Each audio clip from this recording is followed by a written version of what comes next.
Okay, well, we'll see you soon for You round just number keep 2. going. Perfect, yeah, part 2 coming up. Just click on the ORR channel and then just look for the next part. Yep, it'll be live now. Okay, and Baldwin is all over the back of Corey's suite here.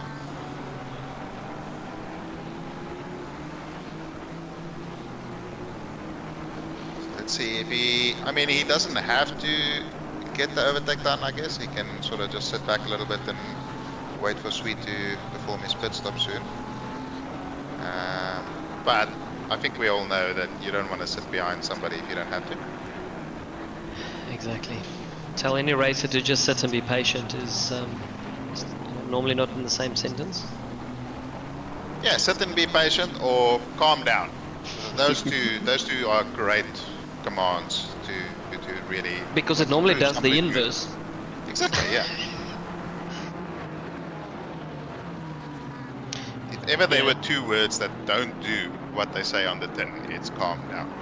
But I think the 89 has got new tyres on. They're definitely looking a lot faster at the moment here than Corey. Yeah, they will be. I mean, Baldwin's only been in the car for well, a little bit under 10 minutes now, I guess. So he'll be on nice fresh rubber, going as fast as he can. Corey coming towards the end of his stint, I would guess. So yeah, they should be boxing soon. Misson behind. Misson's been so fast today as well, and then the little clan of Macca's there in the middle. That's right. Yeah, the 102 car was a little bit slow in that period with the rain, like suspiciously so, to be honest, like a lot slower than we would have expected. But I think they're back up to pace now. But yeah, I don't know why they struggled so badly then.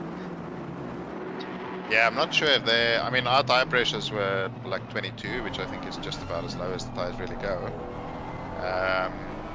So there wasn't a lot of grip, but I'm not sure if they got something completely wrong with the tires, but he was, or Mr. Chen was probably 2-3 seconds, but a lap slower than you would expect.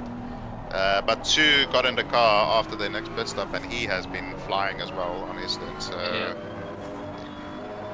So we're on board here with Jake and his in his Beamer. Not too many of them around. I think we got 3 or 4 in the race only. But this one definitely fighting for the lead, virtual lead, that is, at the moment.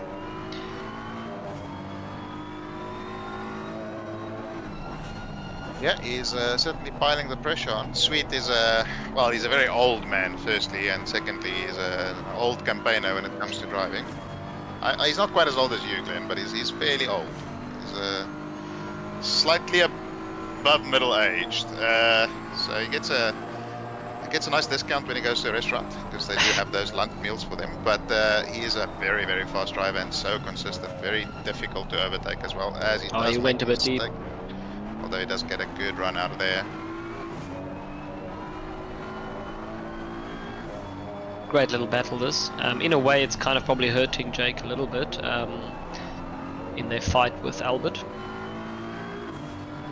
But I think they actually had a big enough gap before that pit stop anyway, so not too sure how much this will be holding them up. I mean, their last lap there was still a 34.7, so definitely a little bit down on the pace that they can do, I think. Yeah, Baldwin was in his first and he's so late on the brakes there. Jesus.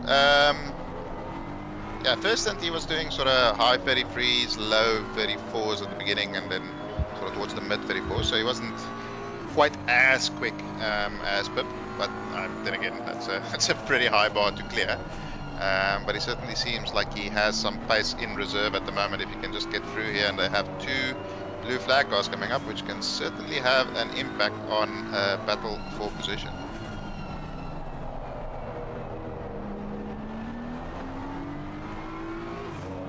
One of them has done a good job of getting out of the way as quickly as possible, so there's only one more to deal with. It's a little bit further up the road. It's our drive-through leaders of the day, the 718 car. And, hopefully they don't get another drive-through in the process of getting out of the way here.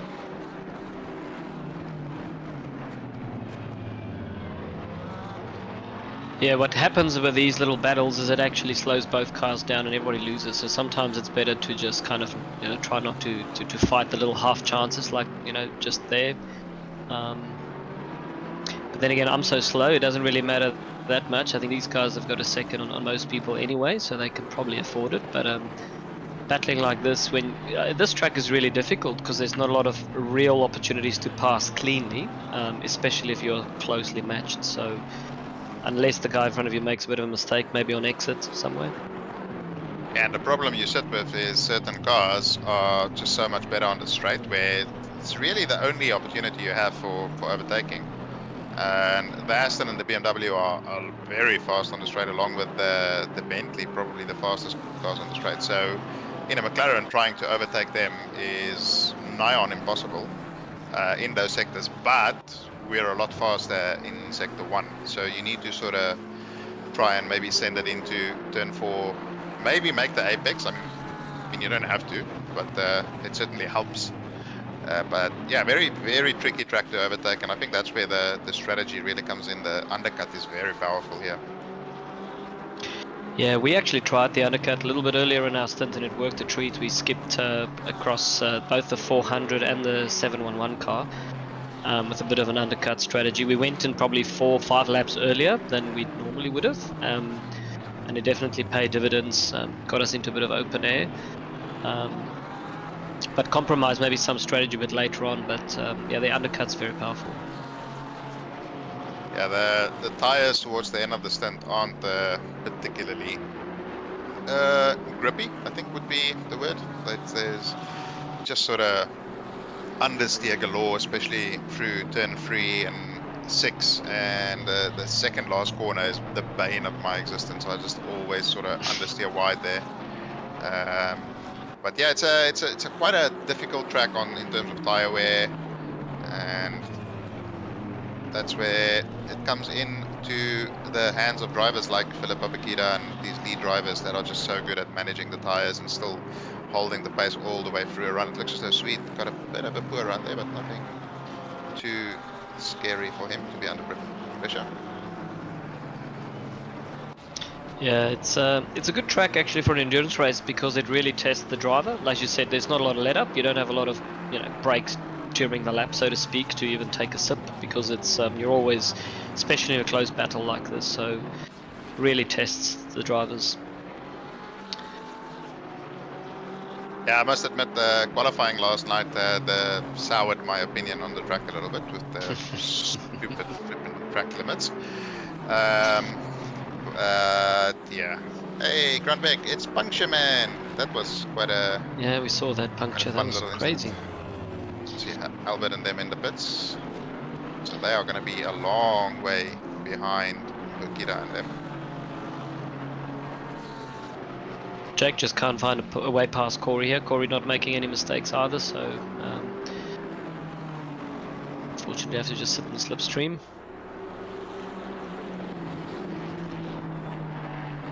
Yeah, interesting fact about Corey Sweet, he used to be a professional cyclist. So there you go, there's something probably not many people knew about the old man, who is so old. Just in case he watches this back. But yeah, he is a very, very good driver, and that team with Matt Lamb and Ben Floyd and Mitch Hobbs, that is a pretty spectacular team of drivers that are all very, very fast. And one of them just happens to be very old. Oh, you say you can't be old and fast. There you go. I'll take that. If I'm going to be his age and go at that speed, I'll be very happy. You just don't let up, do you, Peach? No, I mean, me and Corey have a love-hate relationship. He loves it when I call him old. No, wait, no, he doesn't love. No, ever. He loves to hate you. Yeah, he's a nice guy, a nice old man. He's not that type of old man who sits on the porch and shouts at people. He's the nice one that hands out candy and stuff like Some that. comments in the chat saying that the older they got, the faster they got too. So there you go. This is probably one of the beauties of sim racing is age is not everything. I suppose reflexes definitely is something, but you can definitely craft your your trade a little bit, I think, on sim racing. Oh, this Jake is really getting a bit anxious, I think, behind Corey here. Yeah, Corey and them probably running a bit longer than Jake and them were hoping for. They would have been wanting them to get out of the way, but in fairness, they're not really under any pressure from behind either, so he can comfortably just sit there and sort of lose a couple of tenths a lap to Albert and them behind. Albert has been absolutely rapid today as well, so he's not quite rapid enough to close the big gap that they have to sort of close now, but yeah, I don't think Baldwin will be... Oh, it's very close to the back of Sweet there. I don't think he'll be too anxious to get through.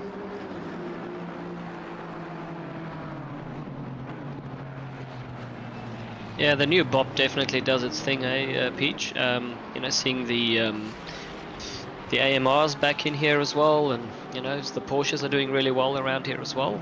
I quite like the new BOP, to be honest. Yeah, absolutely. I mean, I think it affects certain cars more in certain ways, but overall, I think they've done a fairly good job of sort of balancing it out, and you still see the same drivers towards the front of the field. You know, nothing in terms of that has changed. But it does come down to now you can actually drive a car that you want to drive and enjoy instead of just sort of picking the whatever's OP for the specific track. And you get a much more diverse field. I know it doesn't look particularly diverse when there's 5 McLarens behind each other on track in the top 10 there. But even for this race, I think there's, if you look, we were looking at it before the race, all the teams, like the SGAN teams, the 101 and the 102 car, they've always driven in the McLarens in the previous Enduros. Hignett and them were pretty much the only team, along with Tatlian, that has like changed cars. Oh, there's a big spin. Camera 2 there. 900 car, it's pretty in them.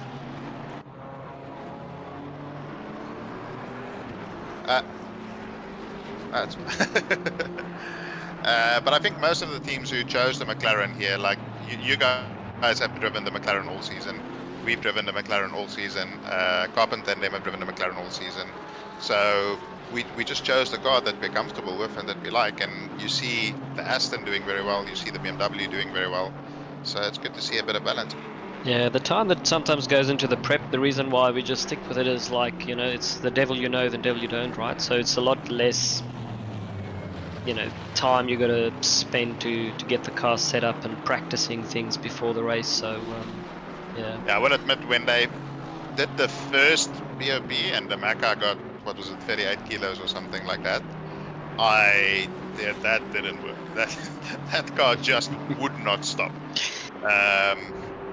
Imagine that at Kailani, Peach, and the McLaren with 38 Ks on top, ballast. The GT4 car, basically.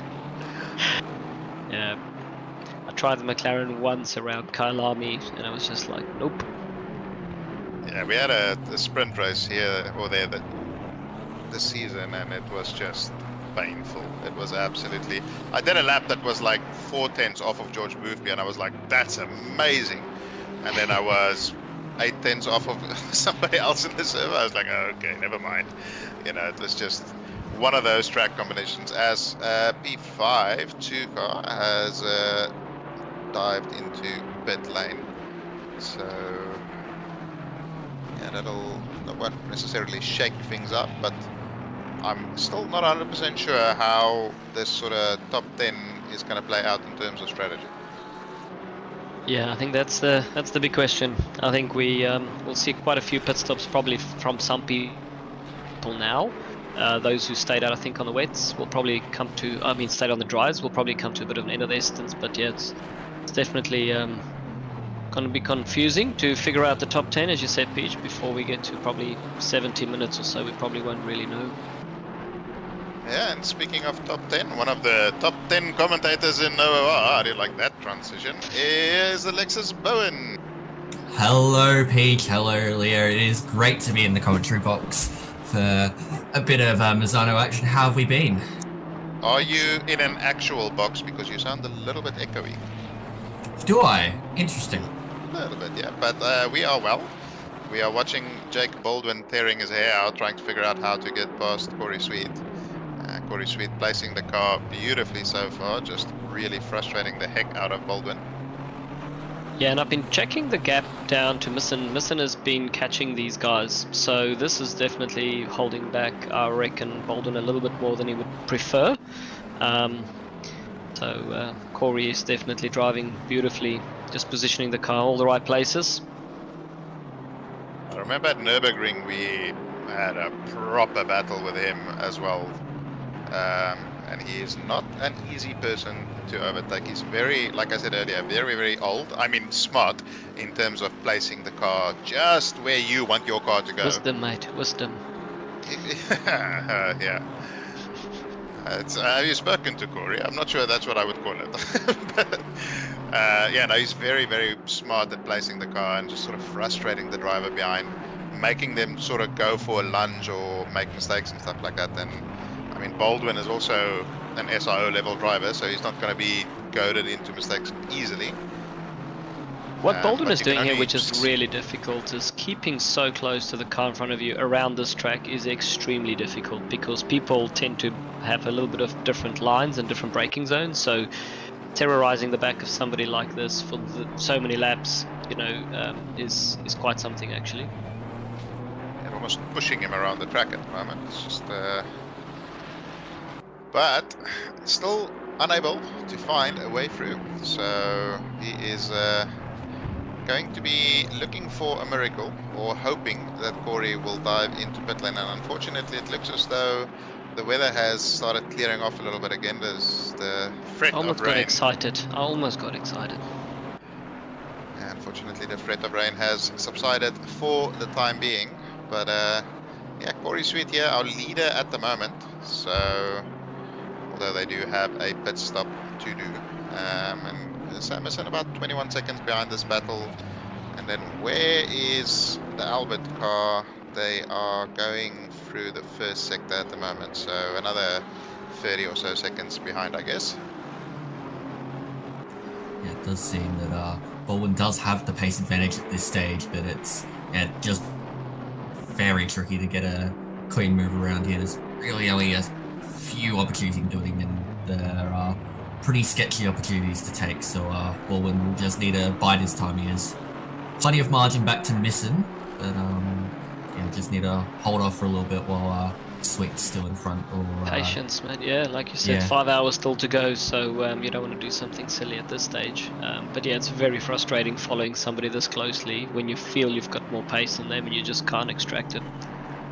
Of course, the frustrating thing would be he was at the beginning of his stint where you get the most performance out of the tires, and he's losing that sort of 10-15 minute window where the tires perform at their best and you can get a couple of really stonking laps in. And once Sweet dives into pit lane, he's going to be on a lot more worn out tires than he would have liked. Yeah, certainly that is one of the toughest trade-offs you have when you take a little bit of an earlier stop than those around you. I'm not too sure how the strategy has been shaping up throughout the race, but yeah, right now Baldwin just really needs to bide his time, make sure that he manages those tyres even in the dirty air from the Aston Martin in front. Well, either that or he absolutely has to send it. And speaking of sending it, I'm going to send it out of the comms box as we are joined by none other than David McNulty. Yes, hello again everyone. How are we all? Doing very well, Bender.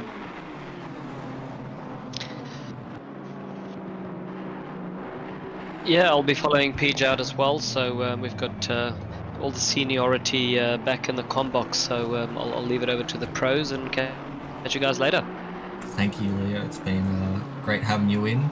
We'll see you a little later. Yeah, man, we've still got 5 hours to go, so I've got a few stints still to do, so I'll see you guys out on track. Sounds good. Have fun. So we have 5 hours and 15 minutes to go in this one. Baldwin just having to hold steady behind Corey Sweet, who still needs to make a pit stop from what I'm aware of. Bender, how are you?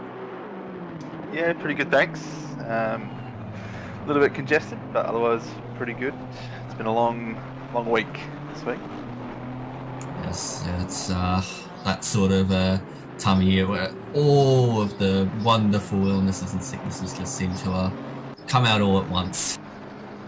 Yes, well, working in a school environment doesn't help. There's an official confirmed COVID outbreak amongst my school now, and a lot of year 10 and 11 students have been going down sick, and several staff members as well. So those of us who aren't off sick are having to deal with those extra people who are still here. Yeah, that's the wonderful thing about school. We've had a few issues with that at my school as well, but thankfully I've been in exam mode, which has been held off campus, so I've been able to break free from that a little bit. Yeah, that's almost a blessing at this time of year, off campus exams. Indeed, and it's the end of the road for the high school life, which very much looking forward to, but it has meant that I haven't been able to participate in this one, but it's still great to be in the commentary booth watching this one from afar, even if I would certainly love to get out there and track that I certainly love. Do you have any more exams? I got 2 more coming up this week. Best of luck with them. Thank you. Looks like Baldwin may have an opportunity here. Sweet's having to really defend the inside going into turn 3, and Baldwin's now trying to go around the outside but can't make anything into turn 4, so we'll have to keep going. But Sweet is defending very valiantly right now. Yeah, this is good. Very important for Sweet and the 209 car's race. If they can keep Baldwin and the 89 car behind for as long as possible before they hit, that's less time they'll have to make up later, assuming they'll be in the running for the lead at some point. Yeah, certainly. Again, I'm not entirely sure how the strategies have been shaping up so far, but this will certainly be helping the 209 car, as you said, and also assisting the other Aston Martin in the Rockets Evolved entry of Misano behind the 111 car. They're about 22 seconds behind at this stage.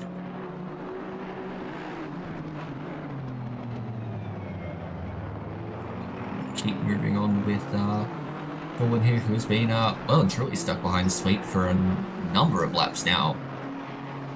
And now Sweet comes into the pit, so Baldwin has been released, but those tyres are going to be a little bit worse for wear than what he would have anticipated. But that was great defensive throwing from Corey Sweet. His team will be absolutely wrapped.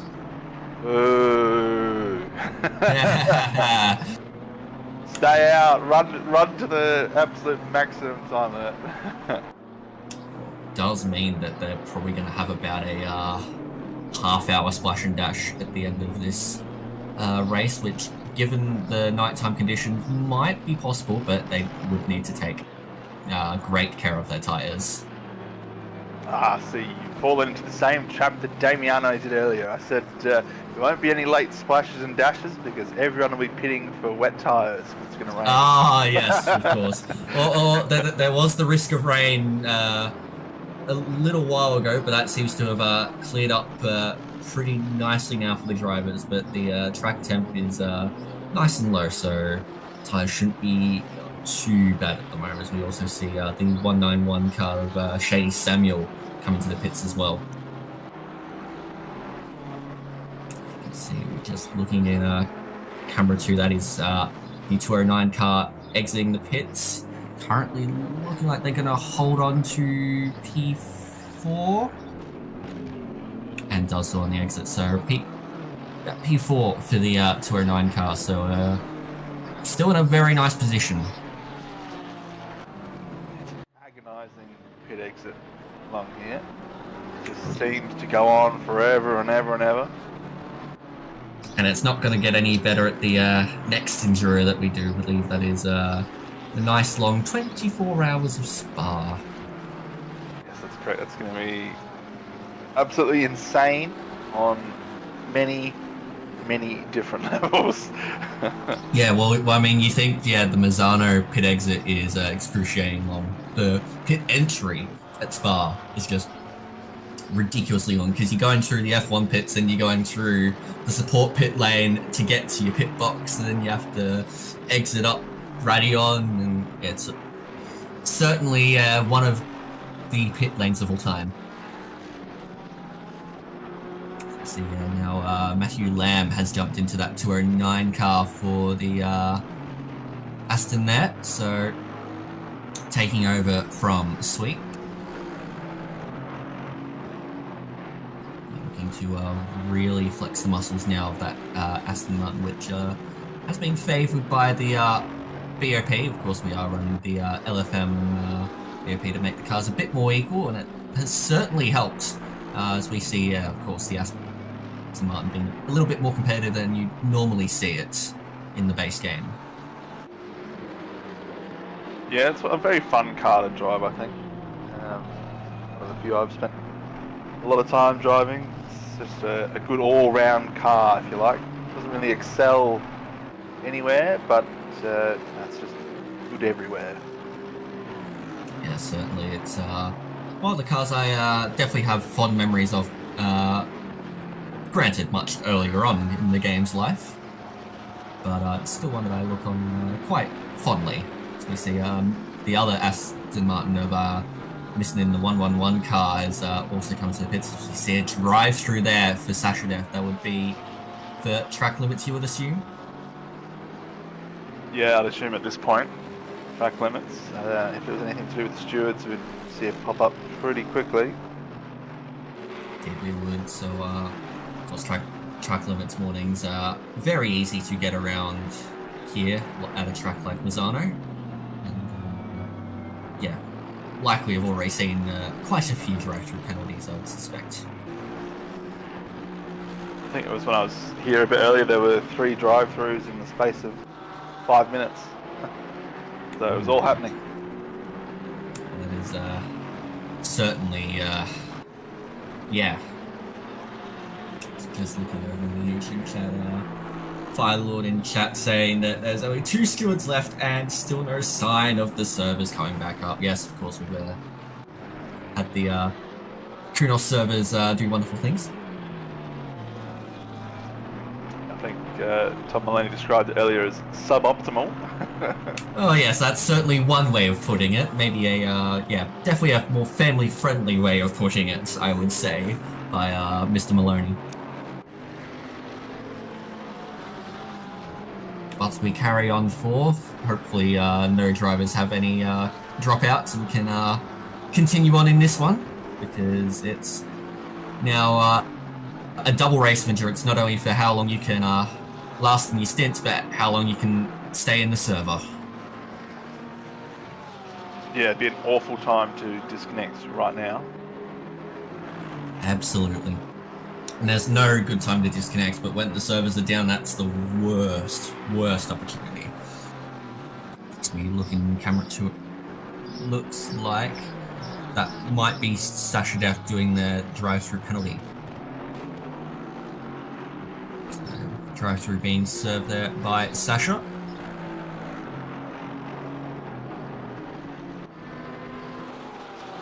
Right now, there's a nice distribution of your Pro-Am and Am class cars. It's worked out pretty well for the classification. Yeah, it has. We were talking about it earlier as well. At one point, all the pros were running together, all the Pro-Ams were running together, and then all the Ams are running together. So the OCD was satisfied. Oh yes, that certainly makes me very, very happy. It's not quite that way now. It looks like Rashudi's doing quite well. He's up in P10 as the Pro-Am leader. And I think that's Muriel. Kind of hard to read on my screen here. And P19 leads the Am class. Yes, that is Muriel in the what looks to be the 446 Aston Martin. So, yeah, a nice trio of M class teams making up P19, 20, and 21. Yeah, Rashudi just a... You wouldn't say out of position. Rashudi's a very, very fast driver in the Sofa King Slow Car 90 Porsche. Don't want to say that too quick. That's a great name. It is a fascinating name, absolutely. And the livery is a banger, as are a lot of the liveries on this grid.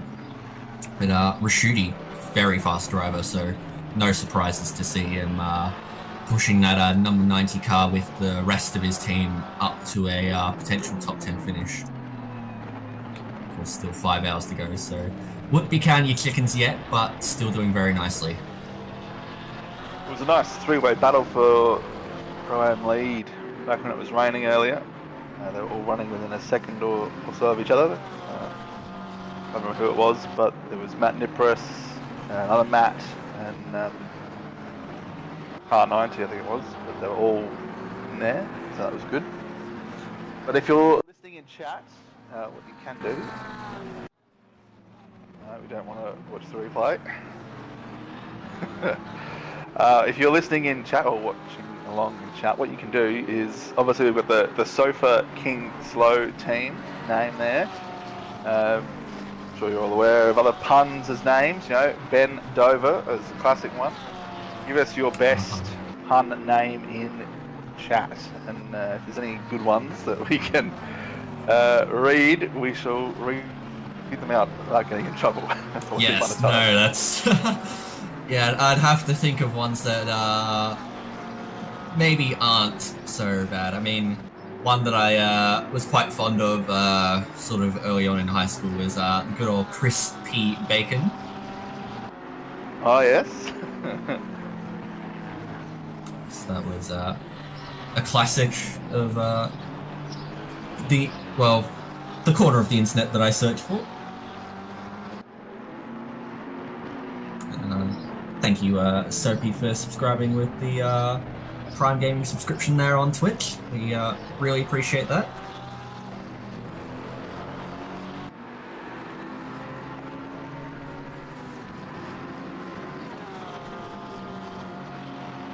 You can see camera 2 showing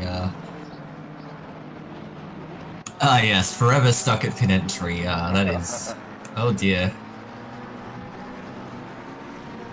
It's a punishable offence now. You get a grid drop for that. Yeah.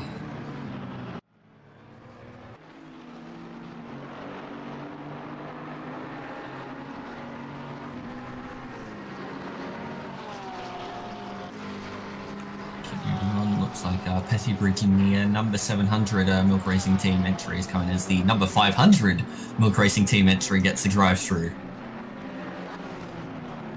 There's Brimblecombe in that one, so that BMW will need to serve a drive-through penalty, the Utter Chaos BMW. Now, I may be biased, but I always love these Milk Racing liveries. I like them too. Some creativity and nice little colour palette swaps, things like that. Always very creative. And the names, of course, too. Yeah, they're great. The puns, the Utter Chaos, very fast. Yeah, plenty. I'll stay away.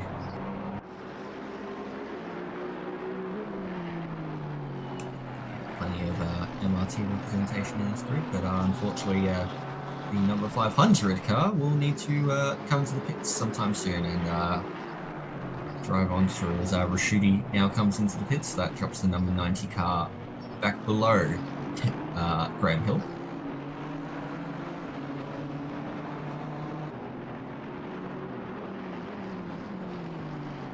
So let's see now what the pits are. Scott Rashidi's actually gotten underway, or whoever's jumped into that car. Kane Phipps has jumped into the car now for Sofa King Slow.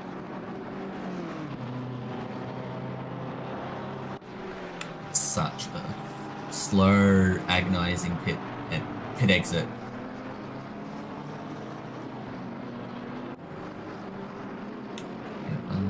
Come on out now, and that looks like they're still sitting fairly pretty in P11.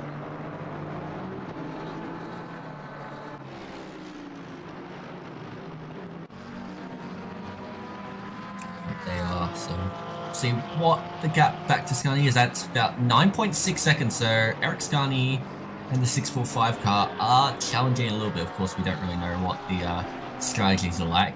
We won't really know where everyone was positioned until sort of the last 2 hours or so. Yeah, that's right. There's still a lot to shake out. The rain happening earlier on during the middle of a stint always throws a bit of a spanner into the works as well. So with pit stop timings and the like. See, exciting. Anticipation is building. It certainly is. Yeah. See if you come in now. Brumble Curran serving as drive-through and Muriel was the AM class leader at this stage, has come in as well to serve one of the pit stops that we needed to do.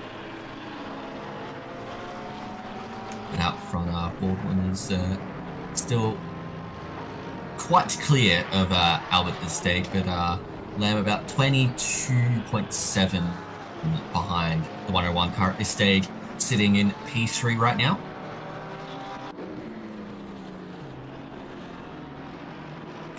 Still a lot to shake up.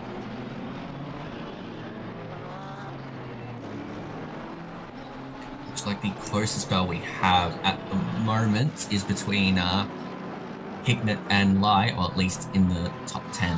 Can't see too far below, but right now Lai is slightly closing in on the number 600 MRT McLaren. Hignett, Hind, and Hamilton doing their usual thing. And they is sort of hovering there or thereabouts. Trying to put pressure on the McLaren, potentially push his way up into P5.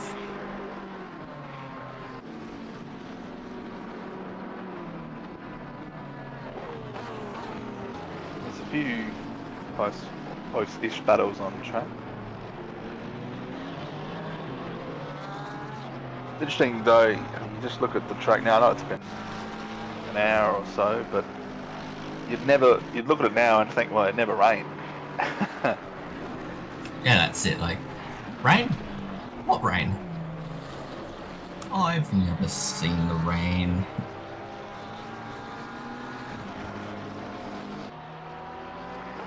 So look now at Maloney.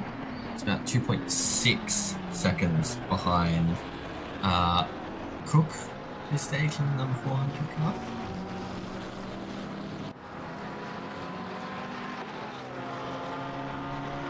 So looking to close in.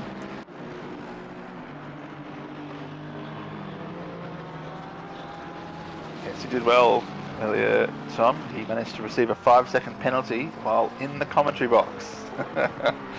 Ah, yes. That is certainly iconic.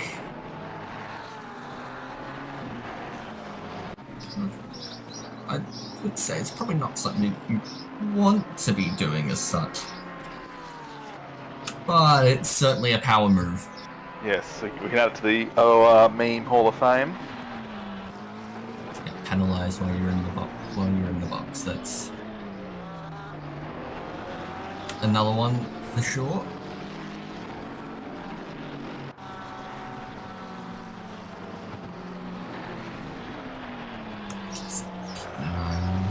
What Modi does, that gap seems to be coming down, as is the gap between Lai and Hignett, so there could be a few battles forming over the next few laps, barring any pit stops.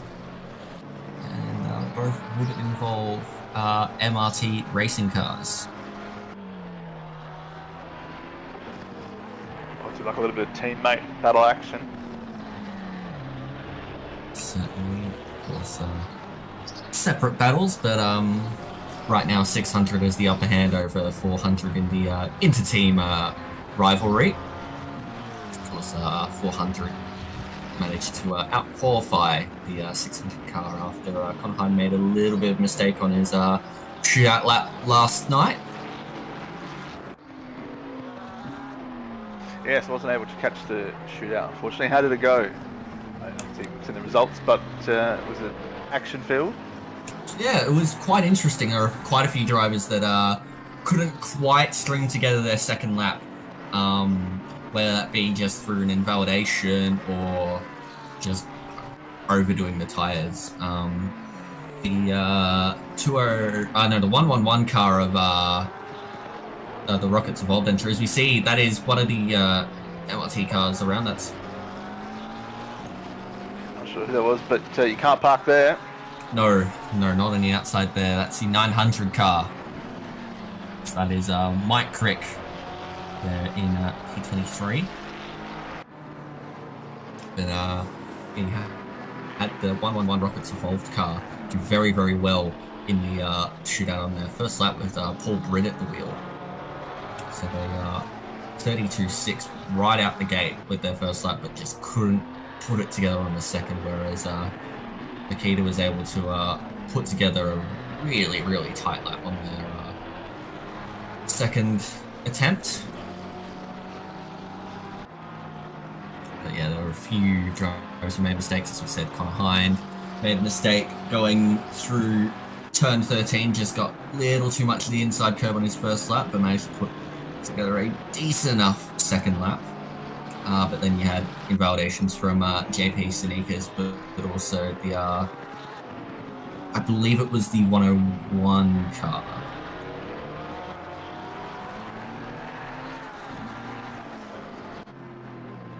I believe that was Yi Lin, the wheel of that one. So a bit of action in the shootout last night, but Nikita showing why she is one of the best esports racers, not really just in Asia Pacific, but in the world, really. Just that consistency that she's been able to put down in the team, the BS Plus competition entry with plenty of stellar drivers have shown that, yeah, they can battle with the best of them. Yeah, they've been very consistent for a long time, but I mean, in terms of this, I guess, endurance cycle, they've been right up there from the first race earlier this year. Indeed, they have. Just keeping on things. Maloney is now within 1.1 seconds of Cook, so this is starting to heat up a little bit. So Cook won't want to be the one getting the heat on him. He'll want to be the one inciting the heat. And unfortunately, he's going to have to try and defend a little bit here from the Kovacs entry of Maloney in the 191 car. The gap is about 0.8 of a second.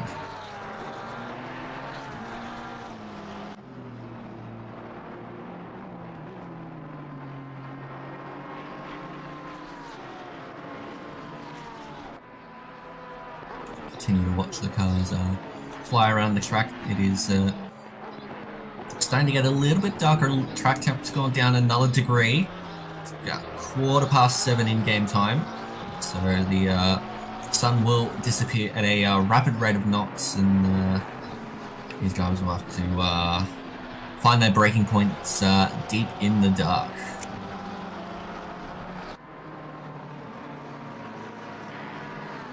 Yep, it's going to get tricky. I shall be back in a couple of minutes.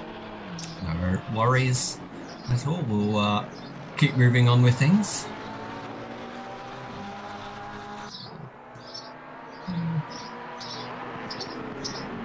Not a huge amount going on, but these endurance races can sort of have moments where they can spring some action. But looks like Cook has just been held up a little bit here by a blue flag car that's allowed Maloney to get even closer. So the gap is now about 0.5 of a second. Now, catching is one thing, overtaking is a whole other. So Maloney showed pace, but can he find the opportunity to get past the Porsche of Cook? And while we keep an eye on this, we also need to watch what Lai does on Hignett. 1.1 seconds the gap.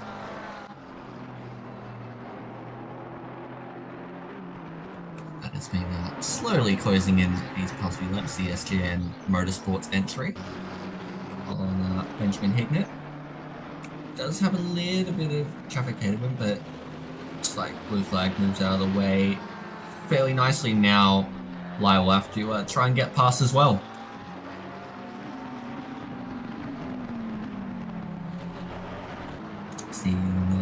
5-9 car. Can't quite see what it is. That is okay, as Lai is now through, so gap now 7/10 of a second between Hignett and Lai, 6/10 of a second between Cook and Maloney. Two battles have converged on one another all at once, really.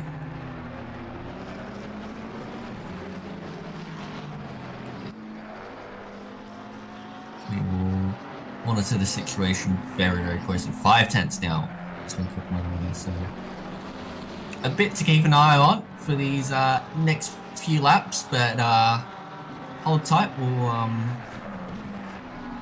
keep things closely paid attention to. Gap now about a second between Hignett and Lai, so Hignett able to stretch the legs of that McLaren a little bit. Now Cook seems to be struggling a little bit more in comparison to what Maloney is.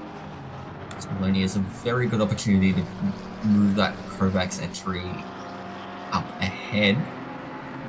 Gap now 6/10 of a second, so it's just holding firm in both battles. As we said, it's very, very difficult to get a proper move on here. You sort of have to really force the driver in front into an error to get past. The lights strengthen on a few of the cars around as the night gets ever closer.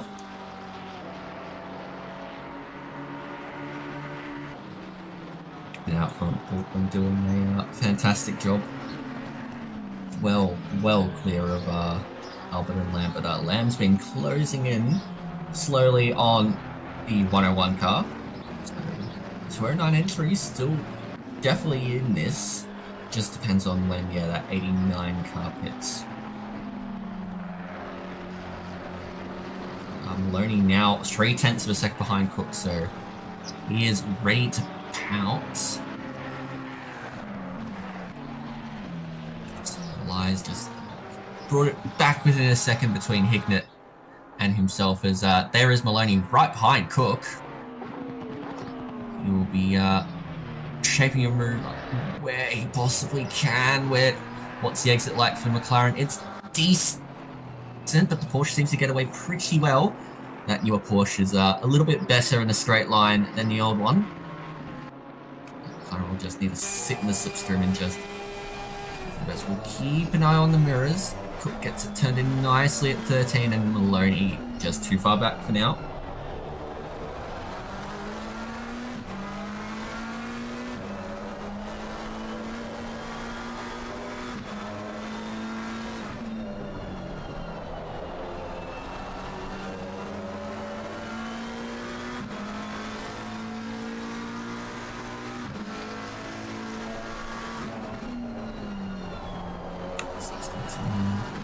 On board to McLaren there. Gets a little bit loose going through the chicane.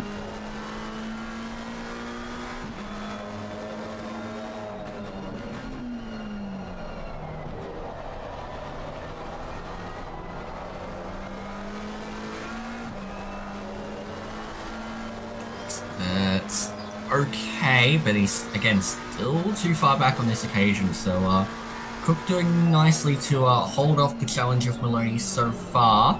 But he's got to make sure he keeps it nice and clean. Maloney might consider moving out into the mirrors to just show that he's there and potentially pressure Cook into a little bit of a mistake.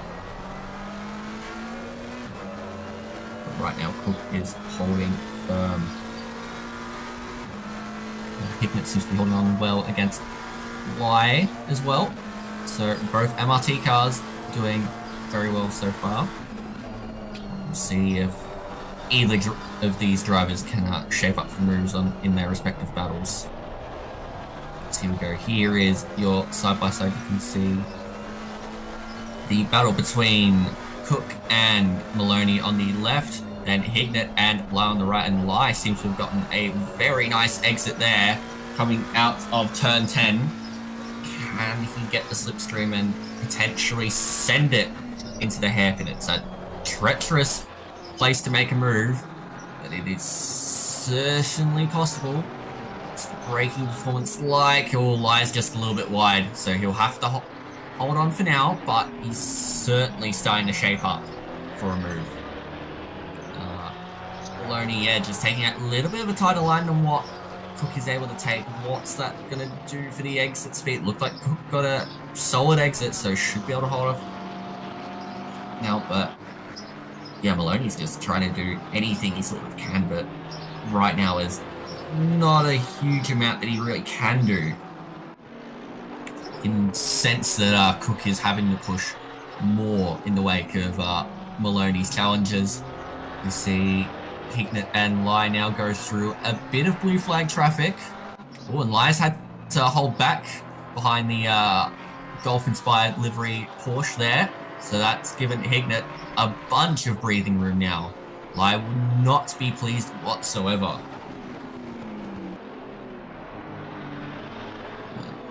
We'll try and close it again. Won't let that phase in. Of course, there's more blue flag traffic to come. Anything can happen.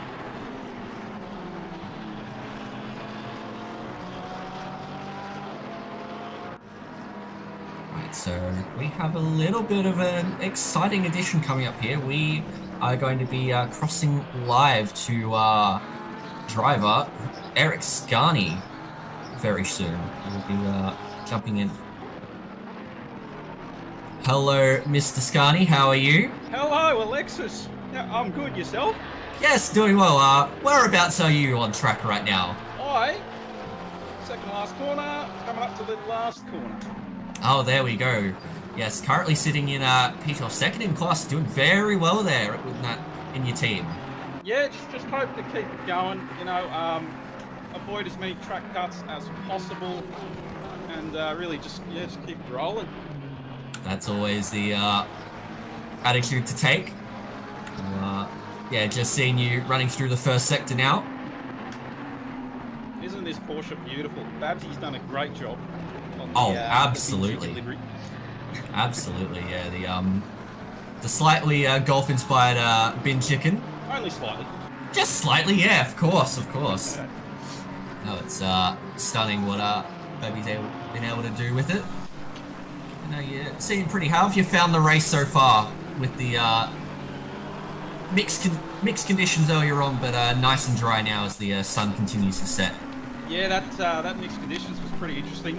We had Harold in the car, and the boys decided on sticking with slicks, and it was a ballsy move, and I certainly wouldn't want to be in there. Sorry about the beeping.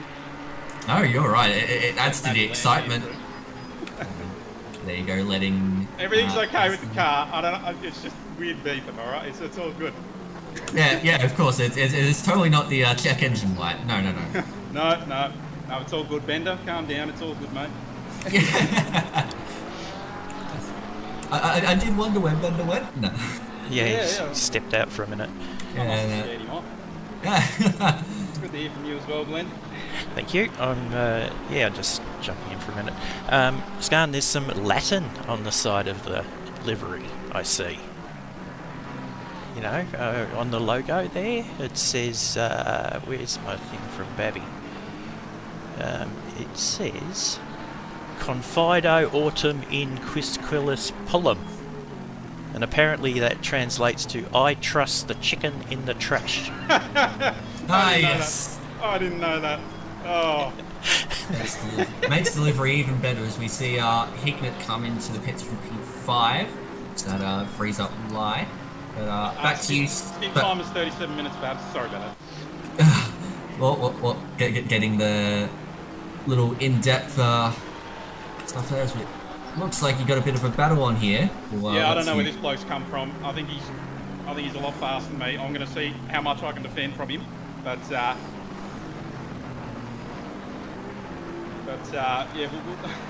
see what we can do. I'm not feeling very up to pace at the moment. That's fair enough. We'll keep an eye on this, but yeah, there we go.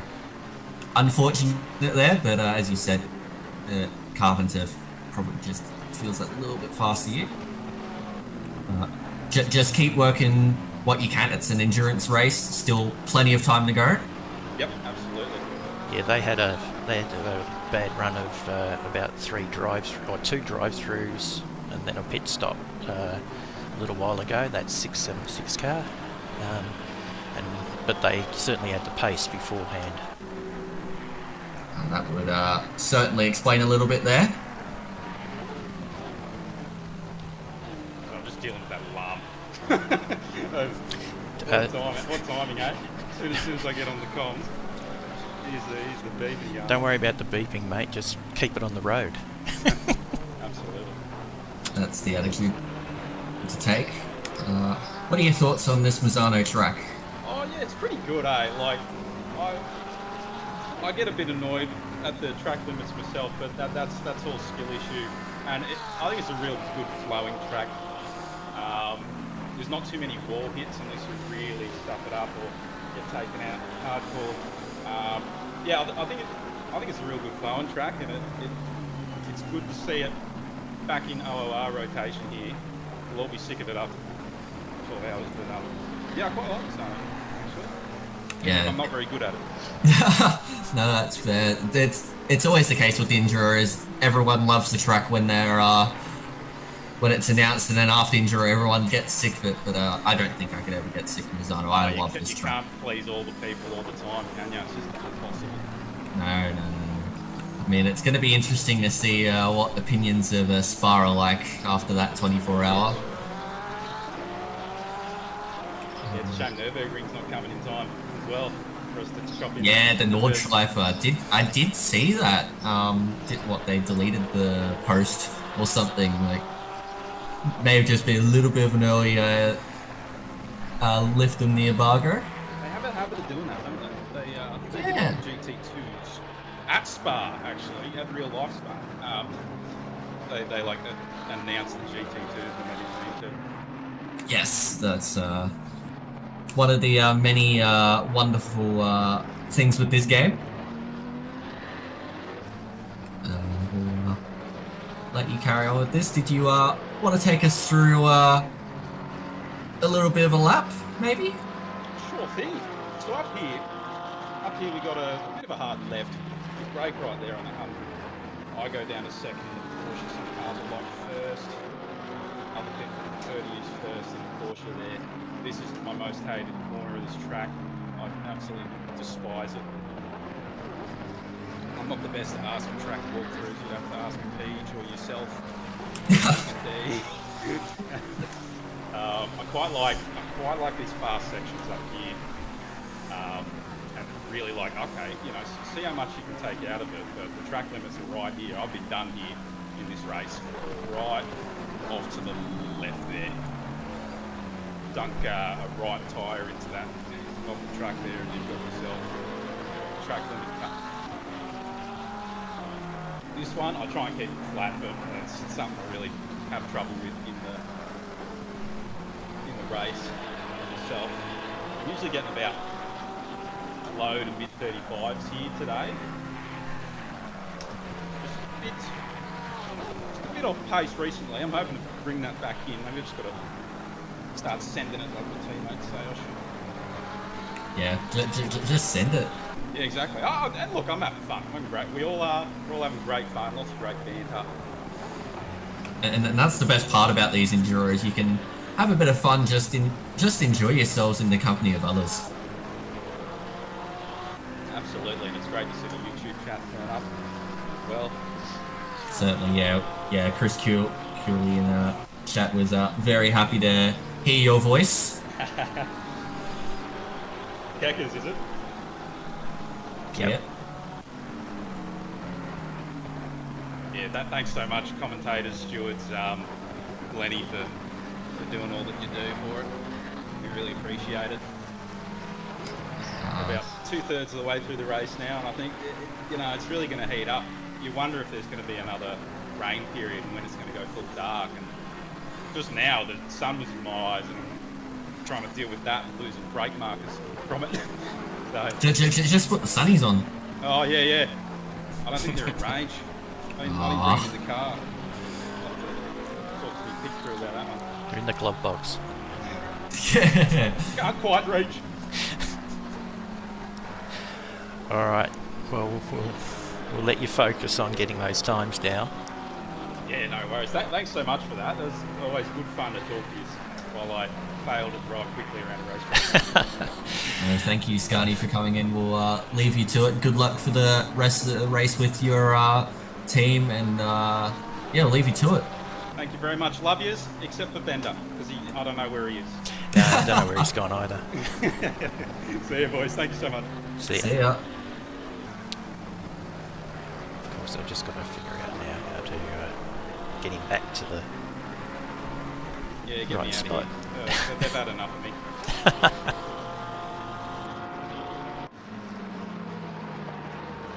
Thank you very much, Alexis. Appreciate it. Thank you. Should be able to just drag him back to the stage. There we go. So that was Eric Scarney, who is currently sitting in P13. Just a little bit of something different to spice things up while things were just a little bit quiet. As meanwhile, while it was going on, Cook and Maloney's battles sort of died down a little bit, and we saw Hignett come into the pits. So Connor Hind is now driving that 600 car. They'll be looking to continue on. It looks like they are looking at 4 full stints to the end. Full 70-minute stints all the way through. And Taufik in the 7-Eleven entry. No, that is not product placement. Is now in the pits. What a great addition having Scarney just jump in for a little while. Always brings the entertainment.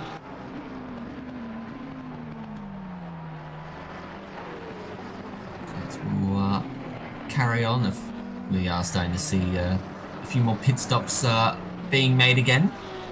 We are now well and truly within the window for drivers to get to the end on 4 pit stops. So we see the number 400 MRT entry of Brad Cook coming to the pits now. So Cookie's had enough, and he's ready to potentially hand it over to another of the car 400 drivers. That promotes Maloney and Hind up. Maloney won't be too happy with himself that he wasn't able to make the move, but there's still plenty of time left in this race, so plenty of time to make something happen in the pit stops. Things have just settled down a little bit for the moment while these pit stops do take place. Looks like the 7-Eleven car has put size 1 Syphic into the car.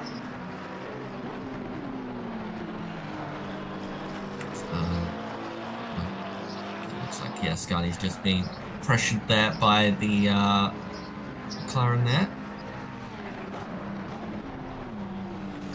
Lap down, by the looks of it, that would be the number 900 MRT car of Chris Taylor. So, Cookie is now exiting the pit lane. Looks to still be in about P8, so hasn't lost much in a way, but no, it's Mike Reel now in the 400 car. So still let a few go there.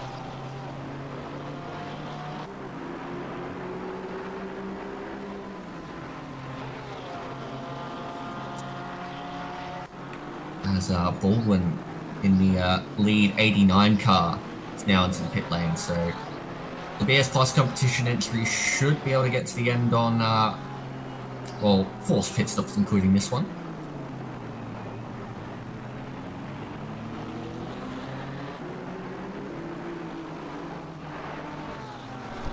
Alright. What's happening? I'm back. Sorry, that took a lot longer than expected. Welcome back, Bender. We had Eric Scarney in the booth doing an in-car interview while you were gone. Oh, nice. Wondered how those have been going.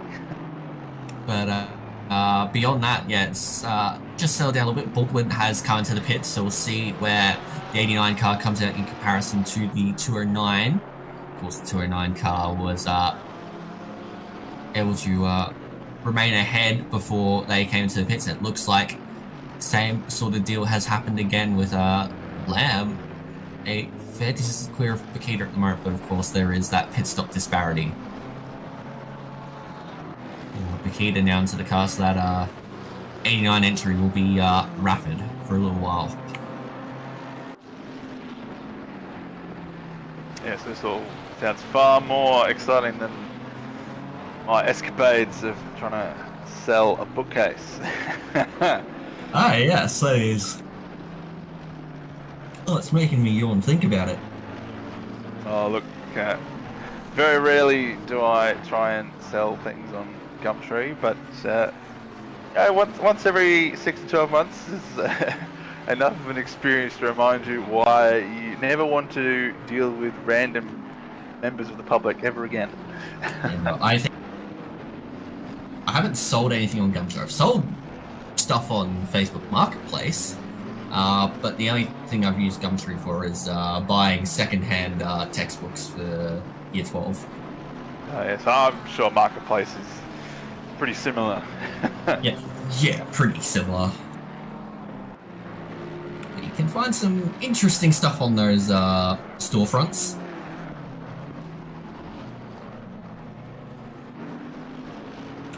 See, there's a little bit of a battle here between Rio and Hill. Rio just came out of the pits, so not the representative of where that 400 car actually is, as such, you wouldn't think. Just need to wait for that 191 car to come. Of course, there is that disparity between the drivers who stayed out during the little wet stints and the drivers who came in. So that will affect the pit stops a little bit.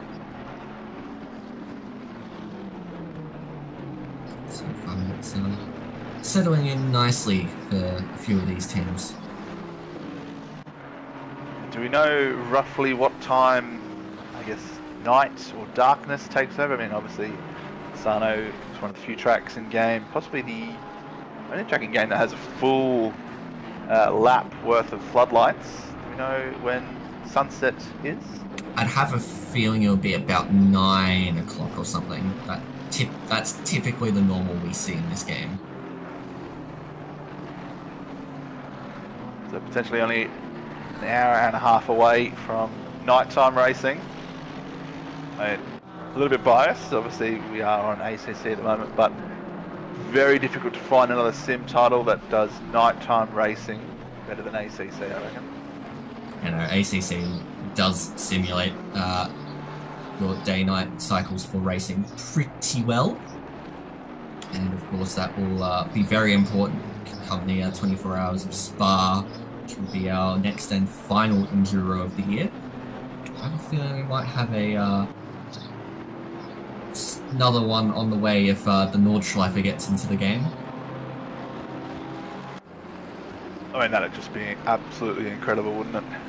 Oh, absolutely. I mean, it's been slightly teased. I mean, I don't even know what teased been announced or accidentally announced, but yeah, it does sound like the Nordschleife will be coming into ACC sometime soon. Oh, really? So that's not just people dreaming and wishing for it. It's actually... No, the Nürburgring Instagram page put up a post that has now been deleted. Ah, yes. Just talking about, the Nordschleife being in, coming to ACC. But, yeah, I'm just guessing that they, may have put the post up a little bit early and forgot to schedule it for the specific time, but it does seem like Nordschleife might be coming to ACC sometime soon. Oh my goodness, that would be the Christmas gift we all would love. There's Nippers in chat saying that Car 700 is now playing the Jaws music for Scani. Yes, McNeil is closing in pretty quick now, about 4 seconds back from Scani.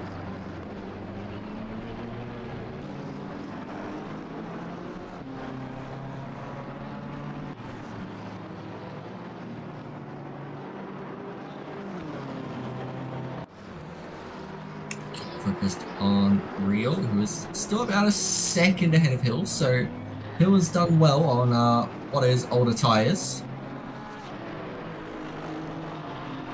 Scani was definitely under pressure now. He's got to let a lapped car on through. That is the 111 Rockets Evolved entry that is currently being driven by Misano. And yeah, has McNeil hurrying in on him.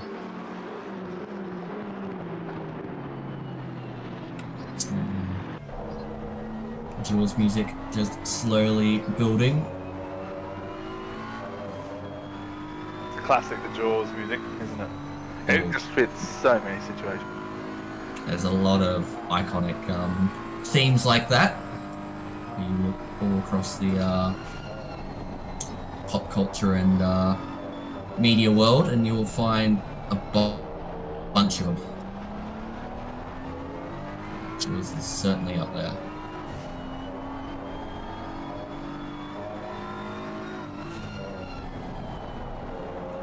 Looks like McNeil is really hustling that BMW around. We'll see what the lap time is like. McNeil there, that is 35.3, so that low 35 range that Scani was expecting himself to be in earlier. 37.7 there, but that's not what you're saying, because he had to let a lapped car, well, he had to let a lead car go through, I should say.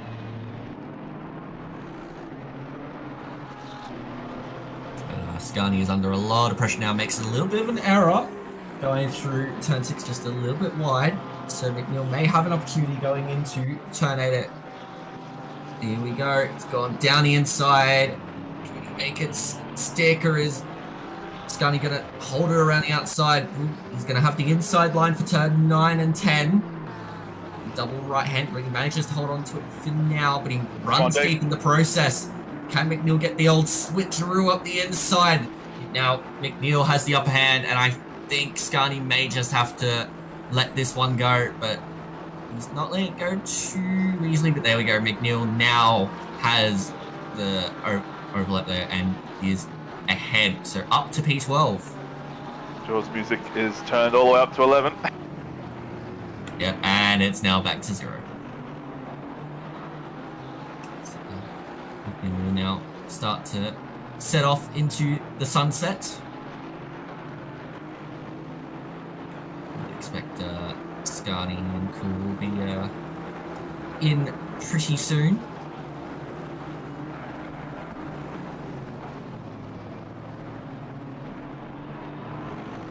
Just looking throughout some of the yellow gaps, it's looking like, yeah, there's not a huge number of battles at this stage.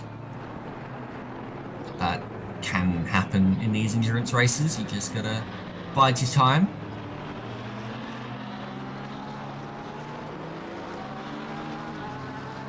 The signs of any rain that fell before are well and truly gone now.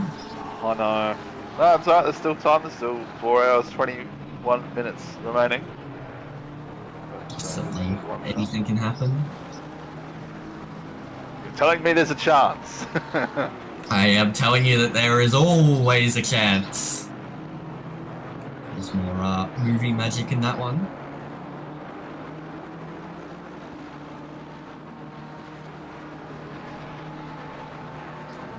Just watching now, Graham Hill is doing a nice job there in P9.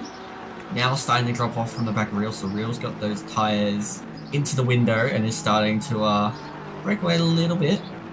Be interesting to see what the gap is like between the 191 and 400 car when 191 comes into the pits.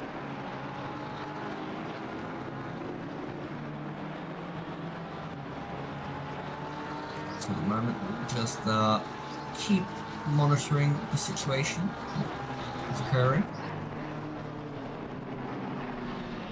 Has been closing in pretty quick on Matty Lamb. Now 4.3 seconds to gap, but as we've said time and time again, catching is one thing, passing is another, but the Keita and the 89 crew are at this stage a pit stop ahead of the 209 car. Yeah, so everyone at this stage is going to have to make 4 more stops, unless it does rain. Make only 3 stops, you get to 3 hours 30 minutes remaining in the race. So, I believe there's a few that came in up after that magic 4 hour 40 mark, or on that 4 hour 40 mark. So they're right to go through that 3 hour 30 mark and make 3 more pit stops. That includes the 89 BMW, currently being driven by Philippa Bakita.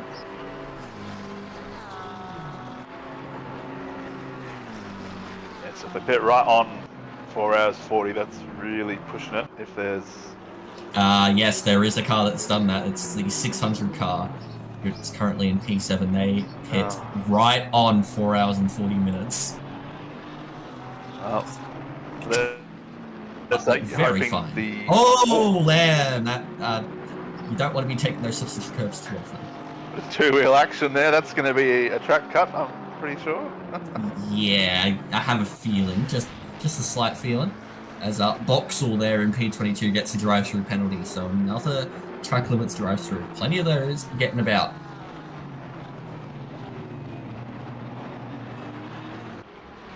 Yes, you don't want to be the team that pits right on 4 hours 40 and then on the last lap, you're right on the time limit and then the leader starts a new lap with 5 seconds remaining and you've got to do one more lap and you time out.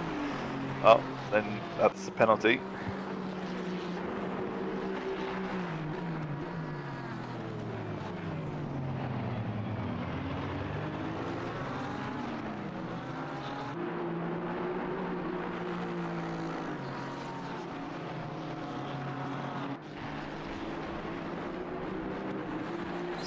Getting closer to that magic 300 lap marker. Albert currently on 287 laps completed.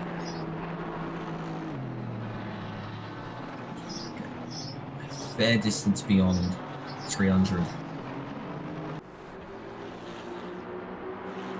Yep, put your predictions in chat of how many laps the leader will complete.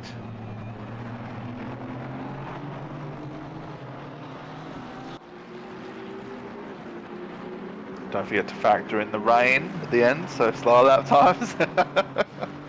Yes, always have to factor in the rain. Surely I can just manifest it and speak it into existence. I'm going to be predicting 447. 447 laps, wow. I'll replay, here we go. Oh dear, that was Maddie Lamb getting a little bit wide and onto the sausage curve. That would certainly be track limits. Has to be. Say, it didn't look quite as dramatic from the onboard as it did the track side camera. Ooh. So Albert is now into the pit, so 101 entering the pit, so I mean Lamb will take the lead on track, but the number 89 car is your effective race leader. Here you go, 288 laps now complete with 4 hours and 15 minutes to go.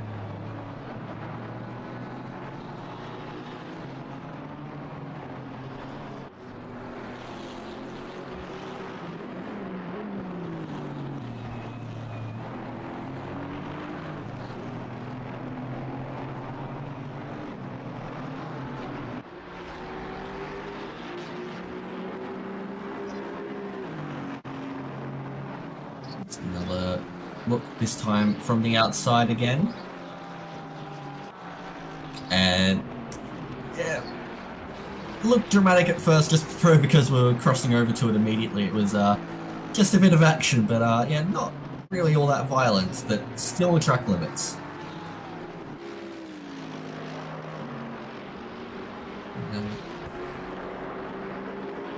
Nikita now just 1.8 seconds behind.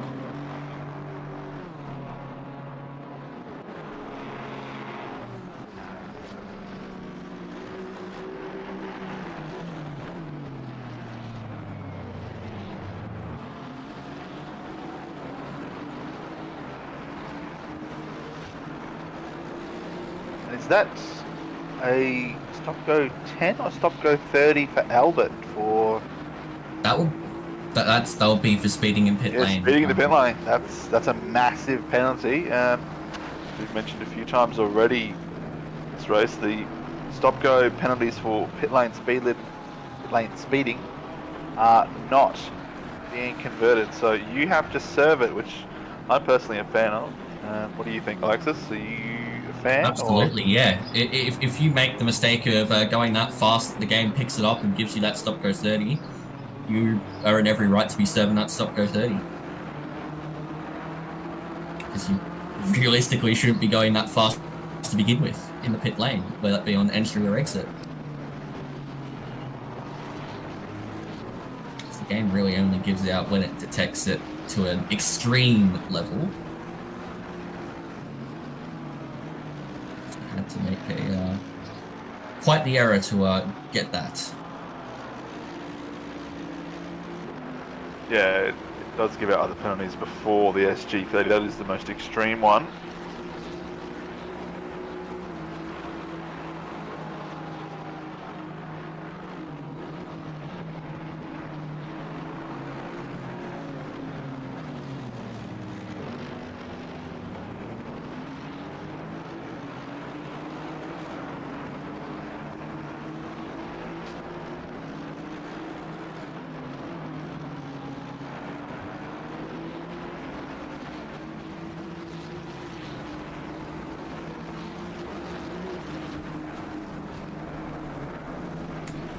Closing in within a second. 290 lap marker.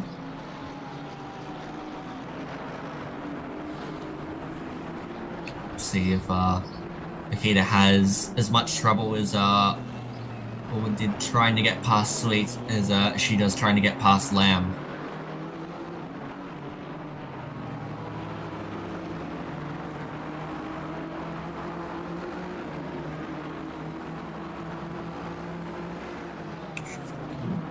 Quick at this stage. That's a send. That is a send and a half. I don't know whether Lamb even realised or if Akita realised, but either way, that's the move done. So Akita won't be having as much trouble. I mean, this is very bold of me to go here, but that looked like the I've braked 5 or 10 meters too late. I'm going to send it down the inside instead. Yeah, it did look like maybe Philpa just broke a little bit later than she anticipated. It was just like, stuff it inside. And a bit paid off, but yeah, certainly an awkward move, but a good one. It will always go down the books as a good move, something like that. Yes, that's right. There's lots of potential for those ones to go wrong. Yes. So when they can go right, I mean, it's a mix of respect between both drivers, but also just the audacity required to make moves like that. So when they go right, it's pretty satisfying, but definitely a little bit sketchy.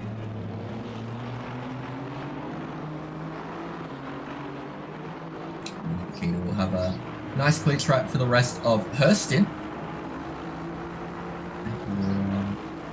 Extend the lead further of that 89 car as Albert now comes out of pits after serving that stop go 30 for speeding in the pit lane.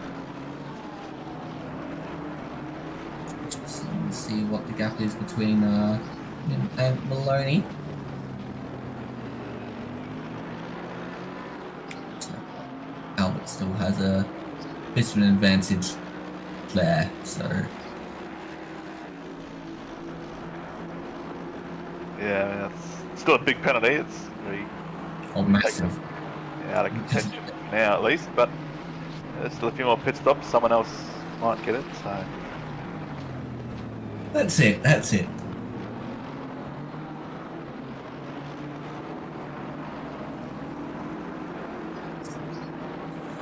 Drivers getting past blue flag car there.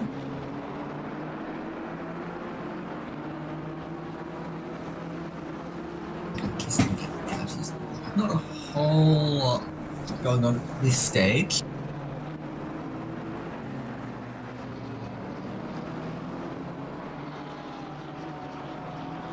Yeah, just a bit of a holding phase, really, waiting for pit stops to shake out and rain to come and the darkness to fall. And yes, of course, the promise of rain. I mean, the darkness will come. It's just where that comes with a few extra clouds. And I'm sure something you'd like would be just that immediate transition from these conditions into stormy conditions like they had for the Brazilian Grand Prix qualifying about 12 hours ago. oh, that was actually incredible. I mean, just how dark it got before it even started raining was unbelievable. There were shots from the trackside, it's pitch black. Yes, the comparison I saw between like Q1 and Q2 and then Q3, Yeah. night and day, like literally night and day. I mean, I would have liked someone to go out, just do a slow lap, but in the darkness, just to see what it was like,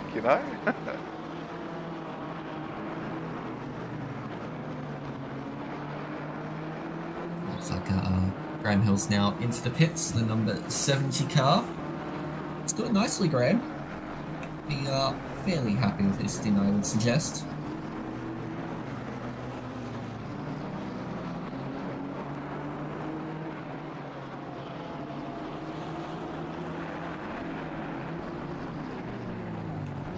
Look at that car. Come out in about P11.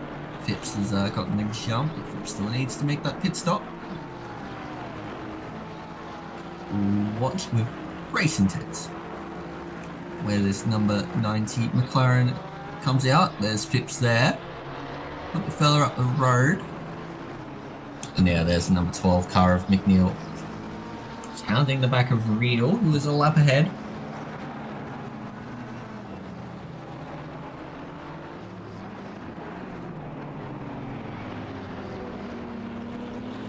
Oh, a little bit of loose there for Mike Reel. So these two are both MRT cars, so I suggest they won't be battling too hard with each other. And well, it looks like McNeil was going to be like her there, but so far Reel is still ahead. Just wonder how long it's going to be. So that 700 car is showing pretty good pace at the moment. Who's that behind McNeil? It's a car on a different lap. Okay, so no one that's battling either of them. It's someone on a whole other lap altogether.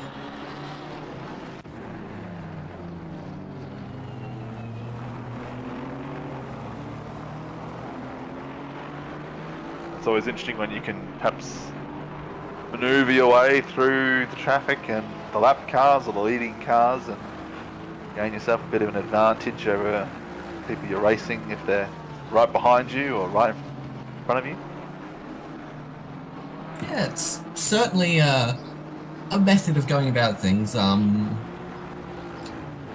can certainly find time like following the car in front of you, but if there is a stark pace difference between you and the car in front, it can either be really debilitating if the car in front's a lot slower than you, or really debilitating in other ways if the car is much faster than you and they're taking different lines or more aggressive lines than you are.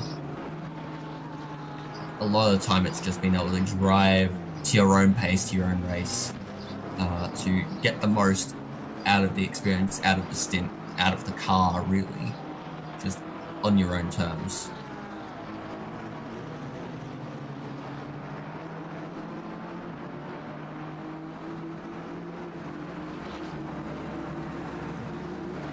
Yeah, I mean, there's always the risk as well that if you are trying to, push the boundaries and follow someone through traffic or lose as little time as possible, you end up making a mistake or even worse, getting involved in an incident and losing far more time. Yeah, it's like you just have to find that fine balance between following another car and pushing too hard whilst following the other car. It can be a little bit tricky, especially given that the car in front will block your line a little bit and make your braking points a little harder to spot in general, but these drivers are very, very high quality, so they all know how to handle it pretty well, I suggest.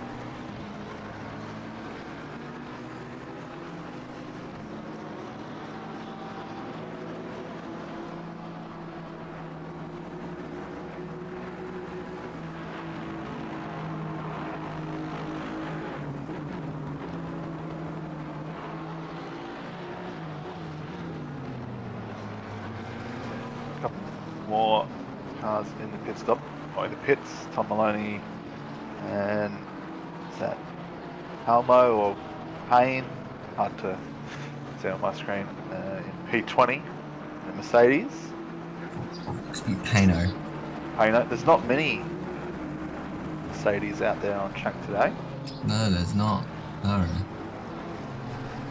Yeah, usual fare. Still prominent in your Ferraris, Aston Martins, your Porsche, BMW, that sort of thing. But you are seeing a few of the other ones, like the Aston Martin. I am seeing a Bentley there, which is very nice to see. Currently, they're P23 in the hands of Weatherburn. Yeah, the Mercedes of Payno, the only one that I see anywhere at the moment.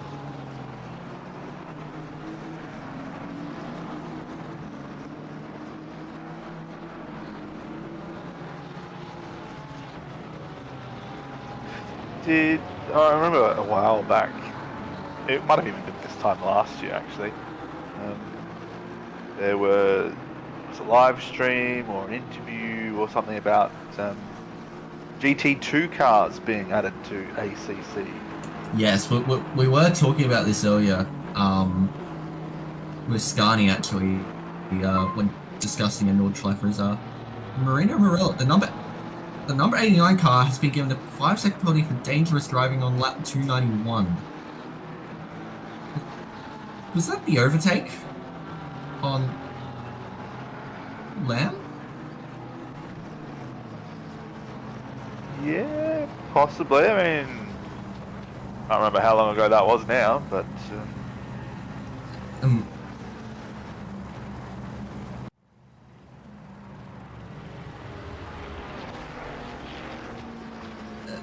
yeah, it was a late move, but I really don't know why that would constitute any form of penalty. So Albert picks up the drive-through there for drive-through penalty. Track limit, sorry. That's makes the 101 cars race even worse. Unlucky Scani, yeah, you were saying when you were on that was a bit of a struggle, but don't take it too hard on yourself, mate. Your team will bounce back. oh, while all that's happening at the top, Alba getting the drive through and the 89 car getting the penalty, Lamb and Misson have decided to pit. Yes, they have. So Lamb and Misson, yeah, were two of the cars that are yeah, sort of halfway through a stint before as well, so that stays pretty consistent with how things are, but they're now in a very comfortable position in P2 and 3 with 101 car getting a few penalties now. That will also bring Pine into the equation a little bit with Albert's penalty, but that car 600 is on the tipping point when it comes to the strategy.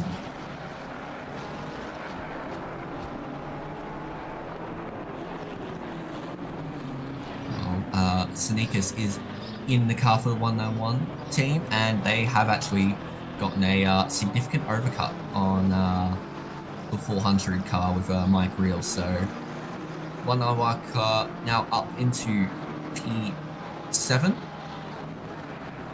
As an order currently with 4 hours to go is Paquita, in the 89 car, Floyd in the 209 car, Johnson in the 111 car, Albert, who is serving his drive-through penalty in the 101 car, Hind in the 600 car, Sue in the 102 car, Sneakers in the 191 car, Real in the 400 car, Siaswa and Siafik in the 711 car, and Phipps in the number 90 car.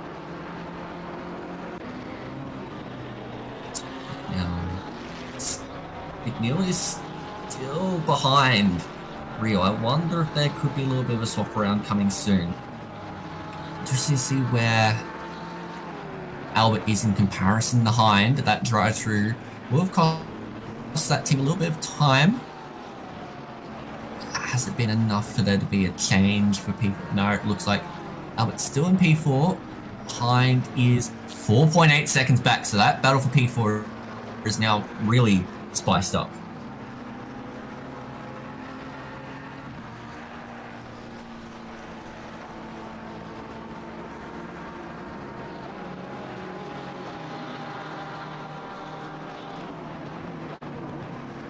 This is the penalty, the 5 second penalty for Pabakita.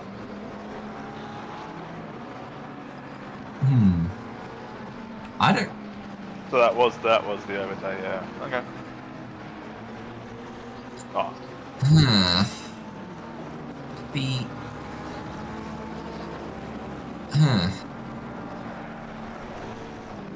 Right. Well, the Steward will have their reasoning.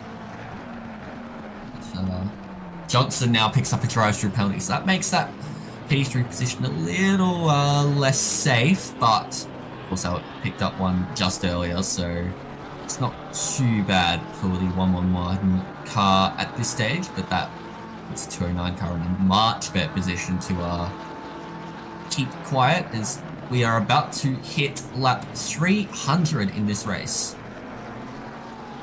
Phil Makita coming around the final corner now, and that will be 300 laps completed with 3 hours and 57 minutes to go.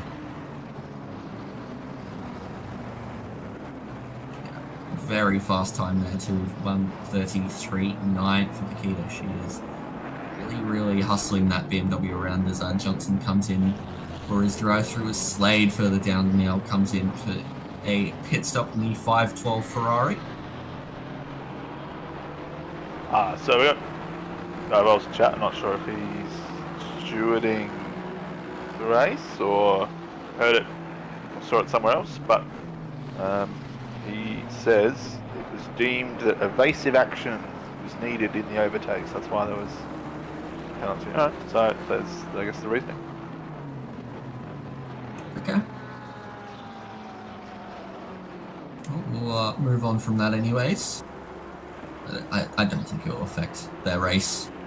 Like, no way it affects their race.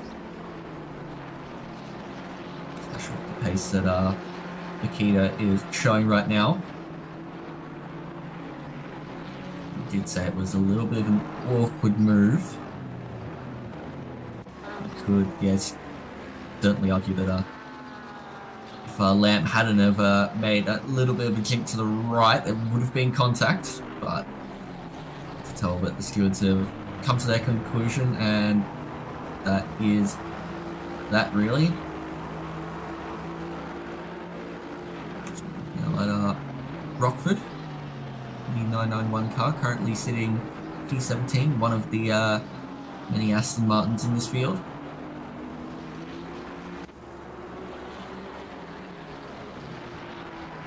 So I've been about 22 seconds behind.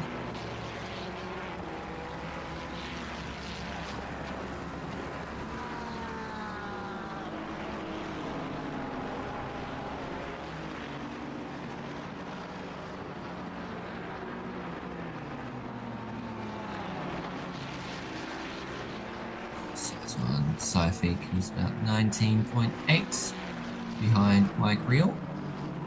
Not really a huge number of cars going, although Drea in the 70 car is 0.8 of a second behind Phipps, so that is it's spicing up a little bit. Of course, Phipps needs to make another pit stop as the gap is now only 0.3 of a second, and it looks like Drea is about to set up a move. Drea, who was in the comms box about an hour and 10 minutes ago, he is now diving up the inside of Phipps and is now back up into the top 10 as the 90 car now falls one pit stop behind the 70 car. Nice move there. Yeah, just got the exit out of turn 6 and was able to make it very, very clean into Quosha at turn 8.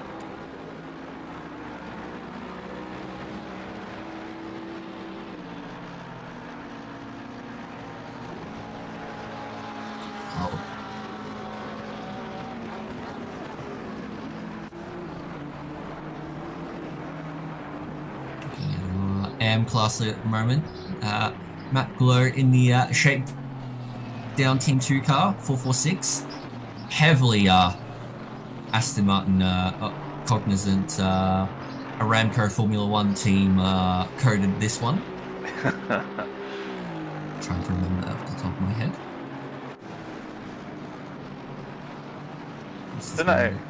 Oh, sorry, you go.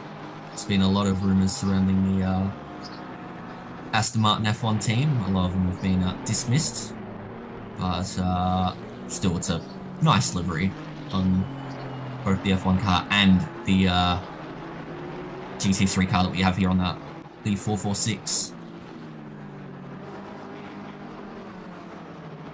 Right, well, I was just about to go there. There's rumours that Lawrence Stroll was selling the team for 800 million. But to wait and see on that one, I guess. Yes, there's been a lot of talk supposedly in the paddock. Not sure how convincing a lot of it is, but we will see. It's a nice livery nonetheless.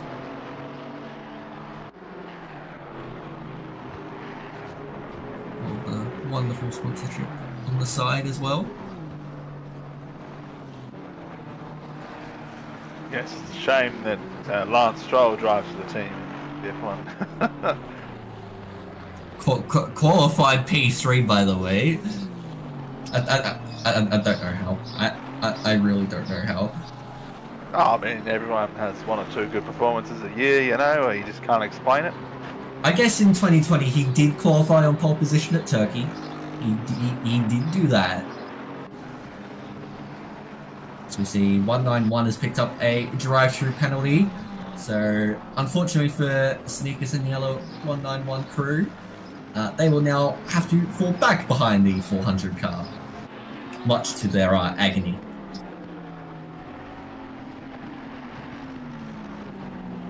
Do expect quite a few high class drive-throughs to come very soon as the drivers continue to exploit the limits of this Misano circuit as the sun continues to set. It's about 8:15 and that sun is now very, very low. Yeah, we were saying earlier it's quite an easy track to pick up track limit penalties on.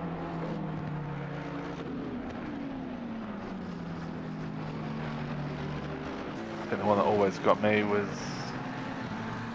it's turn 7, just that little flattish left-hander onto the back straight where we saw one of the cars get a bit of airborne earlier. Oh, turn 6. That was where we saw the 209 car of Matty Lamb take off. Yes, yeah, that one always gets me. You turn in a little bit too early and you cut the inside and you get it, or if you or you either cut the inside or you go too wide as Snickers now comes in for his drive-through. Another drive-through further down. 147 Mercedes of Bowen gets a drive-through penalty. No, that is not me. The spellings are different.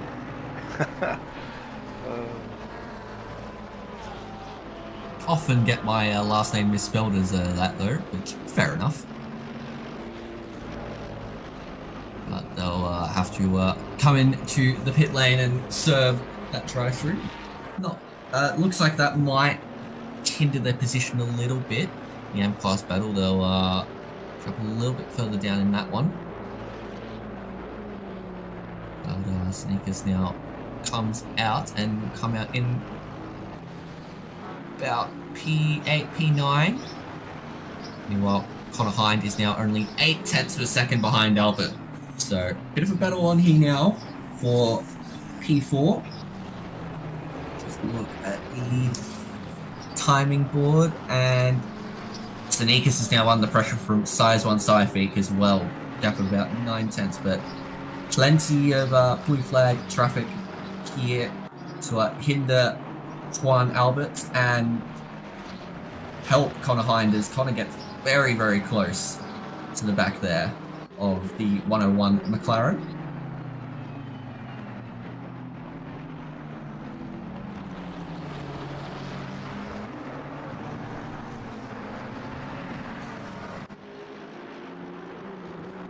Oh yes, look at this beautiful traffic up ahead as well.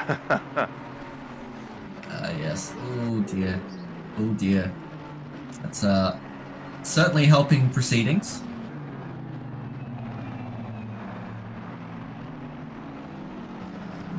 Just a little bit of a track limit swing there for Albert. He may just got a little bit off.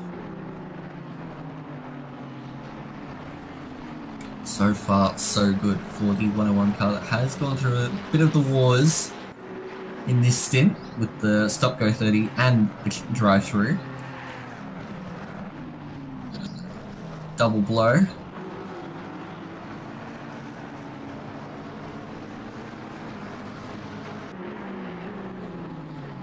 Yeah, as long as you don't get the drive-through when serving the stop-go 30 all the other way around, it's all right. Yeah. No, yeah. Totally haven't done that before, Nah, totally not. No. Wouldn't be like you.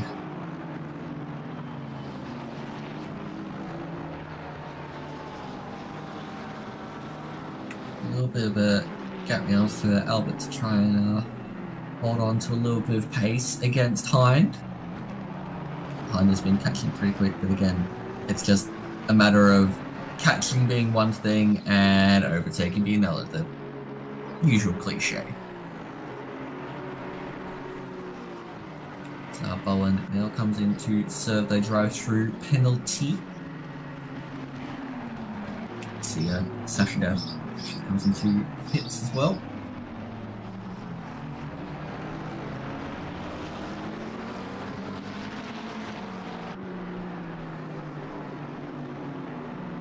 That looks a little bit wide again from Albert. He doesn't want to be getting another drive-through penalty. That would be less than ideal, I would suggest.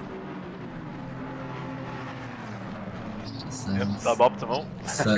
certainly suboptimal, as that was a bit wide there as well, going through the first part of the chicane. So Hind is putting a lot of pressure on Albert here, and they're side by side now. That came out of nowhere, and Hind up the inside at turn 3 and gets it. Oh, there may have been a little bit of contact there, but looks like Hind had the authority of the corner. I'm not too sure. You could almost say it came out of nowhere very fast. He's getting crickets.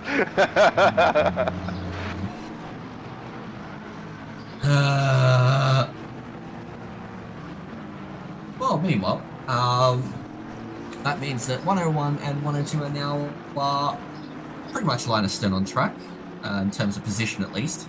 Gap between them is about 4.8 seconds. But Hind is well and truly away now.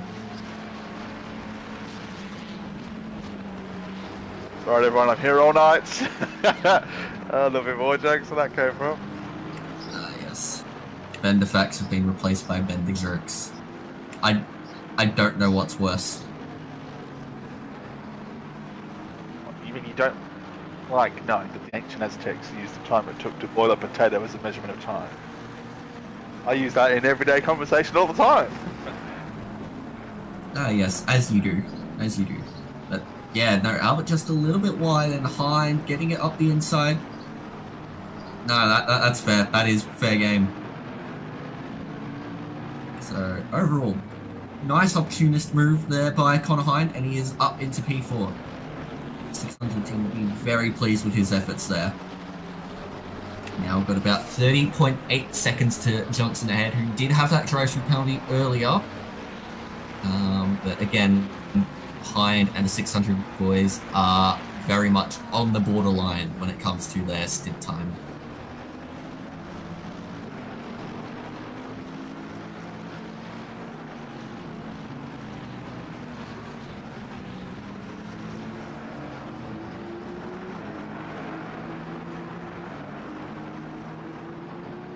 So I guess now we're looking for the next track battle. Looks like Bartlett's about 2 seconds behind Vintner. Movements. A bit of a bell there. That 676 car has been very quick, but been very unfortunate as well. 700 car of Nippris is not too far behind, about 8.6 back. So a little bit of a prime battle there between the 90, 676, 700 and 645.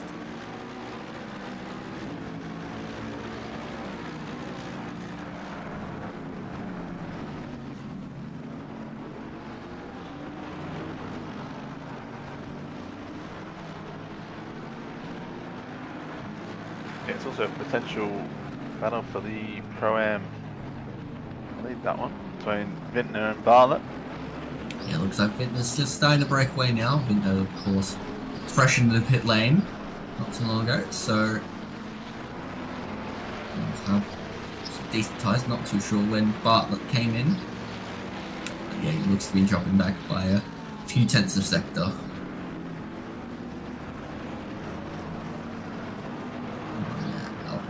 Is cut back a little bit from Hind, and Sue is closing in a little bit as well.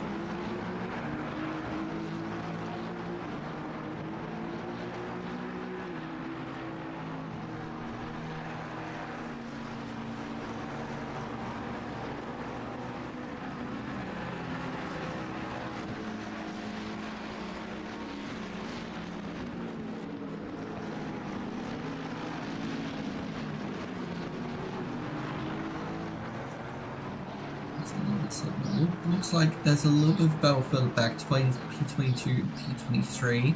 Taylor and Weatherburn, about 2 tenths separating them at the moment, at least at the last split.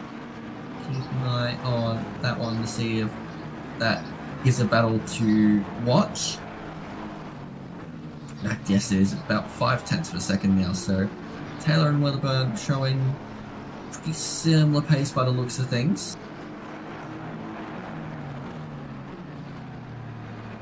About to say, it looks like it's getting really dark now. Trackside lights do appear to be on, but still enough natural light for now. Yeah, the sun is setting well and truly now, and it'll be about 8:40 PM that we really start to see the darkness set in.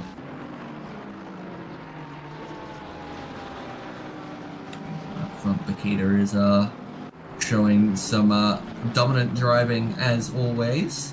With that 5-second penalty, she's kept the foot down and has really stretched the authority that the 89 team have over this race. But Floyd in P2 is sitting pretty as well. Currently about a lap ahead of Johnson.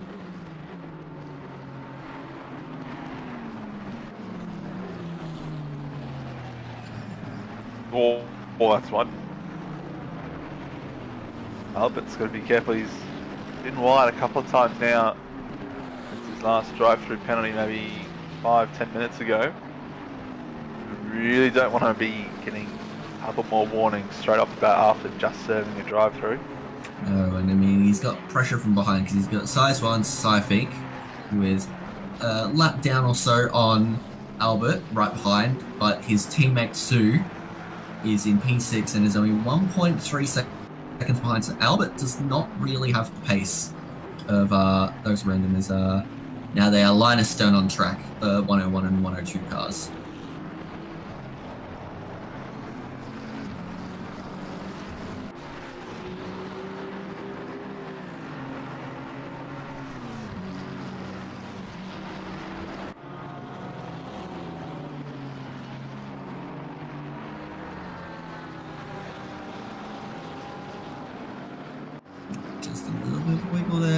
Albert.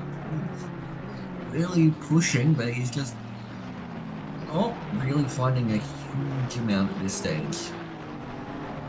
Still he's in P5, which is a good team effort from the 101 car. They are now under a little bit of an assault here from their sister car. See how long it takes for Sue to catch up again. Oh yeah, Albert is not having the best of times at the moment. Just wondering if they've got their pressures a little wrong for the conditions. Yeah, it's a little bit understeering.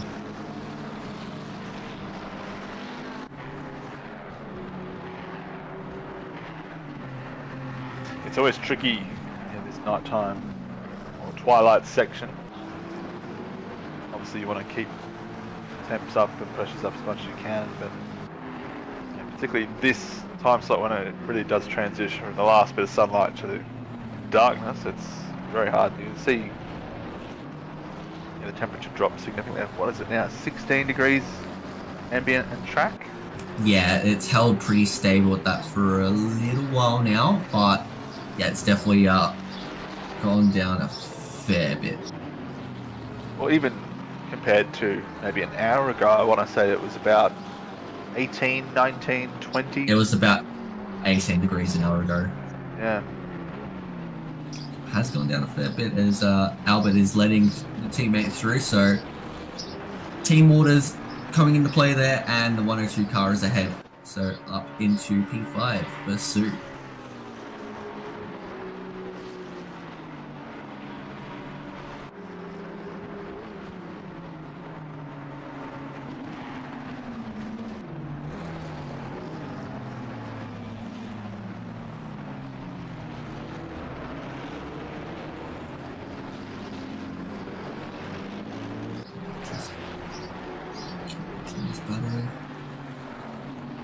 Got 3 hours and 37 minutes to go, so not too long before we see a few teams make their way in. I mean, you'll see that 3 hour and 30 minute mark. You'll probably see that 600 car come in round about that 3 hour 30 minute mark, right on the border.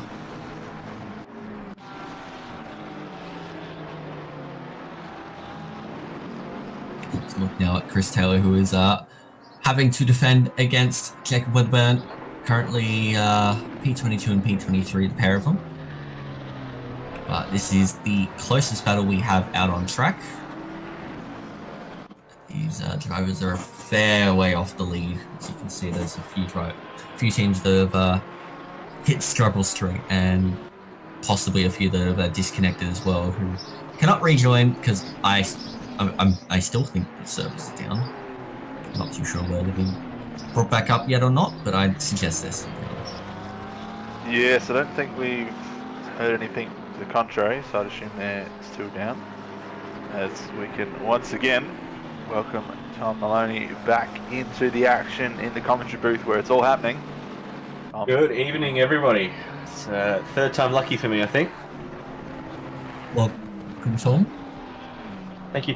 It's good to be back. It was it's getting real hard to drive out there. There's that light across the track is really hard to spot your track limits and your braking points. So it's tough going for everyone out there. Yeah, it did look like you had decent pace, but you just weren't able to quite make the move on the 400 car whilst you were out there. Yeah, no, that car was so fast in a straight line. That Porsche's and our car's pretty bad actually. So that and Cookie, all credit to him, has a pretty good handle on it. So we were doing pretty good pace regardless. It wasn't much faster than I would have done in clear air. No, that's fair enough. Well, I'm gonna jump out, have a bit of a break, and I will hopefully be back in a little bit over an hour as we see Nunez gets a drive-through penalty down there in P25. But I will leave you to it, and I will be back a little later. Thank you, Alexis. Enjoy your break. Thank you. So, what have I missed, Bender? What's sort of the story at the moment? Well, the story at the moment has been just how many, I guess, times people have picked up drive-throughs or probably warnings. Albert in the 101 car is probably best example. He's having a lot of fun at the moment, isn't he? Yeah, he pitted a while back, and maybe 20-30 minutes ago, and picked up a stop-go 30 for speeding, and then not long after that he had a drive-through for track limits, and since then he's gone wide at least a couple of times. There's a few others. Matthew Lamb went wide, we saw him go wide a couple of times as well, battling hard up the front. Yeah, other than that, just general people, I guess, really, like you said, struggling with the conditions maybe to keep the car on the track. Alexis was talking about the tyre pressures. I don't know if you've just been driving. Pressures have been fine. It's just spotting, you know, Spotting, yep. Okay. just spotting where the limits are and where your braking points are, because you know the shadows are just changing every lap, and as much as you don't use the shadows as your braking point, it's still a little bit of a distraction. Yoda Weatherburn goes a little bit wide through turn 8 and 9. I was going to say, a wise man. I mean, it's hard to trust someone with 2 first names, but a wise man by the name of Frank Frankfurt once said, don't use shadows or destructible objects as brake markers. Truer words have never been spoken. Absolutely. It's always the thing that the first time you decide you're going to use a braking marker that's not sort of the dark marks on the road, it's going to be something that's going to disappear on that one. So you very quickly learn to find something else. I don't know if this was just a glitch in the Matrix or however it worked, but I want to say it was either Bathurst earlier this year or last year. I joined about halfway through because I was busy in the morning, and when you join the server, all the brake markers are there. Yes, correct. They never move for the rest of the race. I don't know if that was just something weird or maybe no incidents happened or whatever, but heading into the chase, I had the 150 and the 100 board there the rest of the 6 hours. It was beautiful. Very nice. Well, I mean, if it's gone for everyone else, then they can't hit it, right? Yes. Okay, maybe that's what had happened. It had gone for everyone else, but it was there for me, and I didn't hit it, so it was great. We take that and we walk. Absolutely.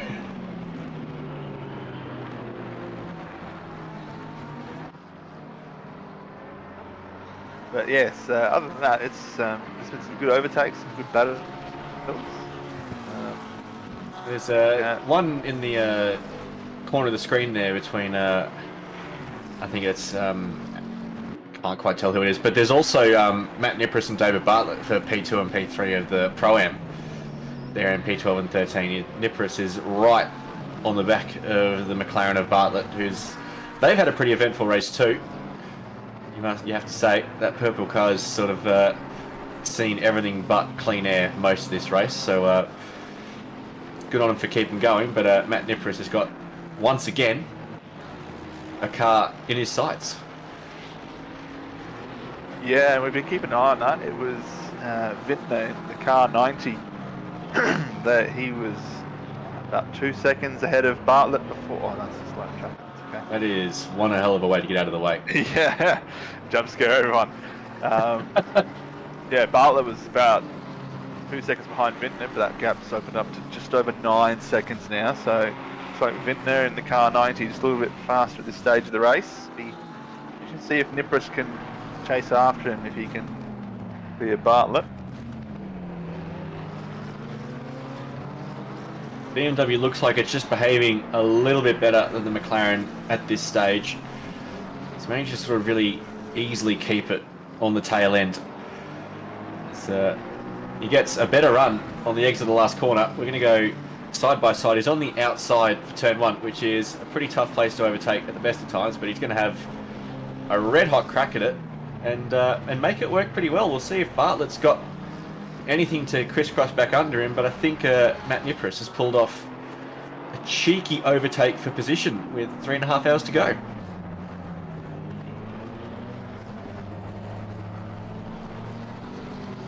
Very nicely done. Connor Hine, the car 600, is in the pits. We'll see where he spits out in a couple of moments. He's just come out, so we'll see what effect that has on the race running.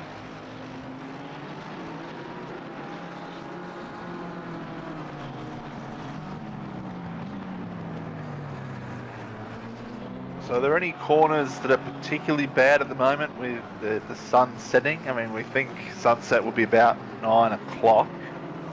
So there's probably only half an hour more of this sort of condition. Yeah, there's definitely two. So turn 4, the braking zone there is pointed straight into where the sun was setting. So almost everything is just completely washed out and you can't really sort of spot anything at all. But also turn 8 and 9, that really sort of wide late apex right-hander coming out onto the back straight. Just the shadows there are different every single lap, and it's really hard to pinpoint where you are on the track more than anything. So, but it looks like the track is starting to get pretty consistently under shadow. So it's starting to get a little bit easier to spot those things if your eyes are working. Maybe before it completely vanishes, the lovely camera director can get us some cockpit onboard shots and we can see what it's like for those following along at home and perhaps not driving. Bit of a rooftop ahead shot, you reckon? Yeah, well, dare I even say it, you know, low down chase cam for those chase cam enjoyers out there, all three of them. Does anyone actually enjoy chase cam? Yes. Can't remember his last name. Jamie Saxon. No, Jamie Saxon. Both of the former commentators. Jamie Saxon. Going back in the memory bank, many of you out there might not remember him, but I think it was pre-COVID times when I used to commentate on ACC Series, and he got around the chase cam a fair bit. Yeah, sun's gone down, so it's getting pretty easy, but coming into turn 8 here, pretty consistent. But you see these trees on the left-hand side and sort of ahead of the track. The shadow through there changed every single lap, and it's a tough corner to get your nose in at the best of times, let alone when you've got sort of shadows all across the track and no consistent references to where you are. So we should start to see as well the lap time starting to come down a little bit. Jacob Weatherburn in the Pixel Races car, which is I think the record for most drive-throughs today, maybe? Well up there. Glowing orange blob off in the distance.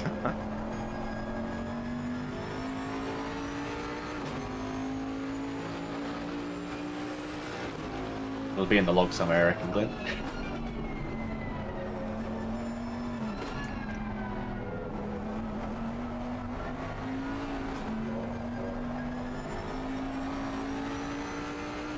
What, you mean you don't want to do that on a Saturday night? Isn't that just riveting?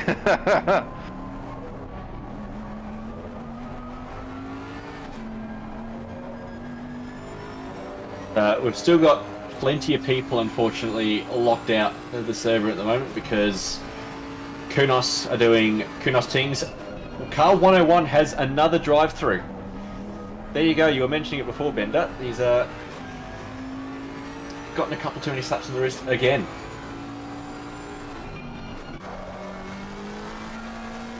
Yeah, that's not good. I mean, so it's been a long time. Short time coming. We've seen the excursions off track.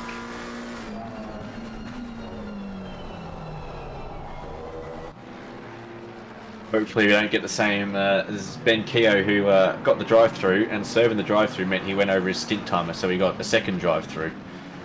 Oh no. And then so we served that, and then had to box the next lap because they were out of fuel. So 3 traversals of the pit lane in 3 laps.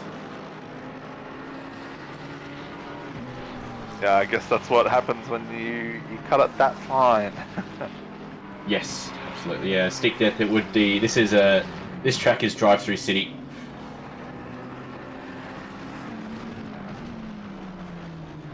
most motorbike tracks tend to be, because they just have so much room. Bible says the servers are back up. There we go. Good news. See people piling into pit lane, but a name I haven't heard in a while, Sticky. 8th. It has been a long time. I hope you are doing well.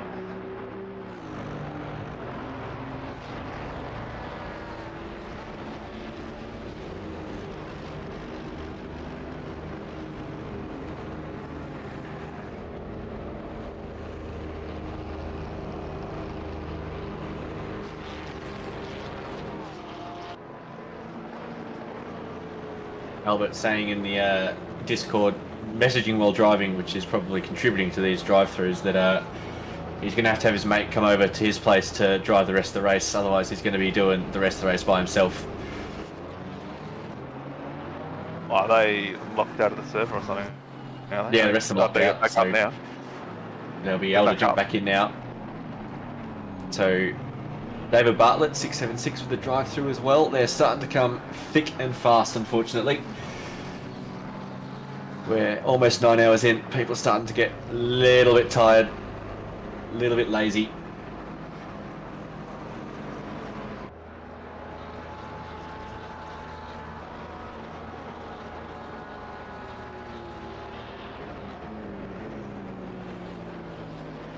Who was it? I think it was at Suzuka? That was the last event, wasn't it? No, it was Nürburgring. There's been another one since. Okay.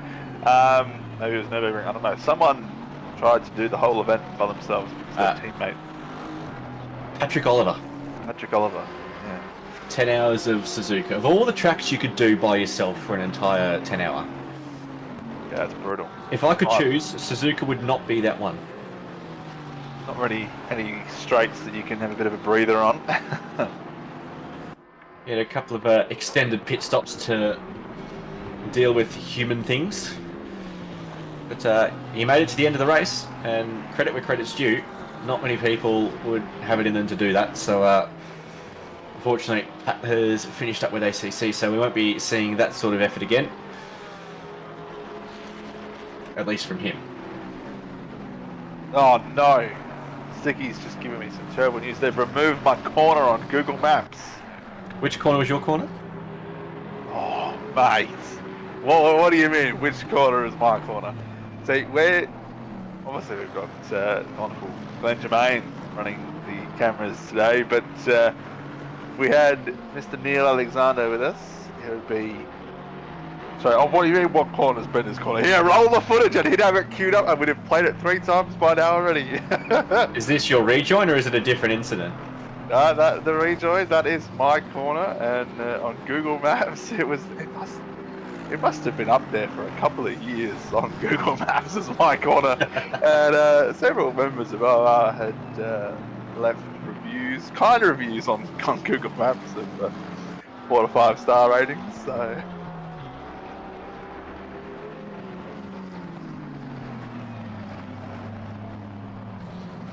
It's kind of sad that's gone. I miss that. It's like now the current gag is at the corner where George Russell crashed in Singapore, it says George Russell's hopes and dreams. Yeah. But just quietly, rather not get too distracted, well, can, but he's awfully overrated, George Russell, I think. I tend to agree with you. He kind of reminds me of Mark Webber, and I know as an Australian that will annoy a lot of people, but when he's on, he is absolutely on, but he has a nasty habit of just being absolutely nowhere. I mean, I like Mick Schumacher. Schumacher's one of my driving idols, or racing idols if you like, but I think last year, George went 2011 Hamilton and Massa on Mick Schumacher, and there was a few incidents late in the season where it's like, George, you're in a Mercedes, you don't need to be pushing the envelope here, just keep it clean, make it desperate. But he got desperate and got into trouble. And it went badly, yeah. And of course, it's easy to blame Mick Schumacher and the Haas. Oh, he's no good, you know. But yeah, he just throws some good results away and takes a few too many risks for my liking, and doesn't have the same consistency as even Norris or Leclerc that he's compared to. None of them have the same consistency as Verstappen, of course, but whether that's car related, hard to say. But yeah, I don't think he's quite on that same level of the guys that he thinks he's on that level with. Well, watching Ben Hignett there get the tail end of that McLaren, absolutely trying to swap ends with the front. He's a blue flag to Johnson here, so it'll be Johnson's discretion to let him through or not. You wouldn't think he would do that, but we'll wait and see.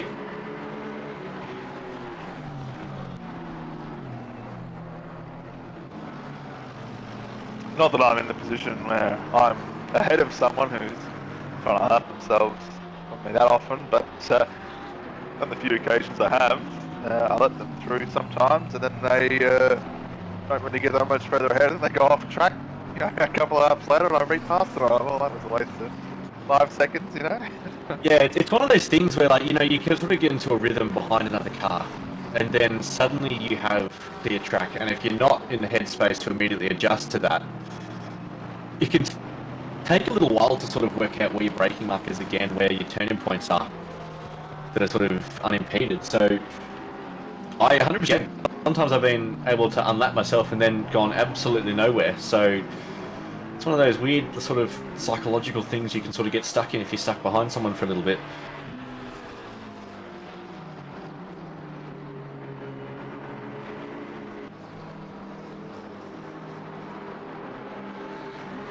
I think Johnson is running some pretty handy pace, so it's not particularly holding Hignett up, but he has got John Sonicus hunting him down behind. Pit stops are all over the place, so no idea how these are going to resolve by the end of the race, but this won't be ideal for the Car 600's race all over, I would say. Sticky in chat saying perhaps a little bit of cheeky in the slipstream. Not really that familiar. Not really a problem with Sticky, so I wouldn't think so, but it's possible. As Ben makes a move now on the inside of turn 4. It's been a pretty happy hunting ground for a lot of people passing. Johnson doesn't really defend it too hard, lets him go, knows that this isn't the race to have. If we're seeing him for position soon, then we've done something horribly wrong.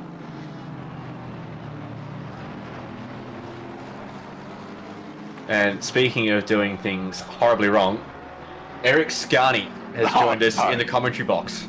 No, don't do him like that. No. Scarn on everybody, and I'll remember that for a long time, Tom. You can't stitch a man up like that. Yeah, good, mate. How are you going? How's the race been for you? Not too bad. We had a bit of a rough as guts old start, but we're slowly making progress as time goes on. Just have to let Glenn know there's a cheeky little OBS bit and piece over the front of the screen, but he's quickly resolved that one. How's your race been going? You guys have been sort of running top 3-4 Pro-Am. It's been good to see. Yeah, pretty good, very consistent. I've been very happy with the team. We've all just put in a great effort and just kept the thing rolling all day. One track limit DT so far, and that's probably the main thing, Right, I think every car has had one now, or if not, it's very close. So you don't have to feel too special if you don't have one of those. Yeah, kudos to anyone who hasn't got a track limit DT yet. It's really easy to. I mean, this track's all about cutting, as we all know. Cutting is much bad, but as soon as you inch out, you clip the grass, or your wheels just outside of the curb. Yeah, that it comes in quick, especially sector 3, right away. Boom, track cut. Sorry to interrupt, ladies and gentlemen. Here is your 30-minute warning. There is rain inbound. Whoa! I repeat, there is rain inbound in 30 minutes. Don't go away. You want to see this? Our That'll second be- rain shower. At Yes. some pretty awkward times for a lot of cars as well, much like the last rain shower. So this is going to get a bit interesting. Spawn me in the server, boys. What's the chance on a mid-race entry list adjustment to allow Ben to have a car, Glenn? Does it work when the server's live? It's above Glenn's pay grade. Oh, I reckon he's loaded up Misano wet already. He's getting some. He's getting his eye in. Nah, A little, that's what you want. 9:30 rain shower. I love to see it. Just as the track is going dark. Who will be in the car for that one? Will it be Babsy still, Scarney, or is someone else going to be in the car at that point, do you think? Well, 5 minutes ago they said the timer was 20 minutes, so in about 15 minutes we'll get Harold in there. Yeah, it'll be... Yeah, so he'll be doing another wet stint, the lucky bastard. What a shame. Nah, this is going to be exciting. It's only light rain so far, so not too much evidence that it's going to be as significant a shower as the last one was. That was... Did you guys take wets for that one, Eric? We decided on dries. I think most of the field actually did, but yeah, like I was ready. I was saying, oh yep, get the wets ready, boys. But they went dries. I'm like, oh, they probably know more than I do. And you know what? I think if you could survive out there on the slicks like they did, Harold did so well, and a lot of other people did really well out there on the slicks I saw. But I think that was probably the choice. But you know, either choice certainly a shout. I'd have to agree with you. It was very close to being 50-50, but it just ended up being short enough that this dryers got away with it. Watching Lukey Johnson here having a bit of a tough old time with some lap traffic coming up to give him some grief. He's not quite got the same pace out of the Aston Martin as the rest of the guys.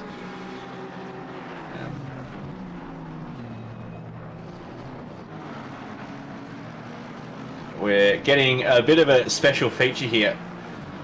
I know exactly what this is. Oh, I wonder. That rejoin is probably No. the worst thing I've ever seen in He's my not life, even here to David. hear it. Oh, I can dub it. What are That you is doing? one of the worst I know things your I have own's ever got seen. one card, but that is a disgrace of a rejoin. I cannot wait to rip you a new one tomorrow night. That is not something I've the ever highest seen of you quality. do. Oh my goodness. Luckily for the guy he hit, he managed to get him around 360 degrees rather than sort of facing in the wrong way. Oh, I'm so glad I haven't had this moment. I say yet, because you know, you never know. But whoa. There's a couple of guys OOR who are making attempts to try and beat that one. Jesse McLean is well renowned for his rejoining skills. Yeah, so we saw the one in real life at Gold Coast recently. We did see that one. How did you feel about the fact that that did not get a penalty? That I didn't know that. It was play on, according to Craig Baird. Wow, that is a surprise to me. I tell you, get the OR boys in there, start paying them, because that'd be a DT any day of the week. Because they were saying, why were you approaching so quickly, Scott? Which you can kind of understand, but at the same time, flick spins in front of people at a chicane. As Luke Johnson goes very, very deep into turn 2, and poor David Butler behind is really struggling to make too much of a dent in that little spot there. He'll be itching to get past to. It's not Bartlett, it's Carpenter. He'll be itching to get past to get after Sasha Death in the 247 car. So we've seen the rain has now changed to medium, so it's getting heavier. Oh, that's rough. Yeah, we don't know. The last one lasted about 15 minutes, so I guess we'll see what this one's like, eh? Still half an hour away, so unfortunately I can't see a stint time for the 191 car, but this will get pretty spicy, I'd say. And if it's going to be wet to the end of the race, that'll reset a lot of strategies as well, and probably, unfortunately, bring the result forward more than anything.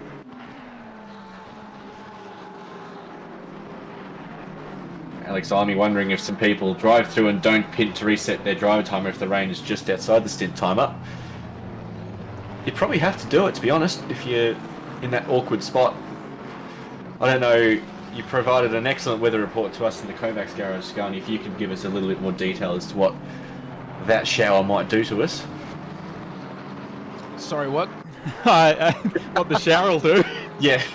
Sorry, I was just bringing up the YouTube chat. I was totally spaced out. Can you ask that question again? Can you repeat? Yeah, just you gave us an excellent little weather forecast in the Kovacs channels. Oh yeah. I mean, I'd have to go back and check the stream now. I didn't take a timestamp of it. What I did was basically I went on the broadcast here and I went, okay, that's when it popped up, and then I noted when it was going away, and it's like, okay, so it's going to be a 15-minute shower sort of thing. That's how I was able to ascertain sort of length of it. High tech.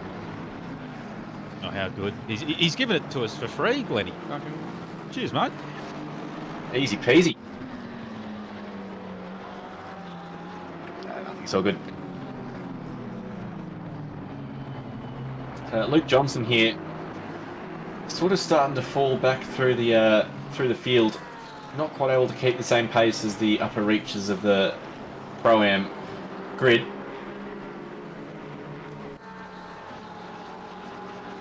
But also Jake Baldwin in that 89 BMW, not exactly sprinting away either. They are a lap ahead, but it's looking like the Rockets Evolve car might be solidifying P3 here rather than sort of making an inroad into P2 as we start to get a little bit darker across Misano. And one thing I've really noticed today, of course, the top 10 has always seemed to be these pro cars, and we've just had these top of the class battles. Like, I know that us in the 645 Porsche are battling with Death and Niporus and Vintana in their cars, and I think the top three really had a lot of ding dong battles today, because I haven't really paid too much attention to them too much. There was a 5-second penalty for the 89 car after they came pretty close on track, about in the last stint or so. We had a replay of that in the mainstream a little while ago, but they have actually been pretty close, because they're all on very different strategies, which is kind of cool, because the 89 car boxed for wets when that first rain shower came along. Oh, they did, didn't they? Yeah. I'd say more people stuck with the dries, but it was, maybe at least a third of the field seemed like they went with wets. Yeah.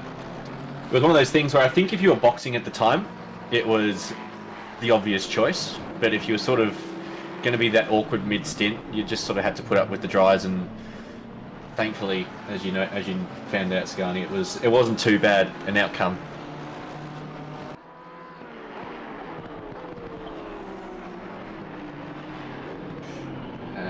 Good spot there, Glenn. Niporus is hunting Benny Vintner. He's not too far down.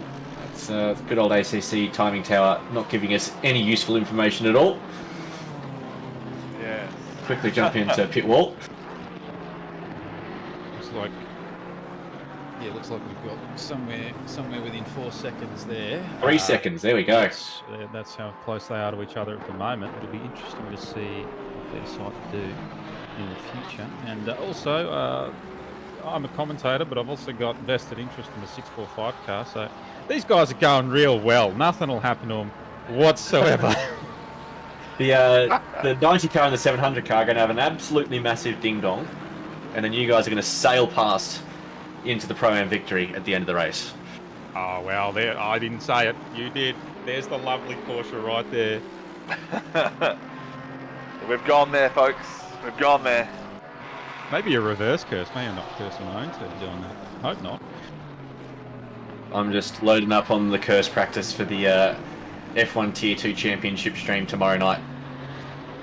Tune in at, I think, 6:30. I think we're doing that at. Which will be mighty exciting. There is a 4-way battle for the Tier 2 Championship as Michael Babb comes into the pits. Now I have a feeling Matty Herod's going to get in the car. I don't know how I know this, but I believe it's going to be Mr. Herod jumping in the car.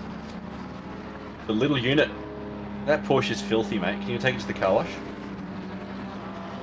Yeah, it's due one, isn't it? Can barely look at it. Look at you guys with the first pit box. You nerds getting in the server first. Babsy was adamant about getting one of the top ones there, you know. And they're all the same. You got to pit somewhere in the pit lane. And it always helps when you come into pit and nobody's in a pit box behind you. That's why I like the last pit box. Well, that's a shout. That's a good shout, actually. Because you can never have someone in front of you, so you can always spot your entry. Sometimes the pit lane is, it can be pretty gnarly. As Dylan Suit in the 102 car comes into pit. You know, tracks like Kyalami, you can really have to crank on the lock after that little hairpin in the pit lane to get into it, but pit lane like Misano, where it's just sort of drive straight in, it's really the obvious choice to want the last box. Oh yeah, that one's pretty rank too, isn't it? And I think Alton Park as well, you have to sort of drive around an ambulance to get to that first stop. What was it? We did a race at Donington, I want to say it was. And if anyone here is familiar with Donington, before the actual pit lane entry, there's another pit entry they've added in, or as part of the track. But it's not an actual pit entry, it's just a left turn into a very short, runoff area like you see off the side of the track. It's then blocked off. And when we first went to Donington, there must have been half a dozen people that saw the pit sign, turned left there instead of going on another 50 metres into the pit lane. Oh, it was great. Classic stitch up. Oh, it was. Absolute classic stitch up. But, man, it was so funny to see.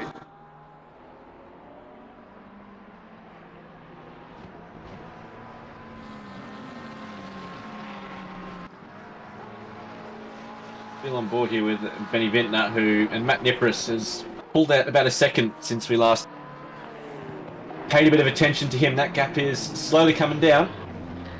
The so far King slow. I don't want to say any naughty words, so I'm going to say it properly. Falling into the clutches of that 700 BMW. Just a little bit, and that gap is getting visibly smaller now, so probably on some slightly different strategies.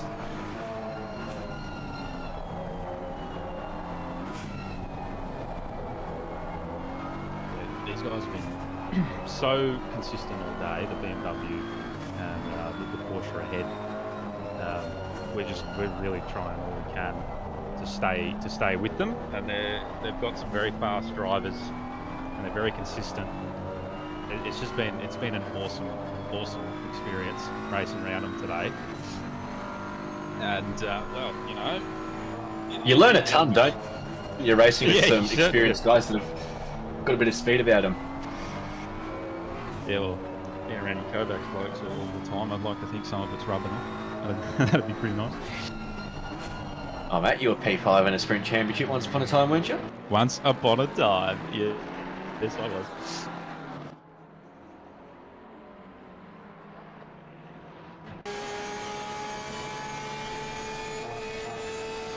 Your tourists in the Ferrari.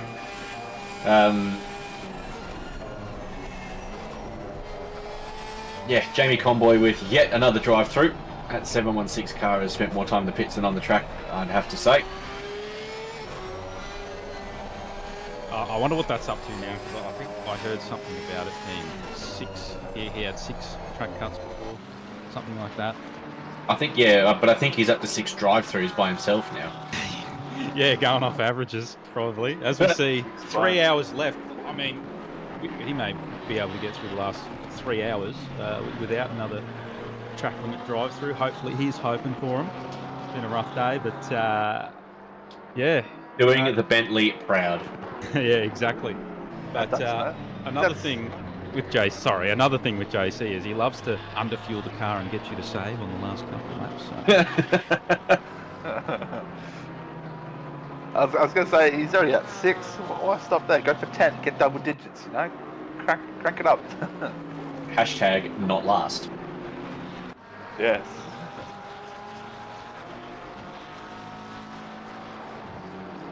So JC likes a bit of a cheeky underfuel, does he? Yeah, at times. He's like, oh, okay, so you'll need about 5 litres? And I'm like, yeah, I've got 3 litres left, mate. He's described the Bentley as feeling real good around here, but then you do a lap, you look at the time, and you think, what? It felt way better than that. You know? No good. So it's quite a comfy ride, you know, living up to the Bentley sort of what they're like in real life. But it's certainly, I think it's still a great car around here. And it used to be the best, but now it gets, in LFM, now it gets as much weight taken off as the game allows, which, you know, it just shows how much the game changes over time. Absolutely, and that rain is hanging around at half an hour away. It might be the biggest cock tease Bender ever has. Oh. Well, I can mostly confirm I've got it at around 2 hours 45 minutes left in the race. It will start to rain, and then it will quickly go into what we see there, the medium sort of heavier rain. So this will get very interesting very soon. I imagine some people are just into their stint, and these guys are maximising as much as they can. I would think they need to come in soon, these two, because they haven't been in for a while, as we see the battle rage on for P11. It's coming at the perfect time as well, because you need to get 2 hours 20 to get to the end on 2 stops. If you pit before then, you have to make 3 stops. So do you pit early and commit to the wets, or do you try and survive and only make 2 pit stops? I can tell you the 191 car has entered the pit lane. I will keep an eye on if they take some tyres or just take some fuel to get them through until the onset of the rain. And judging by the amount of time that's been stopped, I would say that is a... Oh no, that was just fuel. So a couple of cars just take a little bit of fuel to make it to when that rain's going to arrive, so that they can make a decision about whether they take some tyres or change their strategy altogether. So some interesting things are about to happen. It really does seem too early at the moment to tell. Should we put in a little bit extra fuel now, stay on these old slicks, they're coming for wets, or what do we do, a full driver, tyre change? We don't know how long this shower will stick around for. It's just thrown a real spanner in the works, and this is why I love ACC with its variable weather.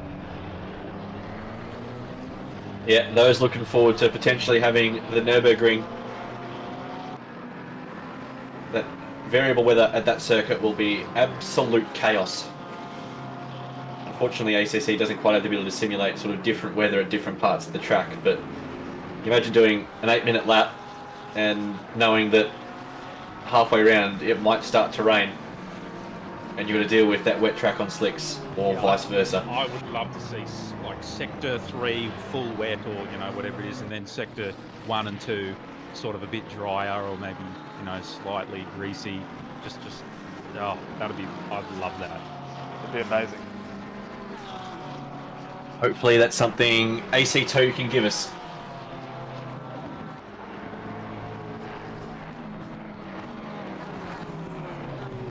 Can't stay away from each other, these two, as we go into the third last corner.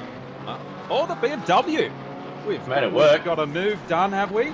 Well done, Mr. Niparis. He's moved up to P11, the 700 BMW. That is a pass for the lead. He's made a bit of a habit of making some on-track passes, Mr. Niparis. So shout out to him for getting a clean Ben Vintner for racing hard and fair. Let's see if Ben's got anything left in the tank to throw something back at him. Yeah, it's a great move there, and it seemed to me, when I was battling with Petty Bridge in the 700 car, it seemed like the BMW had real trouble on that third last corner up there, the top hairpin. So he's able to get the move done through there. That's a great move.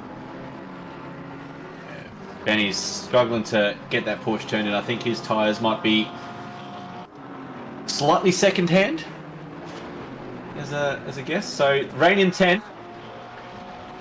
I hope you're hanging around, Bender, because this is your time to shine. I'm sticking around. Better than Ben's tyres at the moment. Absolutely. That Porsche is not interested in Apexes at the moment. But the short pit stop for the 191 cars kept them ahead of the 400 car. And be interesting to sort of see where they land amongst sort of the 600 and 101 car as well, once everything sort of settles down out of the wash. And speaking of wash, it's been about 20 minutes since it's told us it's going to rain, so this will last longer, this shower, so that you might see more people on wets. It might be more of a shower this time. That looks like it's turning into heavy rain in 30 minutes by my untrained eye. So I would say wets will be necessary more than anything. Absolutely, good point. And there'll be some people on some pretty worn and ugly slick tyres. We'll be wanting to get rid of them as soon as possible. As soon as that rain arrives. We are counting down.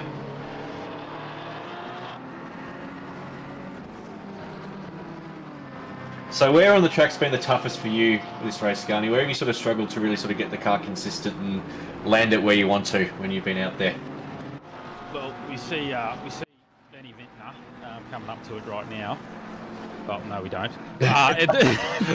Was that turn 6 back there? Yeah. Oh, this one. Yeah, this exact corner here. And 10. Yeah. That one. I cannot get it right. Oh, sorry, boys. I need to mute myself in 10 speed. There we go. Just annoying my teammates there. But yes, turn 6 I've had massive troubles with, and I've been fairly uncomfortable through here as well. Just not knowing whether or not to send it with the track, and it's just so harsh around here. Yeah, especially, I don't know if you were driving when the shadows were getting bad through that turn 10 area, but it was getting really hard to spot where you were on track as John goes pretty wide on the exit of the final corner. That might have been a sneaky little speed ticket.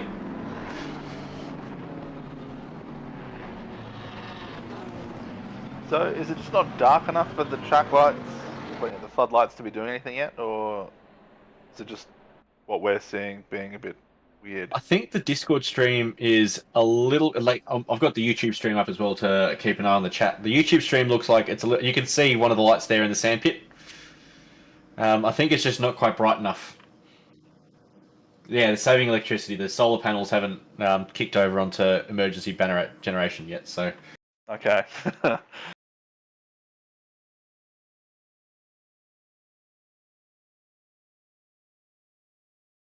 Luke Johnson has jumped in the pits. That is a really uncomfortably timed pit stop, you'd have to say, with the rain so close. Hopefully they can just do a quick short stop to grab a bit of fuel and keep moving.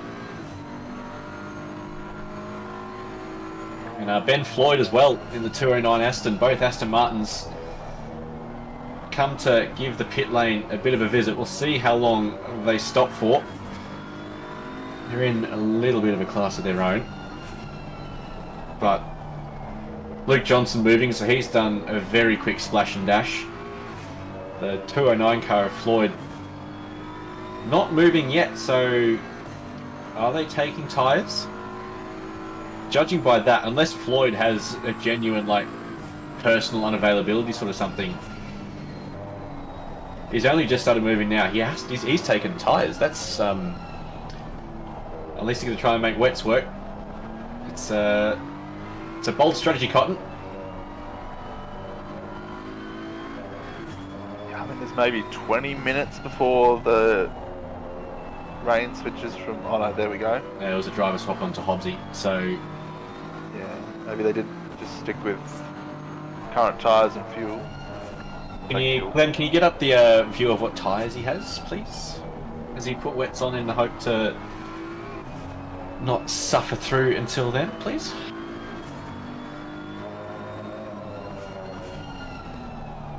Rain getting a lot heavier in that prediction as well. So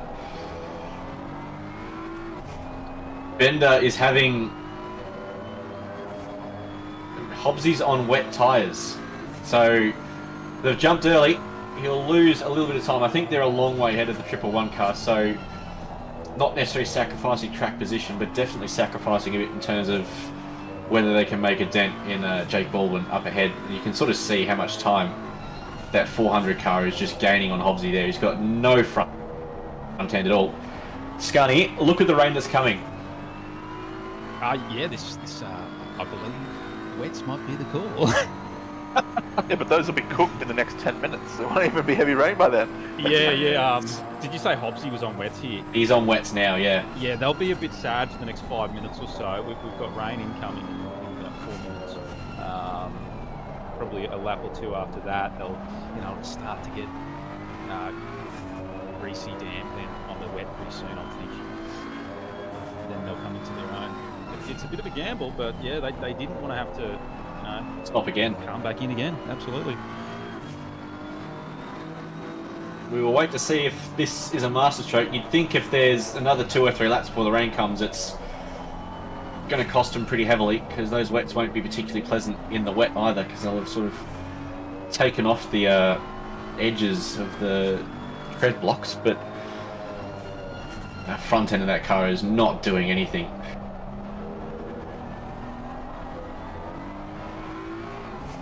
Oh,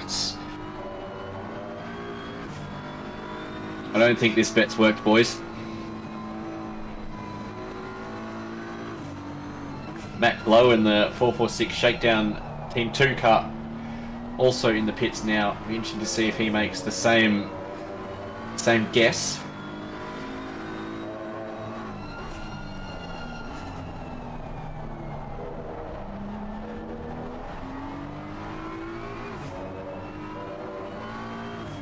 So if you're Hobbsy here, it's definitely discretion's the big part of Valor.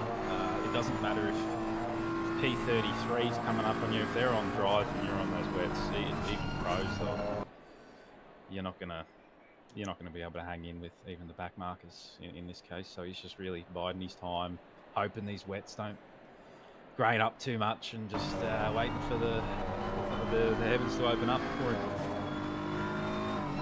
He's about to get lapped by the leader as well, just to add insult to injury.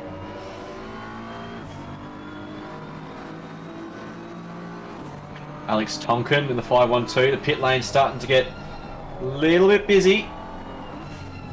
A little bit interesting. Mitch Hobbs doing a 41.5, which, given the dry pace, is low 34s, high 33s for the cars right at the top. That is a lot of times to be bleeding.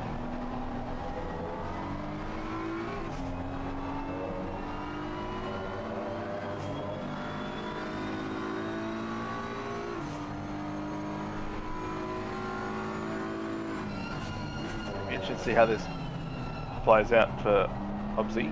I'm going to say they're probably going to lose more time going to the wets now and not having them in peak condition when the rain actually does come.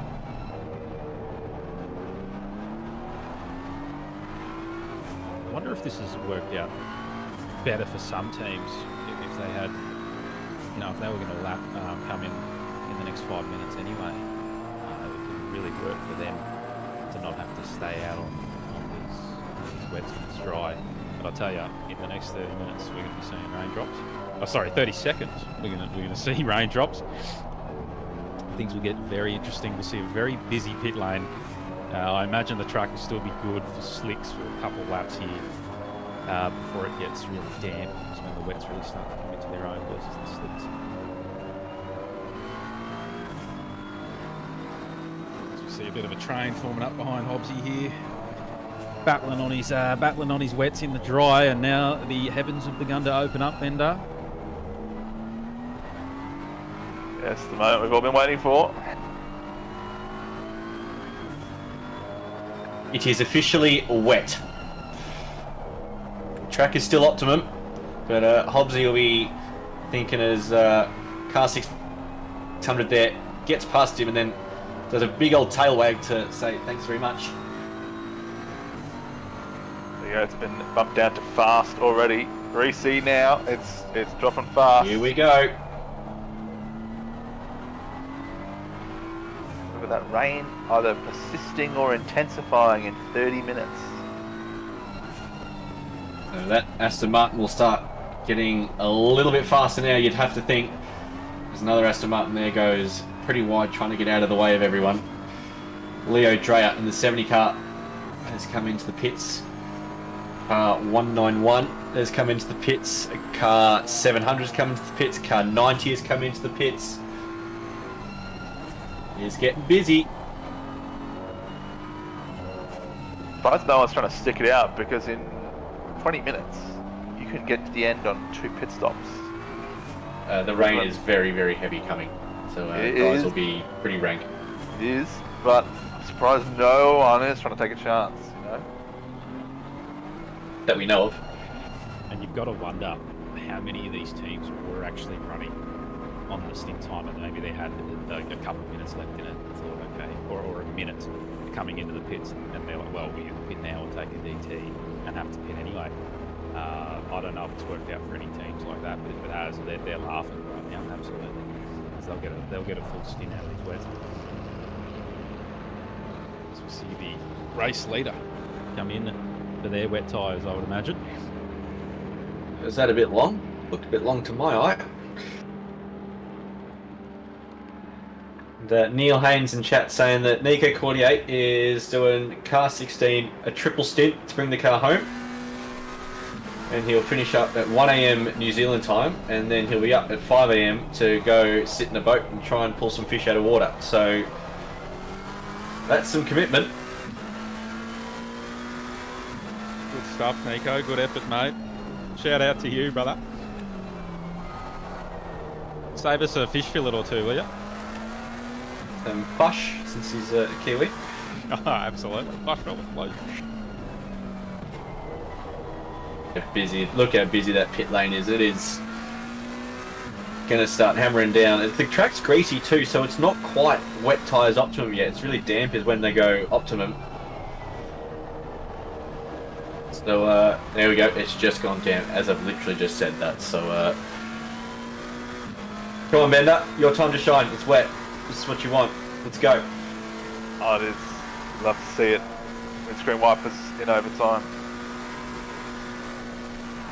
So we've obviously got your team car on the stream here, Tom, but what sort of things, some people who are watching this might not know, you know, what do you sort of do for wet? Obviously, you want to take the wet tyres.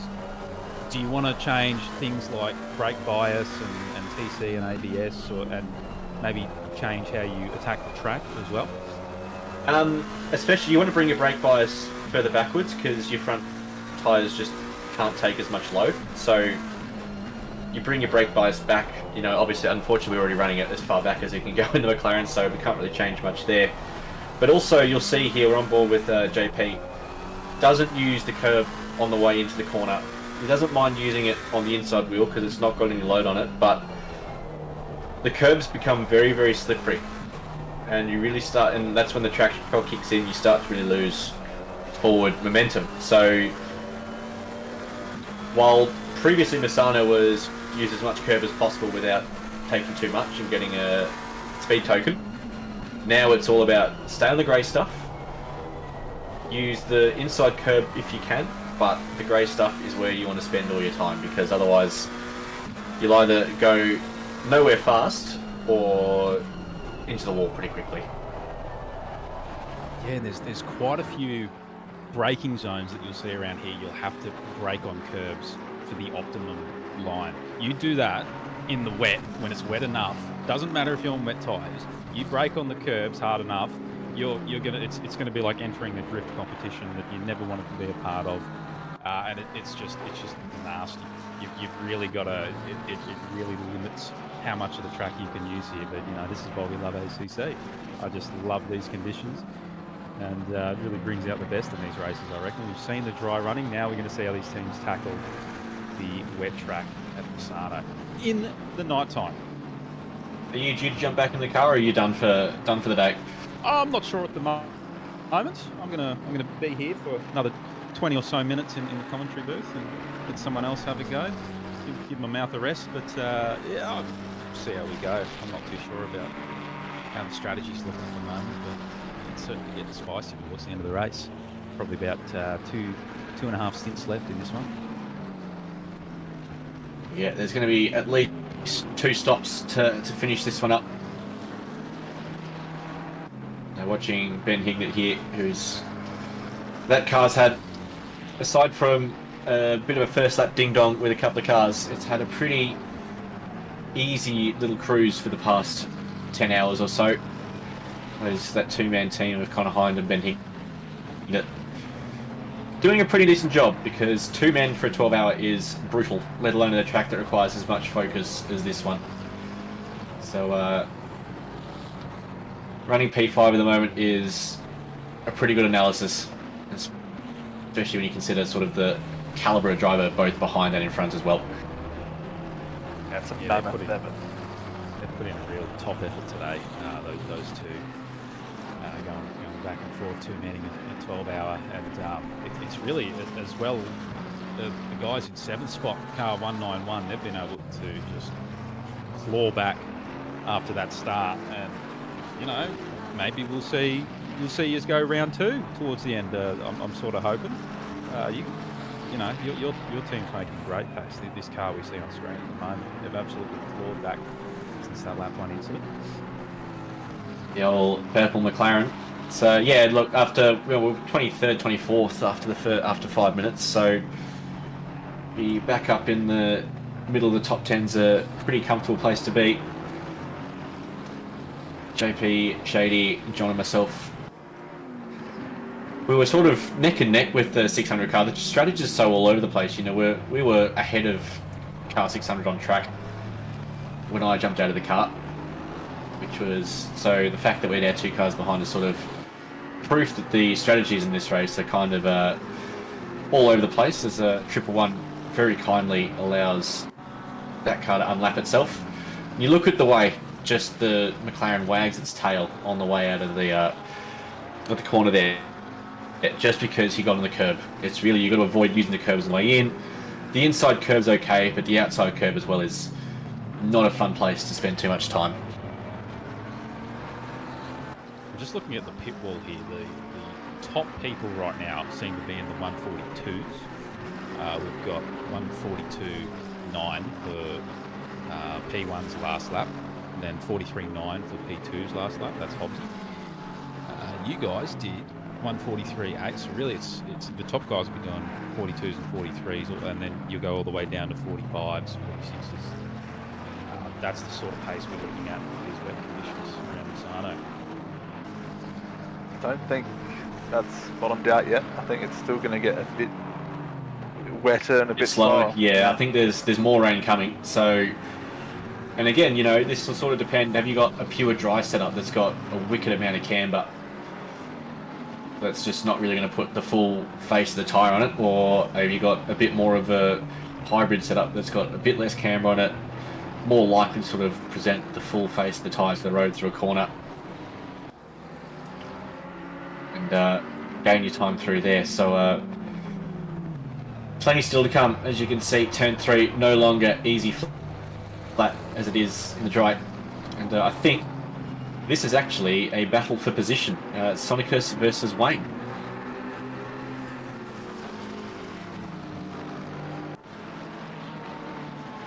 Yeah, I was about to ask if we've got any battles on track, but this is a battle for. This is absolutely one of them. A whole bunch of McLarens in this top 10 still, and you know, it's a fairly good car in the rain bottoms. So these boys will certainly be. Is this who's in the car? Is it John or Pete? It is Jean-Pierre. Oh, he'll be out for blood. Well, not really, but you know, he'll be out to just get the job done. He's a very good driver, is Pete. Yeah, he's got that blue flag from Luke Johnson, so he'll be looking to try and get past Wayne, and it'll be a pure skill to get past this one. It's not going to be any kind of car advantage or anything like that, which is always nice to see. I've got a pretty decent gap to Mike Reel and the 400 car behind, so not too much to stress in that regard.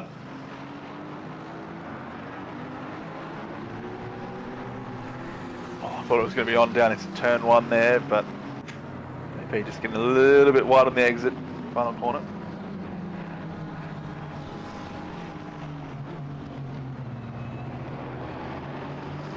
It's not too often you see in the top 10 when they're fighting for position and then someone behind them is a lap ahead, and you're just thinking, oh, I've been in this situation before, you know, we'd have to let the faster guy by, but in this situation we're talking barely a difference in pace. All three of these guys are really, really similar pace.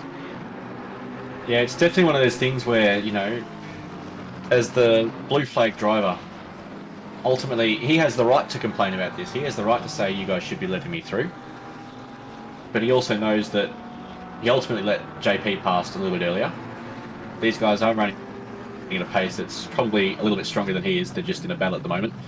I think JP is going to give Luke Johnson the inside line and see if he can use Luke as a bit of a strategic battering ram and follow him through on the Wayne car, who's going to have to let him through himself, and we'll see what happens. Yeah, and that's a great example of how to be a blue flag from, you know, one of the top drivers of OOR. It's really great to see in these Enduros all the different things that can happen, things you can possibly learn from. I'm certainly learning every event, every race, as much as I try to. And what you saw JP do there is he got away out of the way right at the start of the straight. So it was really clear, A, what he was doing, and B, the position was sort of sorted well and truly before the braking zone. There's not much that can go wrong if you do your blue flag that way. As JP is going to go for the inside here, and he's going to get the move done into turn 1. That is exactly why sometimes blue flags can be to your benefit. If you do it better than the other guy, it's free time. Over a space of a lap, he's shown us how to blue flag and how to overtake. Yeah, that's beautiful. Well done. Yeah, pay attention to that, all of our lesser experienced drivers. That was a bit of a masterclass there. Textbook. Textbook, absolutely, Bender.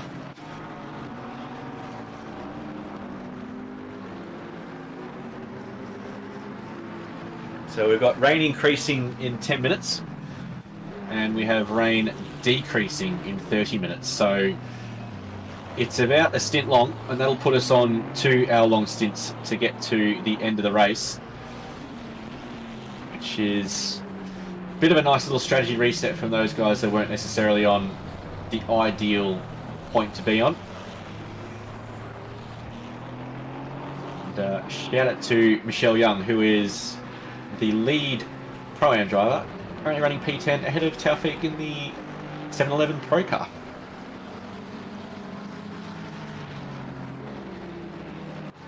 I think we've got a bit of a battle here for P16. Chris Cooley in the 991 black Aston Martin. Chris Cooley, known for being a heavy detractor of the Aston Martin and refusing to drive it in any circumstance. Having a pretty good time, you'd have to say, in it at the moment. Yeah, he does all right in the Aston, but he doesn't let you know about it. That's for sure. I personally, I'm not too familiar with Nam. Is it Amaril Nam? I don't think I've ever seen him race around here, so it'll be interesting to see what will happen between these two. He's handling himself pretty well in the Red Rebel Racing car. They're running 16th at the moment. The other Red Rebel Racing with, unfortunately, had a bit of a disconnect and weren't able to jump back in with the Kunos servers doing their thing. So the lead Triple R car, as it were, at the moment. Also, we're shouting out that Chris has currently got the dreaded 2 lines on the white plastic. It's down with the bat flu. And so Oh no. it's a pretty decent effort after a bit of a tumultuous week for him to be jumping in here and getting some laps down, so shout out to him.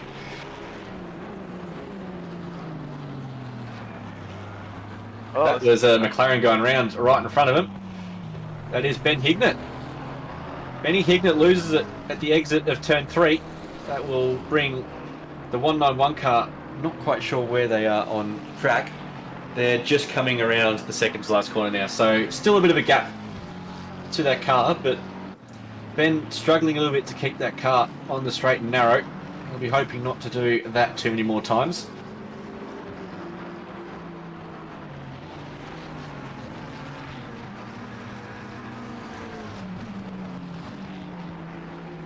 Maybe, like you said, he needs to sub me in. Absolutely. The Warrainmeister. And Chris Cooley has gotten past Emerald 9, so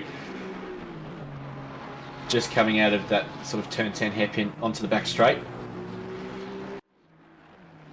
Look to press on from 16th place. He's got a bit of a gap to Austin Carpenter ahead in the 676 car, but Chris is a known SRO expert, and he'll be doing everything he can to get that car heading along onto the back of that McLaren.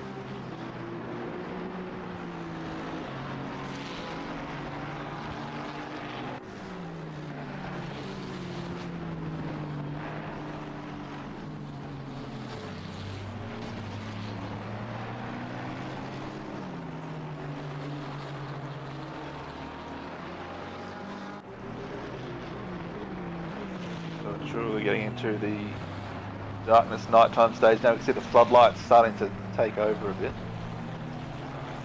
So let's just give a quick shout out to the game.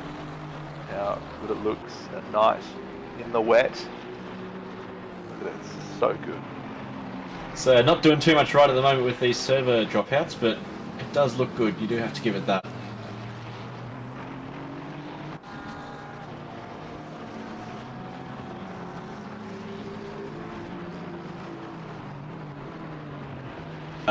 Just receiving a bit of intelligence that the tyres on the Hobbs car are not particularly happy and that they're really struggling for pace. So luckily they're a fair way ahead. We're watching Chris Cooley here get a run down the inside into turn 8. Pretty easy as you do it. It'll give him some nice free air to get onto the back of the McLaren. I am shocked by this turn of events on Hobbs' car. Yeah, it was a little bit premature, wasn't it? Yeah, ever since, I don't remember what number patch it was, but sometime this year, or maybe it was late last year, they updated the tyre model. It's just really punishing if you go too hard and overheat the tyres early in the stint in the first few laps, and wet's on a dry track still and it's not raining, you're just going to cook them. So, even though it was only 5, maybe at most 10 minutes, it just hasn't worked out. Got a yellow flag on, can't tell if it's the exit of turn 6 or the exit of turn 2. It's one of those, somewhere in the middle of the track. Following on board with Flopsy at the moment. Car 666 back in the race after an extended absence due to those server issues we described before. Kind of stuck in the grass. John McAdam there. Probably with some controller issues or something. I'll expect the RD will probably say RTG or we'll do it for you.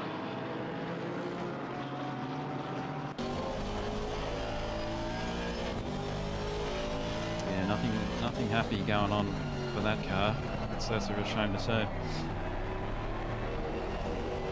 Yeah, Hobbsy doing 44.8s. Not quite sure what the general pace is. Let me have a quick look at pit wall, but that car's not looking too pleasant to drive, you have to say.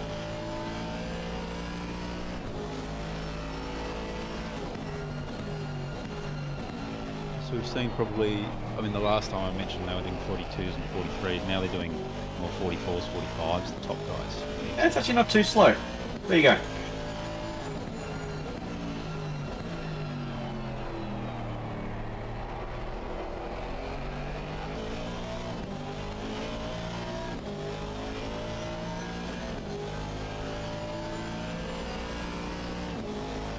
Seems to be still in quite good touch with this car. I'm not sure if the extended period You know, the 5 minutes in the dries has really affected him too much. You see a bit of a slide, but that's really, you know, just you'd expect that from a bit of wet. And Aston loves to be thrown around from the looks of it. And it is actually a real fun car that I think I'm probably going to take it for the next series. Now that they've bopped it. Has a decision been made? Yes, yep. I'm changing car again. I'm a flip flopper. I can't stay on any car. Oh, hold on to that, it's a curse. That looks fun out there. Whee!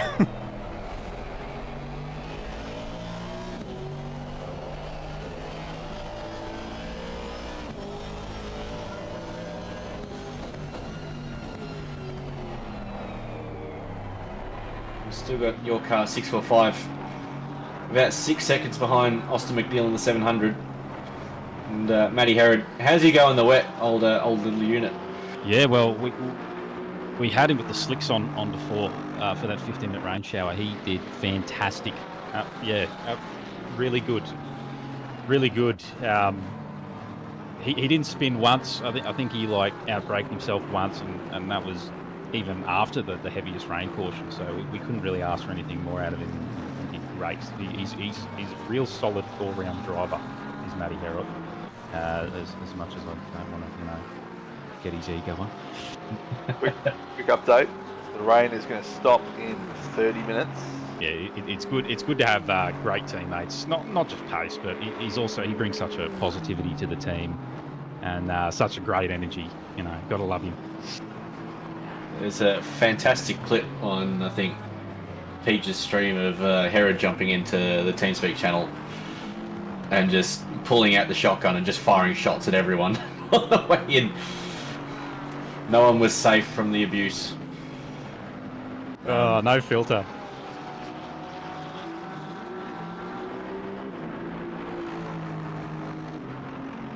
Yeah, you can't.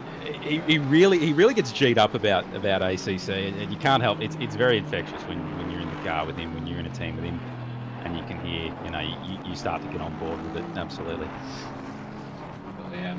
100% Brad Grant.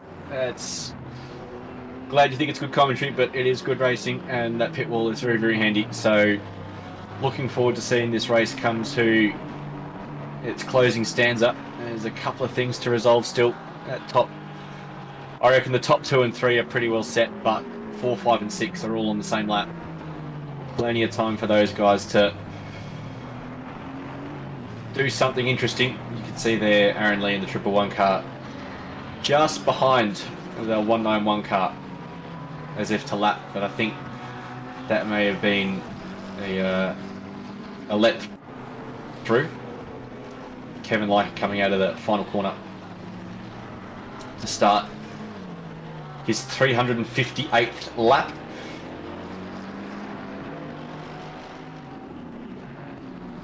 They've worked up quite a big margin, according to Pitwall here. 55 seconds is the gap to the Hobbs car.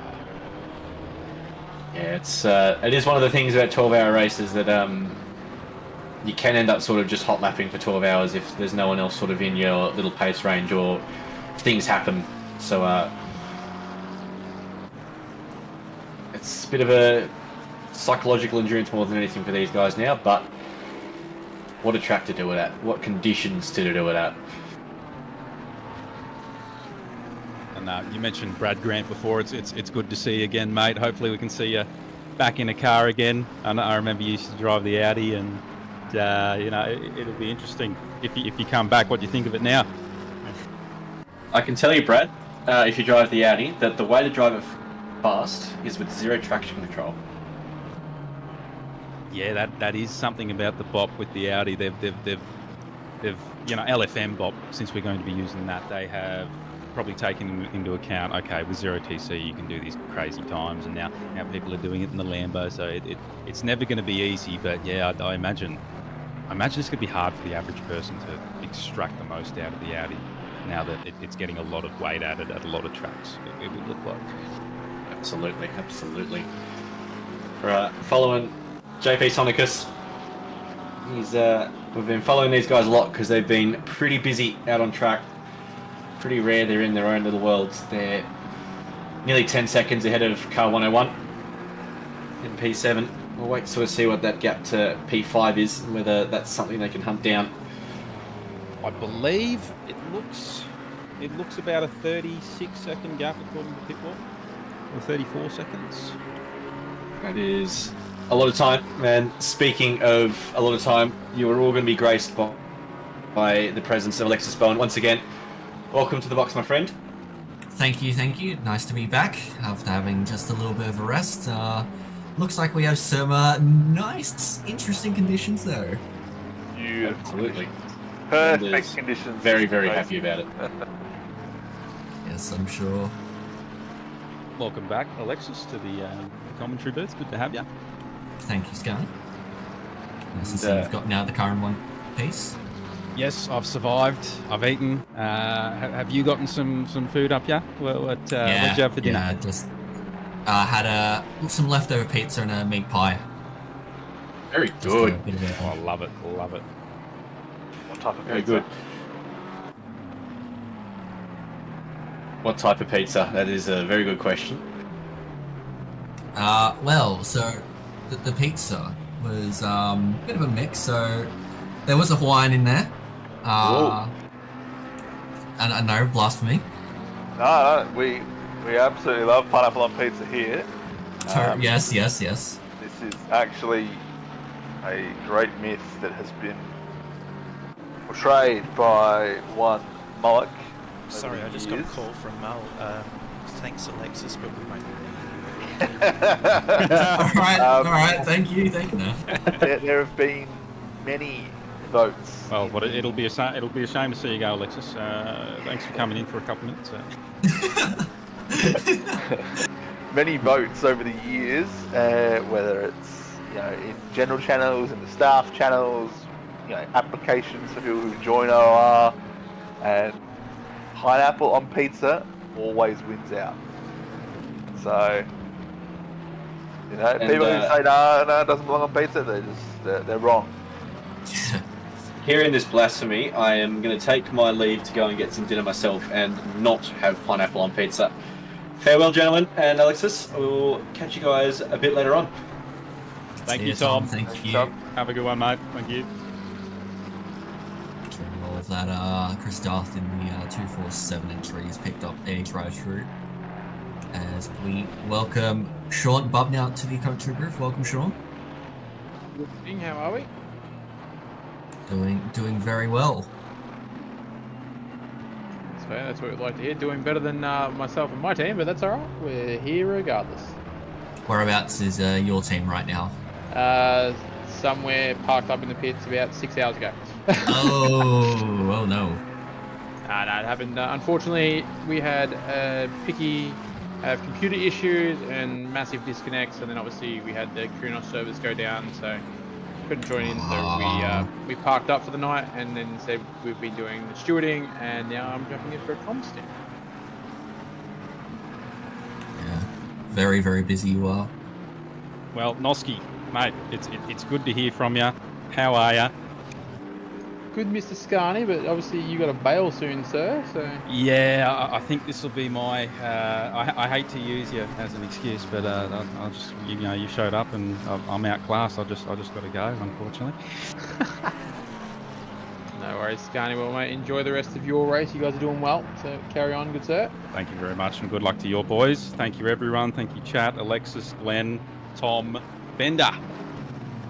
Thank you so much.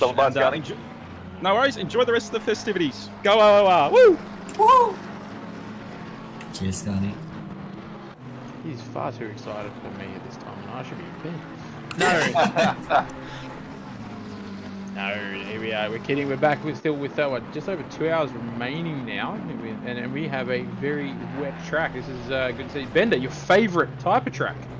Oh, it is. These are the perfect conditions. We explored the option and possibility of having a entry list update mid-race earlier. Couldn't quite get that one through the voting system, but so I just have to commentate on it instead. Does look like it will be phasing out in about half an hour, so enjoy it while it lasts. Yeah, It's alright. Have you picked a corner to stand at, Bender, to do your little dance to make sure the rain stays, or are you just, going from position to position around the track? Just roaming around, like a roaming BT. Getting out there. Yeah. Good to see, as always.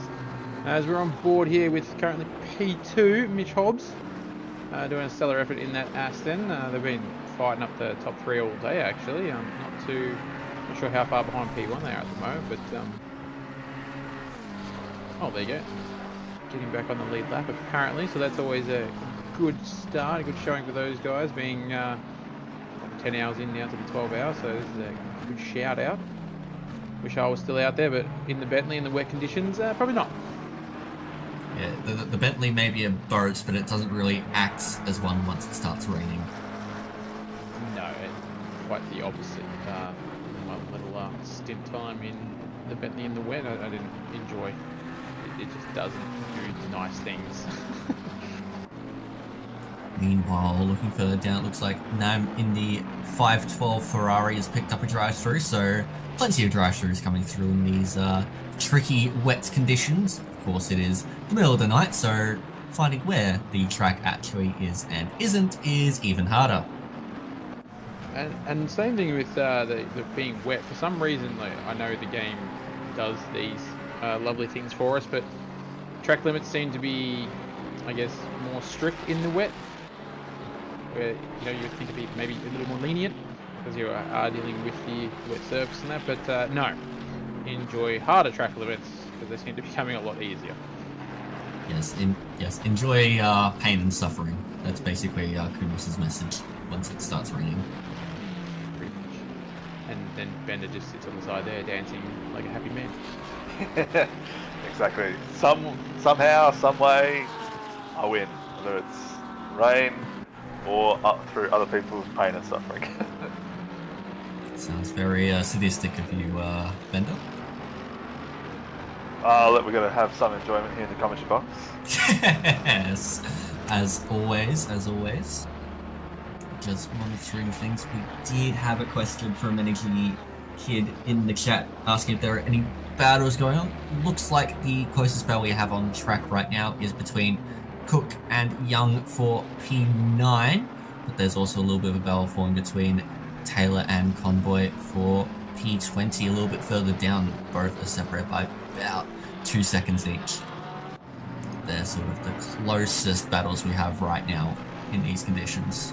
It'd be hard to sort of assume what other battles are going on as well at this point, because I think a few people may have been rolling the dice with strategy when the rain did start falling, because while I was sitting in the steward's box just before, a good friend of mine, Mr. Crispy Bacon, they were having a bit of a chat about their stint timers and that, and they were getting lucky with coming in right as the rain was falling. But then another steward was saying that his stint timer started about 7 minutes before the rain was coming, so wasn't sure how to roll the dice on that. So that could be playing into a few of these as well. So the battle will start to form probably in about the next hour or so once we get back onto dry and the pits shuffle around again.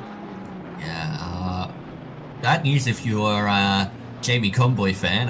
Drive-through penalty for the 716 pixel races entry. Not too long after Macbeth in the 446 Aston Martin had picked up drive-through as well. So a few quick drive-throughs coming through, and unfortunately Jamie Convoy is one of them. Okay. His race has gone downhill faster than Everton's Premier League survival at this stage. Minus 12 points. Yeah.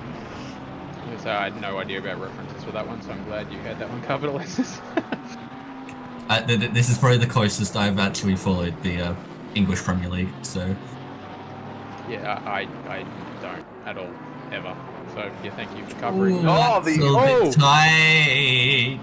And these are both drivers doing their drive-thrus. Oh, Lord. How's this going to pan out? Oh, the content. Convoy's ahead. 2 into 1. Oh, dear. Yeah, 2 and 1. Who's gonna? Yeah, it looks like the Aston will probably have the better part of discretion here, and possibly backs off. And, JC gains a position on pit entry for a DT. I mean, fair play, JC. He took the opportunity, and provided he didn't speed into the pit lane. Then that is legitimate. That is a valid overtake. Does it in the pits. Yeah, without actually pitting. He hasn't been pinged for it, so that is legitimate. Fair play. Fair play.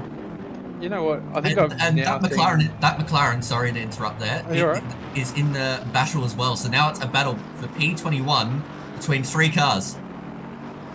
I can honestly say that is the first time I've actually seen 2 drivers come in to do a DT and there be an overtake on the pit entry line and to form out into a 3-way battle afterwards. That's awesome. We'll have to see an onboard replay of that from Convoy's perspective on the entry. That was opportunistic to the max. Yes. C gap must send. Yeah. But fair play, they managed to get through without any contact, and yeah, job done on entry. That's got to be one of the highlights of an overtake if ever I've seen one. I mean, I'd put that in my reel for quality content.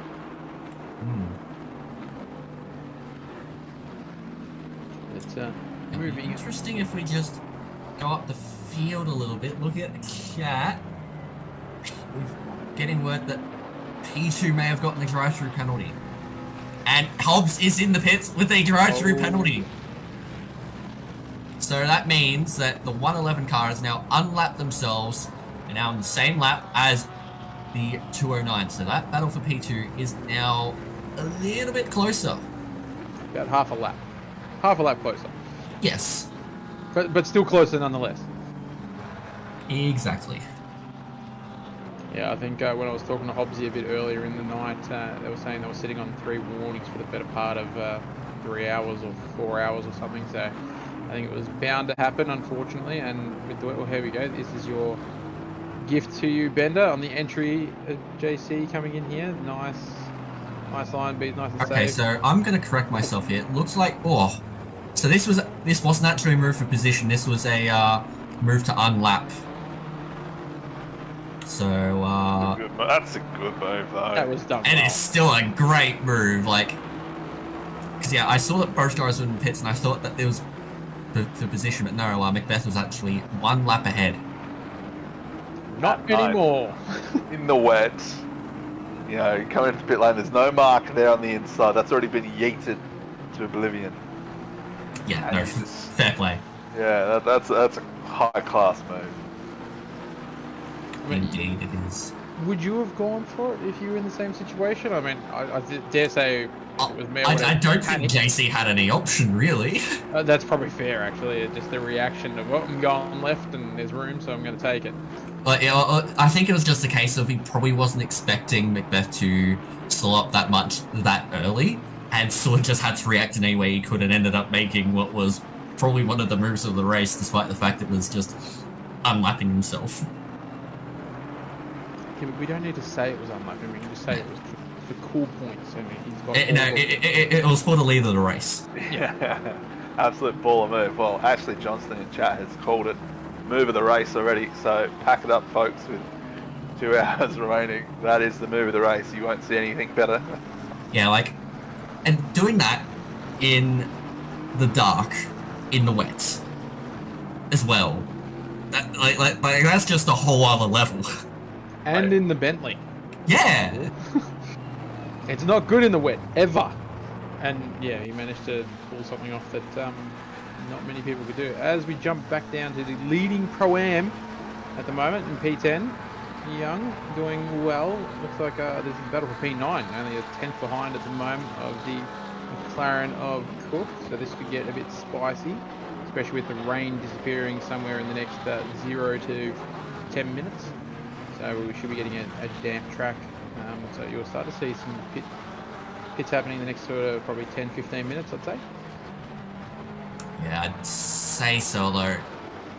Given that it's nighttime, it's not going to dry out as quickly as you would expect it to.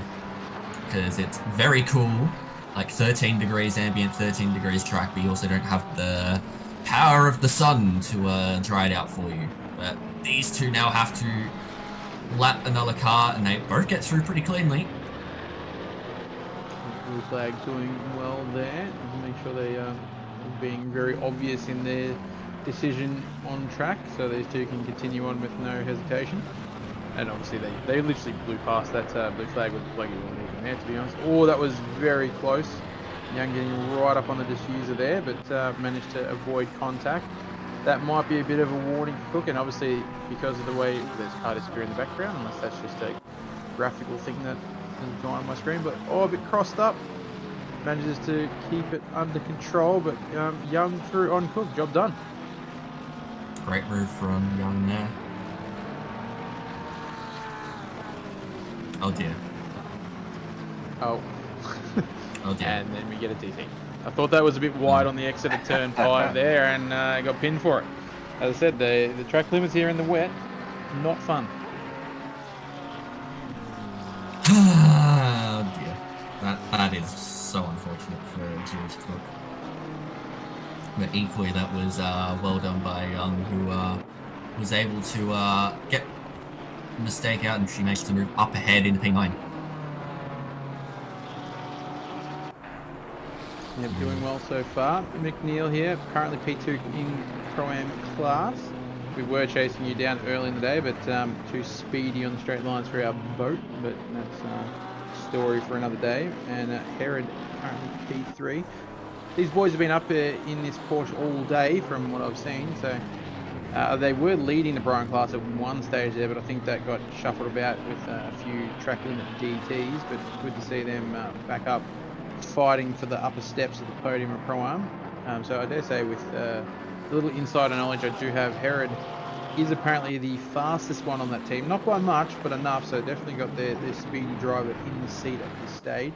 Not sure how much time he's had in the wet or how good Herod is in the wet, but I know from experience of trying to overtake Herod in the past in some sprint races that this is a man on mission. So it should be quite interesting to see how McNeil does here with the pressure of the Porsche right up on no. Oh, sorry to cut in there, but Cookie's got a stop go 30 as well for speeding in the pit lane, serving his drive-through penalty. And here's a pun for you, Bender. When it rains... Oh, and Hicknet's got a drive-through as well. I love the puns. We had him earlier. What was it? Alexa said it happened. That just came out of nowhere, and I added on very fast because it was car 600, which is called very fast. Ah, very nice. Yeah, now there's my dad joke for the evening, and probably some very disappointed sighs in the chat rooms there, but that's okay. I'm allowed to. I'm a father. Certified dad joke extraordinaire then.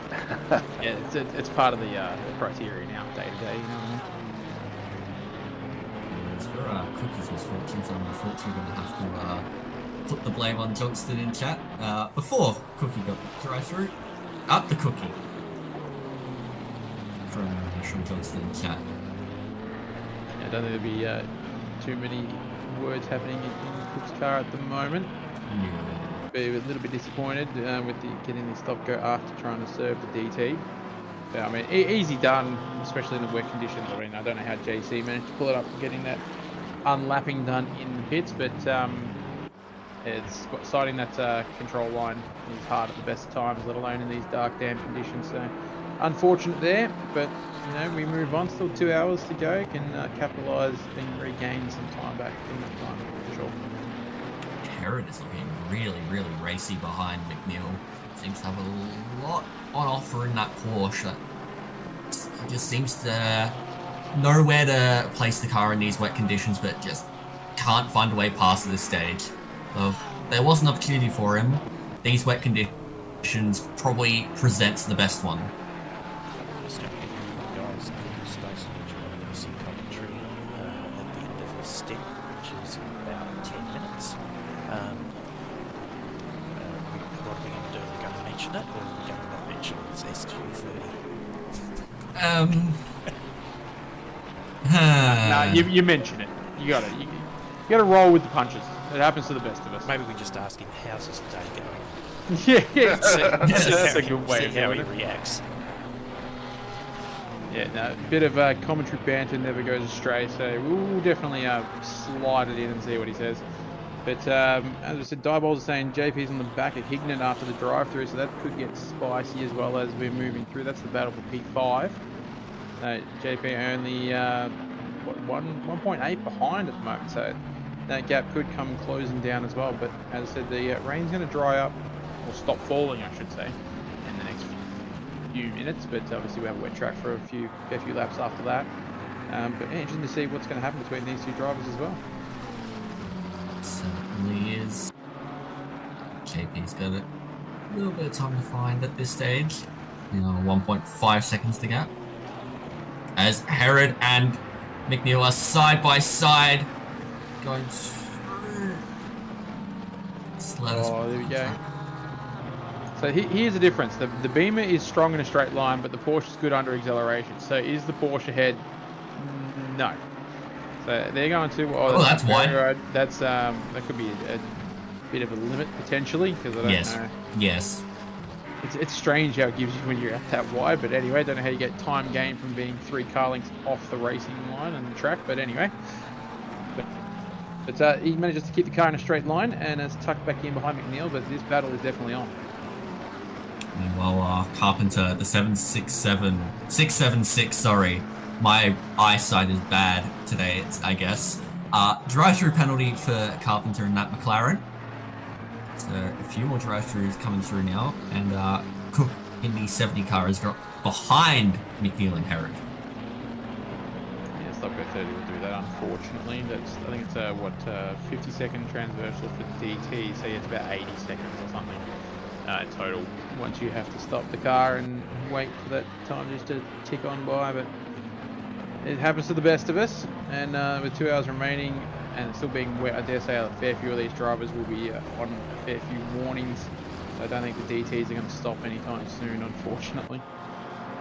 Yeah, it's one of those things. It's always going to happen around here.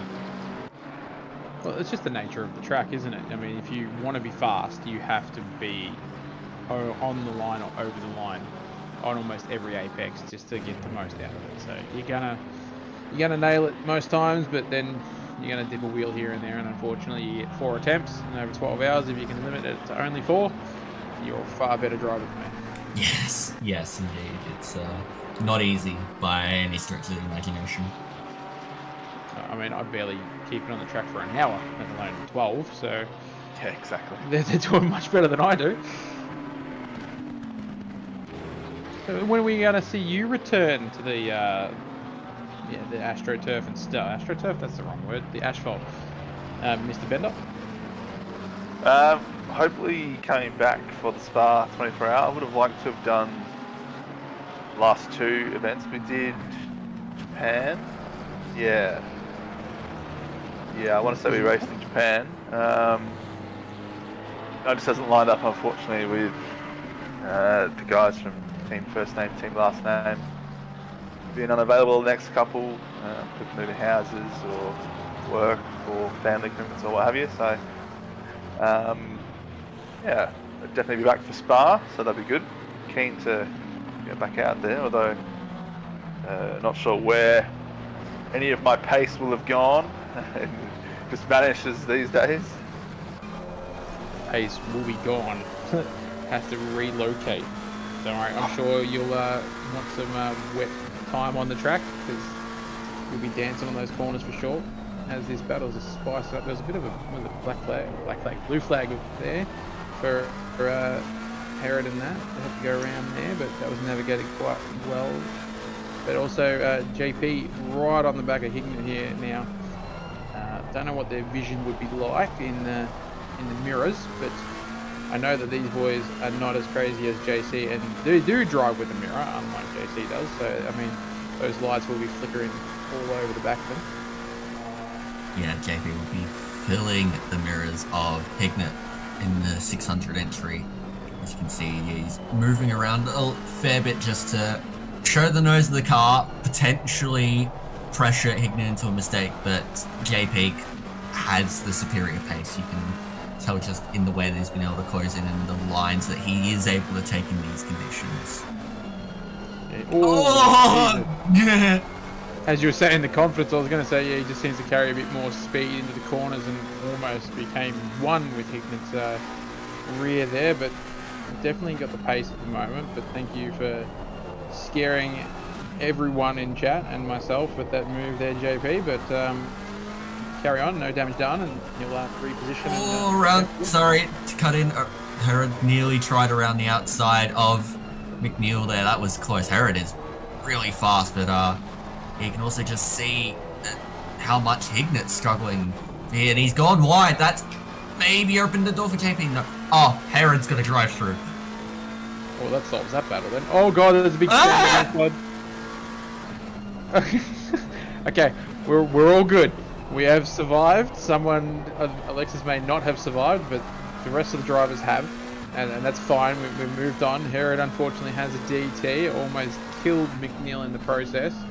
That would have been just a missed brake marker for sure, not done out of anger or anything like that. But that battle will be done and dusted once that car comes into the pits. But this is also going to get a bit spicy between JP and Hignet, because they're actually catching these guys and are going to be fighting, and you have to deal with the blue flags in a second. How fun. Now the rain has officially stopped, and the track temp has gone up to 14 degrees. It's warming up. Yeah, it's interesting on that one that it's warming up at 10 o'clock at night. I guess what no rain does? I don't know. I mean, it's not like it's still wet, you know? I mean, it's covered in water still. Yes, so the track is still classified as wet. Yeah, we'll keep an eye on things. I mean, it's still overcast, but that won't really affect things too much because the sun is well and truly in bed by now. Oh, but I want to see the sunlight. I guess that's what a lot of drivers would be thinking in these conditions. I know I would be. The wet would not be making this fun. The night, I've done the night here before. That's not the worst thing to have.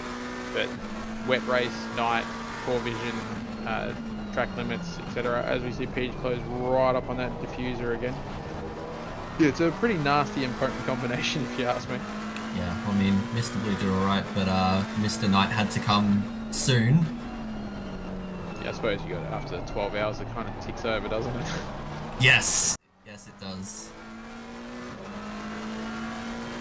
We'll, keep a close eye there on what happens between Hicknet and JP. These pit stops will be crucial.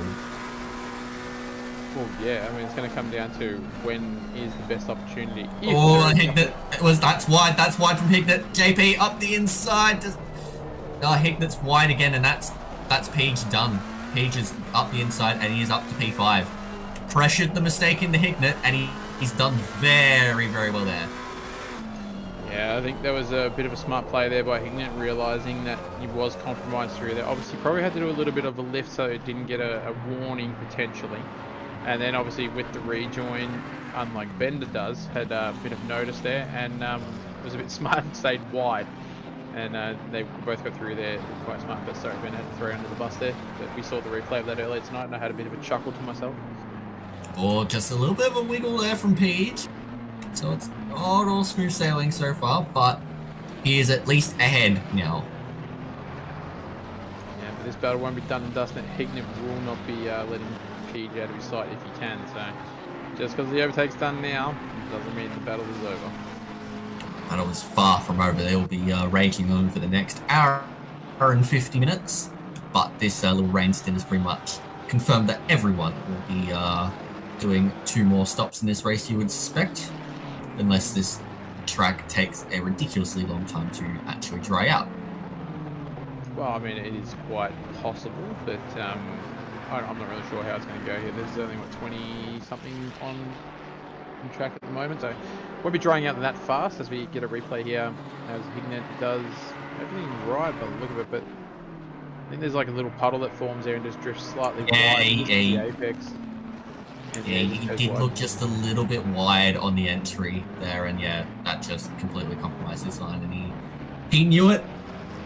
So fair play, but well done by JP, as we are welcome into the booth. Brad Gosling, how are you, Brad? Yeah, fantastic, guys. How are you travelling?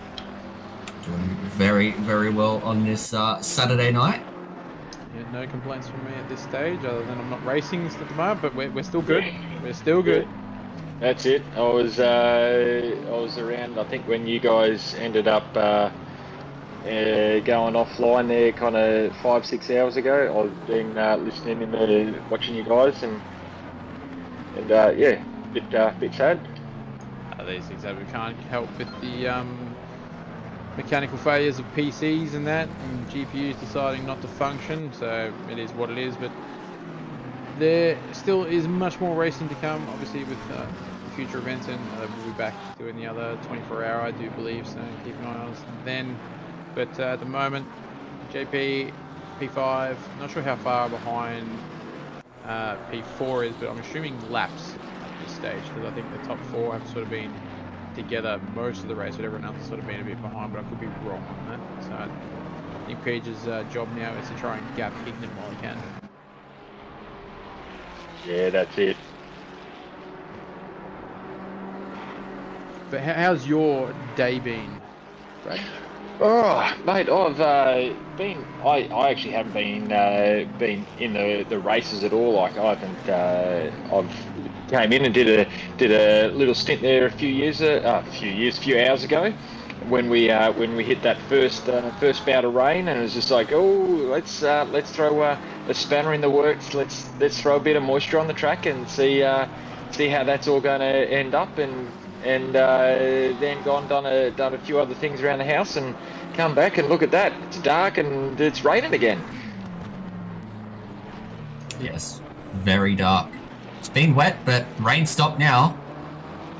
Yeah, just kind of looking at that, it looks like it's still a bit of cloud around, but definitely still a wet track. But be interesting to see, obviously, now that the sun's gone, and how much of the cloud cover's still around. I reckon she'll stay a wet track for a while. I think when the rain came down the last stint, even though we had the sun out there, it sort of just sat around greasy for quite some time before switching. So I dare say, without the extra heat and the sun, obviously, because the giant ball of fusion helps with the track conditions. This could be somewhere of like the 10-20 laps before it actually becomes sort of like a better line potentially. I think last time was about 5 or 10 laps, if I'm not mistaken. So yeah, it's going to take some time. That's it. Need someone to put the heat lamps on the track. Yeah, everyone get out there with your tyre warmers. Yeah, that's it. Yep. Got a spare extra. They need to turn all their exhaust pipes downward. Well, the McLaren's good at drying out the track. Every time you see it downshift, it shoots flames out the back. So that, just get rid of them with some McLarens, and you'll get a slightly drier track. Yeah. Or get everyone to attach the blower vacs to the side of the cars and just go nuts. Absolutely. Love a little bit of a flame. Yeah, it as much as it looks cool through the day, of being a part of the Nürburgring 6 hour when that happened there a month or so ago, and seeing it as it comes through to dusk, and then the evening, and it's just incredible how the detail that ACC can put into these cars even at night. I love the little LED strip things. All the cars have got them in different spots. You see the McLarens up the sides, and then in the grills and the top there in the BMW, and the different lines in the Astons and the Porsches. It's a great effect. These cars look fantastic through the day, but they look absolutely epic at night. Yeah, I think for graphical fidelity, Kronos with ACC have done very, very well. And as you say, the auxiliary LED lights, as you can see on the A-pillars of the McLaren there of Senekas, they just look stunning, especially at night. And in the colour that they've got, awesome. Absolutely. Yep, it's so cool to watch, and it's awesome through the day, but it just takes it to another level at night. I actually use those auxiliary lights in my livery sometimes as a distraction. Obviously, when you do have a night race, depending on where they are, they can sort of flicker across the mirrors of people, so they can be used as a bit of an advantage as well. So Yeah, right. That's smart. That's the way I mean, there's my hot tip for. If you see me in your mirrors and you can see my lights, I'm doing it to annoy you. Yeah, no, that's smart about how you're going about that there, Sean. That is actually. Look, you got to use, if you're not quick, or you're not quick enough of the front run, you got to use these tactics. You know, these little mind and warfare games got to take place. That's what I got to do. Yep, that's it. And I know when during about the fourth hour when I was on there before, and we had a couple of the guys in the pro-ams, and we're just looking, and it's just like battling two of them there, and just what do you do when you're like just sitting in when you know you've got a little bit of extra pace, but you just can't quite get past the guy in front of you. It's like, how do you taunt, but how do you make sure that you stay like really pressing hard, but how do you try and distract as you and get in their mirrors, and how do you do all that? But you've got it there, Sean. Just put really funky lights so that they flick really... the lights on. Just let the lights do the job. No, just unfortunately you can't leave them on during the day.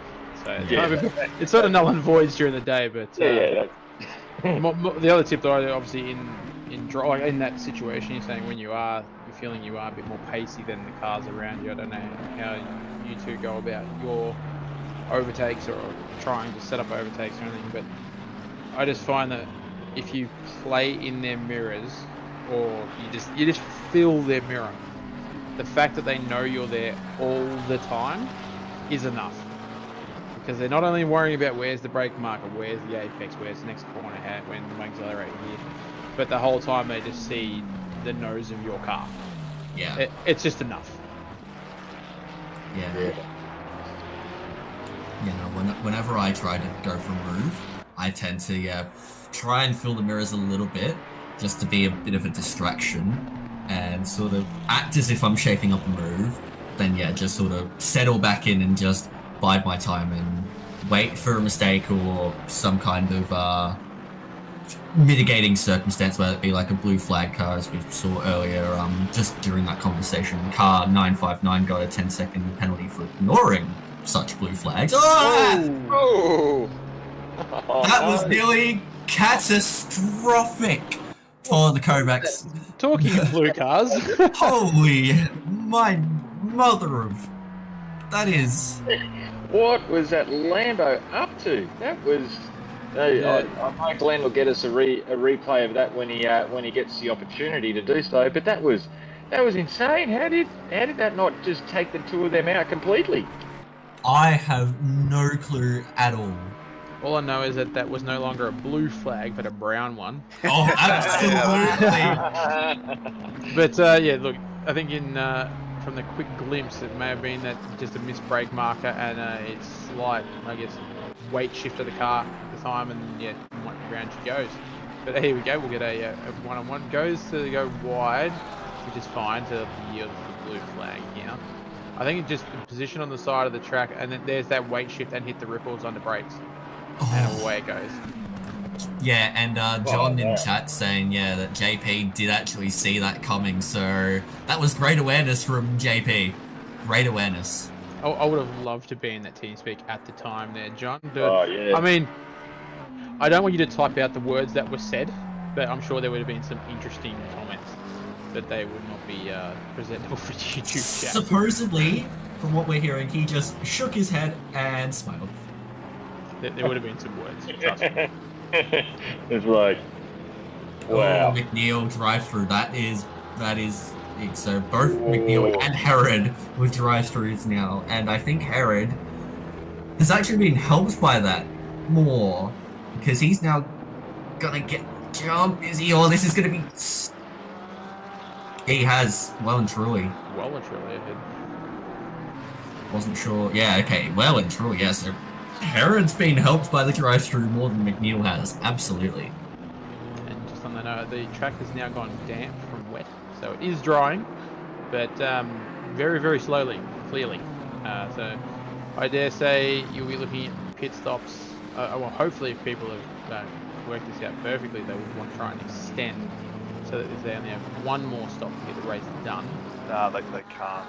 Unfortunately, when the rain happened, it was 2 hours 50, 2 hours 40 remaining. So unruggy. Yeah, so that's why you're seeing a lot of drivers coming now, like Hobbs and Bridgens, who likely came in that earlier stage and have run out of time on their stint timer, like plain and simple. Just get a fuel truck to come out and lap and fuel on the fly. That'll be fine. Don't worry about it. Keep an eye on the margins, but Hobbs has gone onto the garage, which, I mean, he kind of has to at this point. Yeah, I think you got to roll the dice, because damp isn't going to be the worst thing to be lapping around, but I want to hope he's got some high pressures in those tyres, otherwise they're going to get wicked low and wicked icy real quick. Yeah, wasn't it Hobbs that came out that like 10 minutes before that rain came in the last time, and it's just like, yeah, let's go put the wets on, and it just burned him to start with. You know, obviously it was fine for him once the rain did hit, but didn't that hurt for kind of 10-15 minutes there? Yeah, and you got the double whammy because it stopped raining, and now you got to be the first back onto the slicks because you don't have that buffer. Yeah. I think. Sorry, you go. No, I'm just pulling up the lap timers there. I'm like, the only thing that's in his favour is he's a good, looks like about 60 seconds still ahead of Lee there, Aaron Lee. So he's got a little bit of time to just daisy those tyres. I don't think he wants to daisy too much though, because if he doesn't get enough pressure into him, they're not going to be doing him much favours. But damn conditions, as we see, goes extremely wide. Yeah. Hobbsy is not having fun right now in these damp conditions. Oh no! Lee has a drive-through penalty. Hobbsy has been given a lifeline. Oh, isn't that the biggest lifetime you'll ever get? I'm just going to give you a bit of a hot tip there for Aaron Lee. Couldn't get in the server most of the day because he was in earlier and then decided to do something on his computer and then logged out. And in doing so, then Kunos had its Kunos moment and we lost the ability to join the servers. He didn't know he was going to get back into the seats. As he rejoins, the rain happened for his driver's stint. And he was concerned about getting a DT because the entire team was sitting on 3 warnings the whole time. And then I cursed him, and now he's got it. So I'm going to cop the blame for that one. So stay tuned in the chat later on. I'm probably going to get a serving, but that's okay. Yeah, well, nice explanation from you there, Sean, anyways. Yeah, look, it was nice knowing you, but if you don't hear from me, blame Aaron. Sean, you got to do better than this, all right? I'm sorry. You're in the commentary box. You get to hear your side of the story. We don't get to hear Aaron's. We don't get to hear anyone else's. You can spin it however you want. In that case, I wished him well and that he was never going to get a penalty, and I didn't give him or his team a curse at all. Yeah, see, there you go. You're just being a good bloke. Yeah, I'm top bloke. That's it, Bender. That means now Lee is 30.4 seconds behind Hobbs, and Lai is now in 5 seconds back. Oh well. So battle for P3 are going to be spicing up very soon. Well, depending on how long this track stays damp, it could genuinely be a battle for P2, because Hobbs could very easily kill those tyres just from them being too cold.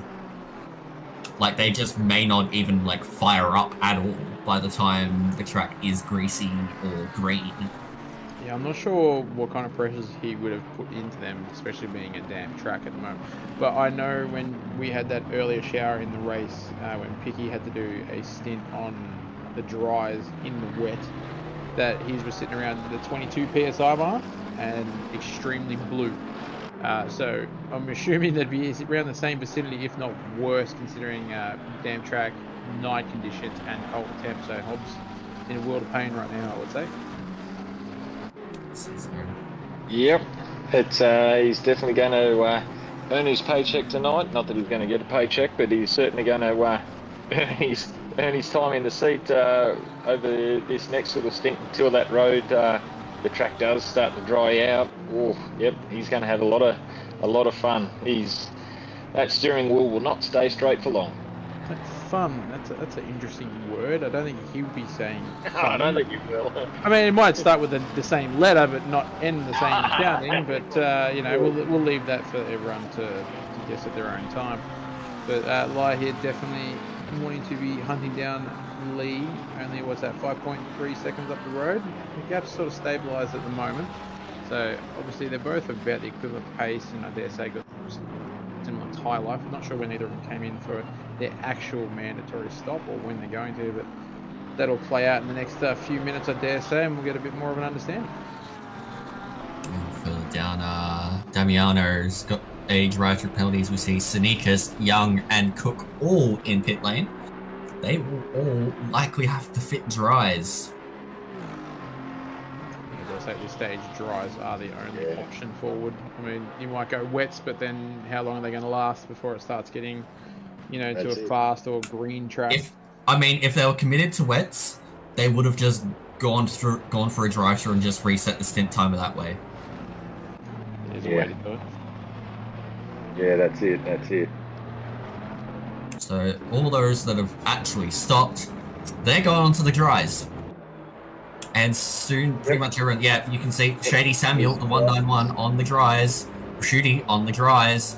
What's Cookie on? Oh, dries, yeah. Yeah, no, it's definitely the only play at this stage, especially with the next half hour looking like it's just going to be cloudy. So dry line will form within probably the next 5 or so laps, I would say, of stab. Whether it's going to be fast or not is going to be the question, but it's in that phase now where the wet tyres versus the dries are going to be very close. Sounds like Page enjoyed himself much more that time. Putting in chat, that was more fun. Was it fun dodging that missile of a car, Page? Yeah, that one in there. Asking the real questions right there. That's it. I mean, I know you've got a new PC, as we've seen there from John, and you got your mirror distance up a little bit, but I mean, brown flag, or was it quite comfortable? I'm sure that would have been a bit of both, at least. Any of you drivers out there, hour and a half, is there a point at which you can just go full fuel saver and get to the end, or is that just still just outside of the brackets? You have to be within at least an hour and 10 of the end because you have that 70-minute max stint. Yeah, still got your max stint that comes into it, of course. But even then, you want to leave a little bit of margin there because you don't know how long that last lap could be. It could go maybe 30 seconds overtime. It could go a minute overtime. That's the sort of stuff you have to counter in when you are making your last stop. But because these drivers are coming in with an hour and 2 to go, there is a lot of flexibility on the table. So depending on how cold the tires get, you may see these drivers come in like as close to that hour and 10 mark as they can, but leaving that little bit of room so they can push and not have to worry about going past the max stint timer. Whereas the ones that are coming in a little bit later, they may be able to go deep and potentially even do just a splash and dash to the end. Yeah, it's an interesting concept at the moment because with it being damp, you're going to lose your tyres a little bit anyway, because obviously driving in damp conditions aren't great. So you could do a little bit of a sneaky and roll the dice a little bit, pump up the pressures quite high, so at least you got pressures in the dry.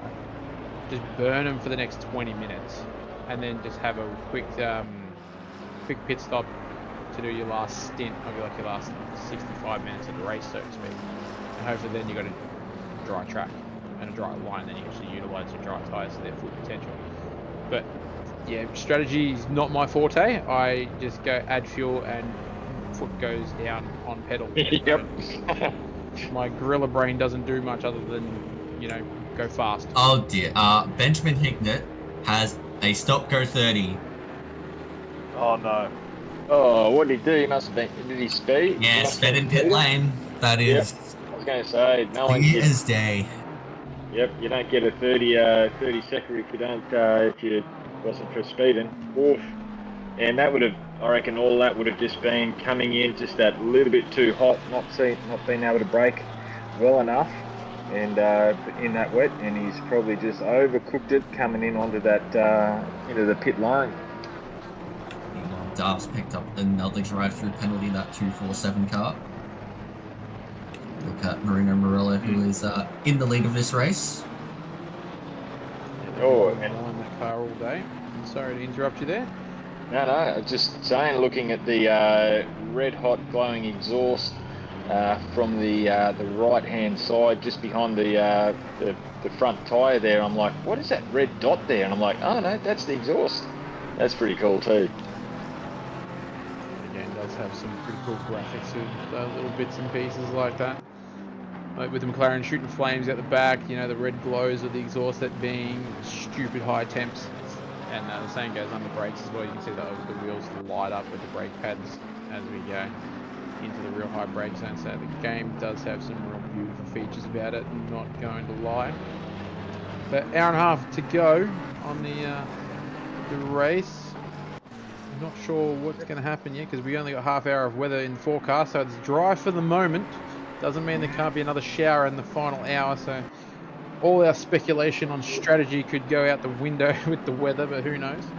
What strategy? Exactly. Yeah, that's the hard part. You just go, rightio, 12 hours, and you get 2 hours in, you just go, rightio, throw that strategy out the window, and then you get to another 2 hours and throw that strategy out the window. Righto, guys, just grit the teeth and keep it straight. Yeah, like, there's so much planning that goes into your strategies before the race. But then you get into the race and it all turns pear-shaped. That's just due to a crash, due to weather, any other mitigating circumstances. But always, always, always, your strategy is going to get thrown right into the dustbin. Wait, you guys have strategies that go for longer than 2 hours? What is this? Is this like future sites or something? What the hell? No. 5,000 flights. Yeah, exactly. Interesting to note, Benjamin Hignett is still on the wet tyres. He was going for a big gamble, but now that's going to go completely to bust as he's got that stop-go 30, so he might as well change to the dries then. But he'd still need to make another pit stop. That's right, you can't change on the stop-go 30. He has to go in there and sit and wait, and then go in and then change again if he's going to change the tyre. So, unfortunately, it hasn't worked in their favour. But going back to the 5,000 IQ strategies you guys have been telling me about, we barely went in the whole 1 hour strategy. Our strategy at the start of the race was survive the first 5 laps, and then we'll wing it. That was it. Good a strategy as any of them, mate. Well, certainly a choice. It worked until it didn't work, but it's fine. It's always the case. That's it. Apparently car 89 still on wets as well. It's probably not the worst thing to be on, considering damp track. Slicks probably are not that much worse or better depending on how the lap times go, and this obviously will allow the tyres to be more in the window than the dries. So, I mean, yeah, it's probably not a bad play, especially if you can, as I said, knock it down towards that last pit stop and you can do one final stint, and by then the track line is a bit more dry. So, look, it's a good shout.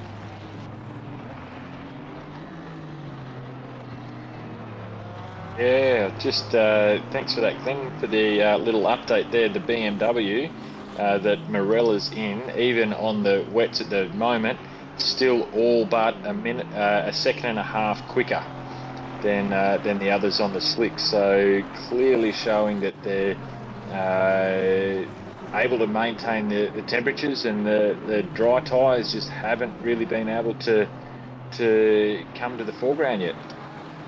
You know, Hignett has shown that he's got the pace advantage over Samuel at this stage, but of course, yeah, he has to come in, so... As we see him diving pits now. What could have been for that car 600 had Hignett not sped in pits? Simple as that. Well, yeah, this is definitely going to bring Shady up the mix as well. I think Are they still a lap down behind him? No, they're on the same lap, I believe. It looks like they're same lap as Johnson. Yep. Oh, well, there you go. So Shady will get a posse here, because obviously the position and the stop time in hits potentially, unless I'm reading that graphic wrong. But that has definitely brought them back into a bit of a battle there for P4, potentially. At least on the same lap now, so we'll have to wait and see what happens. And even still, that'll probably take Ben Hignett there. He might even almost drop down a lap because he was like 2 laps and 60 seconds. And if you're pulling 140s, he could very much end up losing a whole nother lap there. And then Lin will be fighting out for possibly P5. Yeah, we see him rejoin the track now. He's exited the pit lane, so he's back on. But now Peach is probably a good third of a track up the road. Yeelin's got the jump. Yeelin is up to P5. 10 seconds clear of Hignett. And Hignett will still be on those wets. Yeah, but once again, as we said, the wets at the moment slightly faster. So that's not necessarily a bad thing. Yep, still has not, the track really has not dried out enough to get those dries to really be of an advantage. But And it is going to come back to those dry runners you would expect, but it's just a matter of when.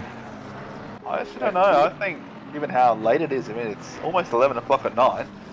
Yeah. And it's still damp. It's not really, I mean, it'll probably get to optimum at some point, but it won't really feel like optimum, I think. It's going to be, in that weird sort of crossover range at the end of the race, I reckon. Yeah, I think the best you're looking for is potentially a fast track towards the end. Yeah. Yep. I think you'll be very, very small, very slim chance that it'll make its way back to optimum, especially as you're saying there. They went almost 11 o'clock at night, so you've lost all the heat. It's down, into the low teens. Well, I don't think that they'll be able to get the temperatures into the track to make it back to the optimum. I think the best they'll be able to do is get to a fast track. A lot of interesting observations, but we'll get another perspective on this as we welcome George Cook to the commentary booth. How are you, George? How's your day been? You're waiting dead silence. I'd say he's probably just he's prepping himself ready to come on, but not quite there yet. No, there he is. I've figured it out. It's push to talk. A fun button. Yeah. No, doing good. Thank you very much. Appreciate it. And yeah, it's been interesting out there, especially with this late change in weather. Throwing a bit of a curveball, I think, in the mix there tonight. Certainly throwing a bit of fun for us. I agree with the opinions I just heard. We're not getting back to optimum tonight. No way. So I'm going to be the one that throws you under the bus. Stop go 30s. Thoughts on the subject? Thoughts on the subject are make sure that pit lane limiter is on. Straight to it. Yep, we were about 6Ks over. It was actually we entered fine. I entered fine, and then it did sort of do this little flickery thing. I don't know if it was actually a problem or if I clicked the button accidentally again through the gloves, but we ended up 6Ks over, about 20 meters in. And yeah, that was painful. It was very painful. That is really unfortunate. Well, I'm gonna leave you there. Thank you for having me tonight, but I'll make way in the commentary booth now. Thanks, Alexis, as always. Yeah, mate. Been great having you there, mate. Thank you. I'll catch us around and good luck for the rest of the race. Thank you. See you next time. Yes. Yeah, so we're not returning to optimum. And that was a moment there, crikey. I'm not sure how they managed to keep that car under control and going in the same direction. There would have been some wicked counter steering, that's for sure. But well done to not end up in the wall. Yeah, there is a dry line there, so he might have just got a little bit of that dry line as he hit the brakes there to try and stop that. But frankly, some car control being shown out there by, I think, everyone at this stage, because those conditions are pretty treacherous. I don't know how many people have stayed out on the wet tyre, or who's gone onto the dry. I know that we made the decision to go on the dry, but that might not have been the right call. At the moment, there's a handful on the wets, not as many on the dry. There's a lot more on the dry than the wets. So, wet runners at the moment, as we were just discussing, are about a second and a half, 2 seconds. Oh, as they have a little bit of a door bang there, and that's well to save not getting further to the left and into the wall there. But that car is all out of shape at the moment, so not enjoying these conditions in the slightest. Feeling they're on dry tyres. I think you might be right. I think you're definitely right there, yes. Observation you can stay. Yeah, good. Turns out I know what I'm talking about. That's a good check in the right box. He's struggling with that car. Dylan is just poor bloke just cannot get that thing to get any sort of power down or anything. Even turning, you can see he's still struggling to even look like on his turn-in. It doesn't look like it. There we go. Thanks for the in-car. Wicked slide. You sure this isn't? Have we turned into a drift session here, or what? Yeah, this is ACC Tokyo Drift or Misano Drift. You're right. Beat music is intensifying in the background. Yeah. It's like Indiana Jones music going in the background right now. There's some impressive stuff. He's being chased by boulders and diving under closing doors and everything at the moment. Crikey, damp track out there. So at 13 degrees in dry tyres, it's so difficult. That dry line is there, but it's also really not there. Be more deceiving, I think, than anything. Yeah. I think the hard part. There. I think the hard part too is, you know where the line should be, but when it's so dark, I think to actually see it, I reckon your eyes would almost kind of play games on you. Go, oh yeah, there it is. Then it's, oh no, that's a puddle. Oh, it's still not there. Oh, it's there, and just being so dark, it would be so challenging to actually get a nice, good view on a dry line there. Yeah, and you don't really know how many tyres you might have dropped over the curve as well, and you put the power down a little bit too much, and then, you're in the situation that we're sort of witnessing out on track. And I can tell you, I mean, Misano's a dark place. There's not a lot of lights around the circuit, unfortunately. As we see right there, it's just basically pitch black, so you really don't know what you're getting yourself into. There definitely is a drier part of the track, but they're not going to see it, unfortunately. The viewers in YouTube and Twitch are definitely getting a better view than what the drivers are. They are getting the brighter side of the broadcast. It is not as bright for the drivers out there, except obviously the headlights do kind of help, but much darker than it ever is. So it's definitely showing some massive and impressive skills for sure. Yeah, there's potentially a trick here. It's the gamma setting in the video graphics. Just turn that up a little bit. Well, actually, to be fair, I don't know how well that works. Probably doesn't work as well as I think it does. I haven't actually ever tried that, to be honest. But my two brain cells wouldn't have ever thought of that or comprehend the idea of it. So I'm just going to keep going with right foot goes fast, left foot goes slow. I don't know. I mean, you said it with confidence, like, oh yeah, there's a setting for that. Just do this, this, and that, and you're good. You know. Yeah. So people will believe it. Exactly. Yeah, they'll all be fiddling around with their graphic settings, and my car will get back to the position it should be in. It's all about that. It's all about that strategy.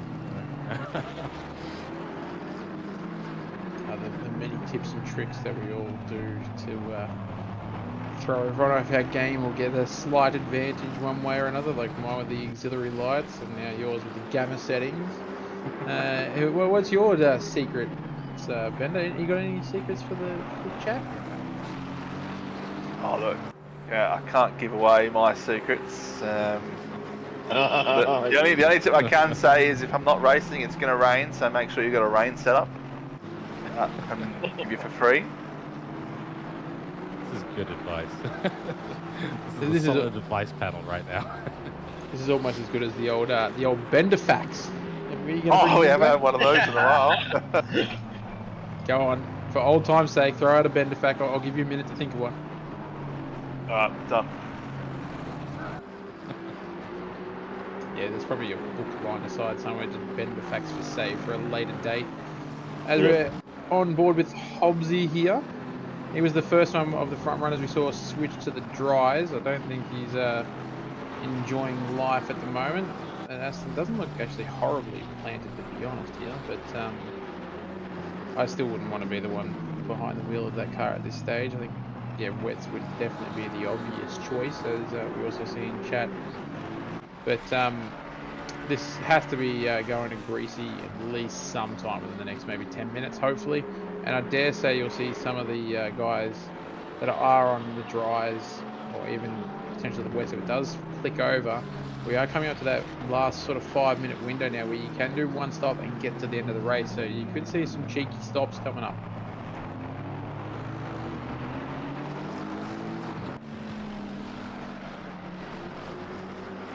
Ooh, interesting. There we go. Rise are slightly quicker. While we're still in the wet, damp track environment, I've got a appropriately water, sea, marine themed Bender fact for you all. Oh, here we go. Cameroon is the only country in the world named after a crustacean. It comes from the Portuguese word for prawns.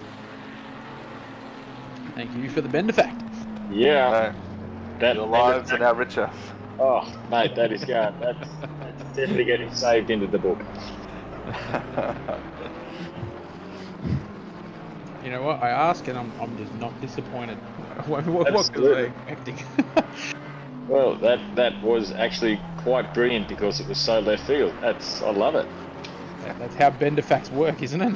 That's exactly how they work, mate. More left field, the better. True to form, mate. True to form. We had a. Sorry, you go. No, you go for it, mate. All right. I was going to say, this is probably 3-4 hours ago now, when it was just myself and Alexis. We had a repeat of the old classic.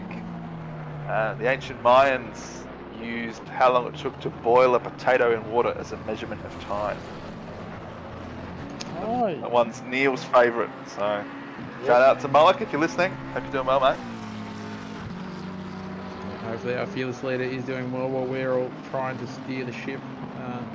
Obviously nowhere near as good as he does, but you know we're trying. It's not sinking, so that's a positive.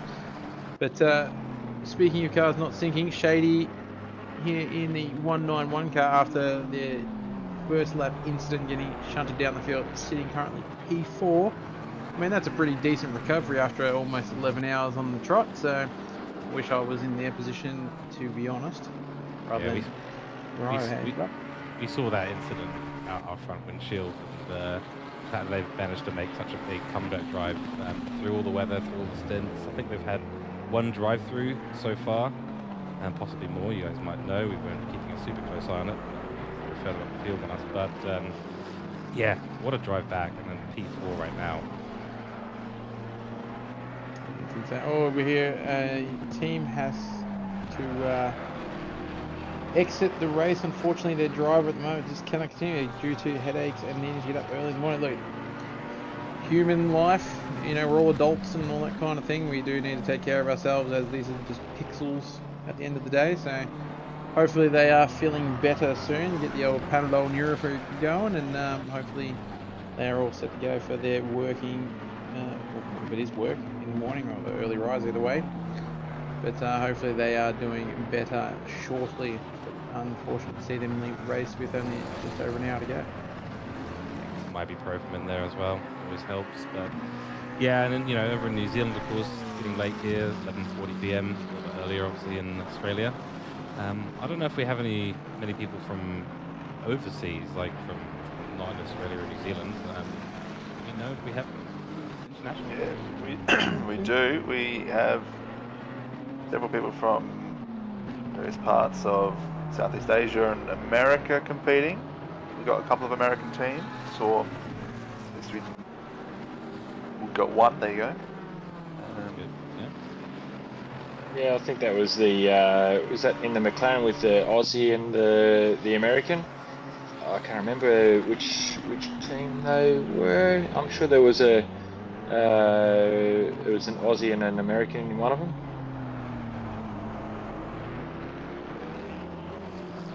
That's it, the Convicts and Colonials. That's what it was, the C&Cs. Good name, that.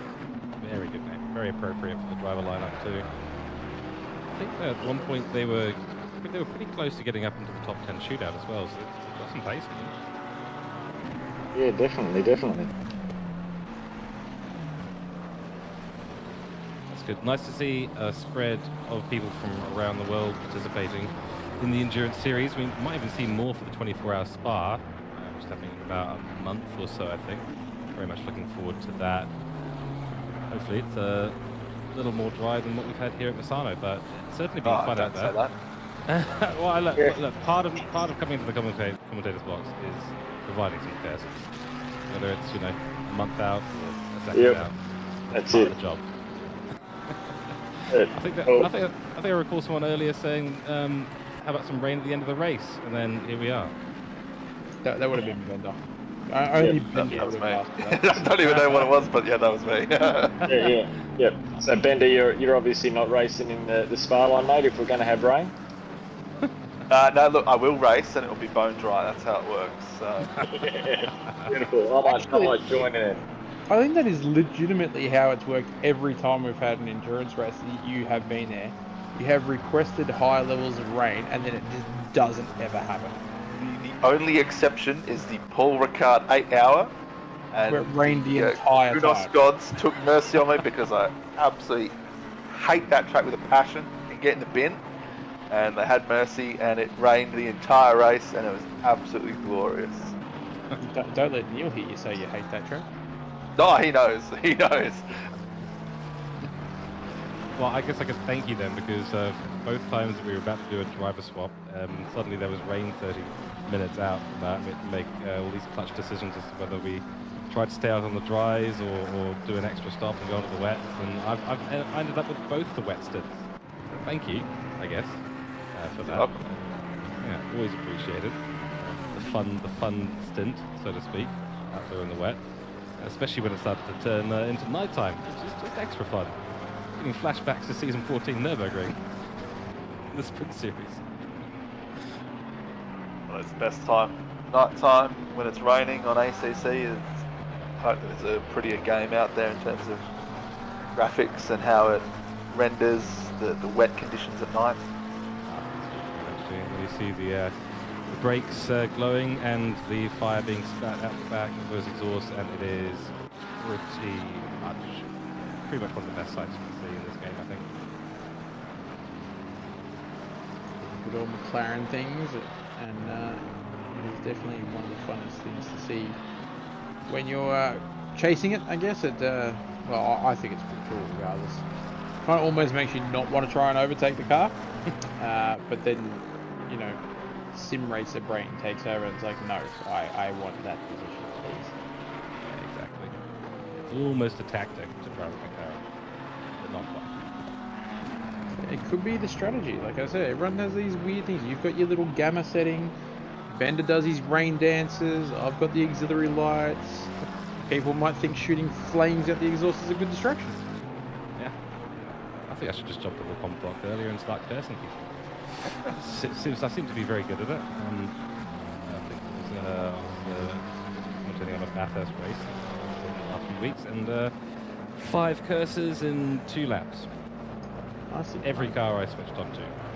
Just while we're switching gears here, Hignett has just followed Lynn in for their final stop of the race, if they would be assuming so, because only an hour and 5 remaining. So it'll be interesting to see how these two do their pit stops and what tyres they will take. Surely they'll be taking the dries because greasy conditions. But this is the battle for P5. So both in the pits. It looked like Hignett may have gained a little bit of time on the entry there. So hopefully, the lap time says only a 2.7 second gap. So that was quite spicy on the entry there. Yeah, Hignett was, I think, having a few struggles on the in the wet conditions. I'm not sure what tyre they're on, but the circuit is now at a greasy level, and yeah, walk it away early, yeah. So. Oh, that's just close. behind Couldn't get him. any closer than that. How's that for gaining 3 seconds? Yeah, that's the easiest way to do it. Yeah, you guys weren't here when we saw JC literally overtake or unlap himself on pit entry. That was impressive. So if you want to have a look at that as something to go back and check it out later on, yeah, watch JC pit entry for his DT. It is pretty awesome to watch. JC has been very quick out there in the Boatley. It's been impressive to watch. And that's very wide there for Lynn. Does manage to get back on the track, which is good. So with the greasy condition out there, these drives should be in a much better condition to do some faster laps out there. We'll have to keep an eye and see what kind of times we're seeing. Yeah, the conversion point for wets to dry generally kick around the greasy side of things, so they would be basically on par, if not slightly up, once they get into their pressure and tyre temp window. So the first couple laps, these boys will still be feeling like they're driving on ice at the moment, but the cars will slowly come into their grasp over the next few laps. Looks like most still running sort of in 41s at the moment. I can see some 40s out there. Convoy set a 40.002. Hewley has set a 0.05, 40.05. And of course we've got Morella as well, currently P1, number 89 car, 140.557 at the moment. So yeah, there are still some fast operators out there. I'm not sure what tyres they might be on.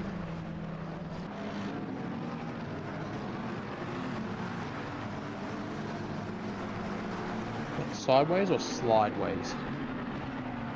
Ooh, slideways. As we do see a yellow flag there. On the exit of turn 5, so that might have been the car that Lynn is saying it was a bit slideways, but I'm sure we'll have to check that. Yeah, that's a flappy bonnet. That is a very flappy, sad bonnet for one of the MRT cars there. Unfortunately, probably just got the old curb hop a bit wrong there, because as I said, with the dry line, with the greasy conditions, there are still a few puddles off the track, so that may have been what happened there. Yeah. There's SG30, some Stop Go 30s there for the 247 and the 991 car there. So Chris Cooley and Darth as well picking up some Stop Go 30s. So that's very unlucky for them. And yeah, it's very easy to be lured into a false sense of security here on this track. It's nighttime. The track's not completely dry. By any means. You might be trying to find some time, you're under pressure from cars around you, and then, yeah, slip one tyre on the wrong area of the track, and it could be all she wrote, unfortunately. For Brimblecombe and the 500 BMW, that is a big shunt in front of that car. So goodbye, Aero. I'm surprised they're still lapping, to be honest. Yeah. I thought they would have came in for a bit of a repair job, but yeah, clearly not. I think get some gaffer tape, stick it down, send it out again. Just reach out the window. Could you imagine if there was that sort of feature in this game, like, you know, you just tape the bonnet down, you know, come in for that 3-second stop rather than a 30. You know? Quality of repair setting, yeah. Yeah. Between duct tape and properly. Oh, someone just got the car 600 car just got a DT. That's Connor. Got another DT there.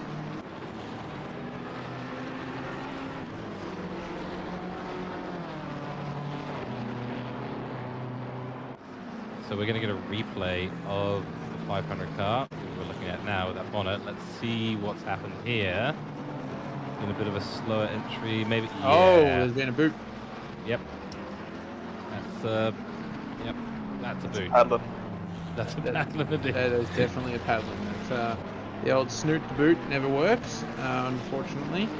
dare say, haven't got my steward's cap on at the moment, and I don't want to steward too much, but I dare say a bit of a pen's coming to that car. What level? We'll leave up to chat to decide. It's a little bit of a slam. One. Yeah, pretty much cut the pace really, but I'm still surprised that this car. Sorry? I thought you were going to say cut and dry. That would have been so much better. The other two brain cells didn't think of that one, but it's alright. It's late and it's way past my bedtime. But yeah, okay, finally the 500 car does come in a lap after I thought it was going to, but get the old gaffer tape out, 100 mile an hour tape, whatever you want to call it. Or as we see the headlight flash as well, but that's alright. It's just a bit of extra fun, whenever you hit the brakes, headlights decide to go off on a really dark track with no lighting. Super fun. It was just an exploratory lap just to see. Yeah, it is one of those Kurinos features that, if you do get enough damage on the front of the car, you hit the brakes and all your lights disappear and you go, oh, this is going to be fun. Yeah, exactly. Got to pick your corners, pick your lines a bit more carefully. You just saw Connor Hine coming out of the pits, served that drive through. It's now down in P8 in the 600 car, the McLaren, and now on board with another McLaren here, the 191 car. Samuel at the helm and doing well. So Kovac's purple car, the Jeremy Clarkson image icon, I don't know, icon, whatever you want to call it, logo on the side, and they're still doing well in P4. Recovery drive for them for the day. I think they've done actually a stellar effort for that front of the car being absolutely destroyed on lap 1, turn 1, no, not turn 1, or turn 5 I should say. But yeah, they've recovered extremely well, especially an hour to go. I don't think they got a chance of potentially getting up to Johnson, so I don't know what the time gap is. I still think they're actually a lap down on Johnson. I'm not entirely sure. Yeah. But either way, if Johnson maybe gets a track limit again, might spice it up and throw a spanner in the works. But at the moment, P4 might be the best that they can do with that Cookie here in P5. Another mega effort for one of the MRT cars. Yeah, a car that we were racing with, and just so everyone's got some context, I've been racing with the 70 car, the FPS Evolve yellow team, and we were racing with them at one point, but man, Brad Cook, he can drive that car very, very quickly, and the Porsches look really, really stable in the wet as well. This is a decent car all around now, to be honest. And it's got some wicked acceleration going on. It certainly does.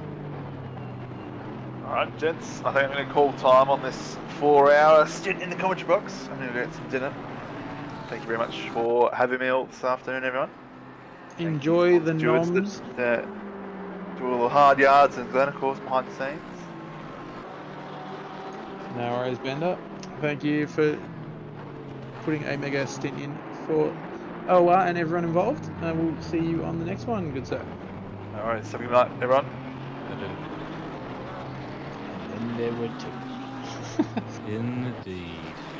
That's alright. Some others will come in and help out soon enough, I am sure. Because I'm going to love you and leave you soon as well, because I've got to get a little lad of mine into bed. Otherwise, he will never sleep before midnight, and that's a problem.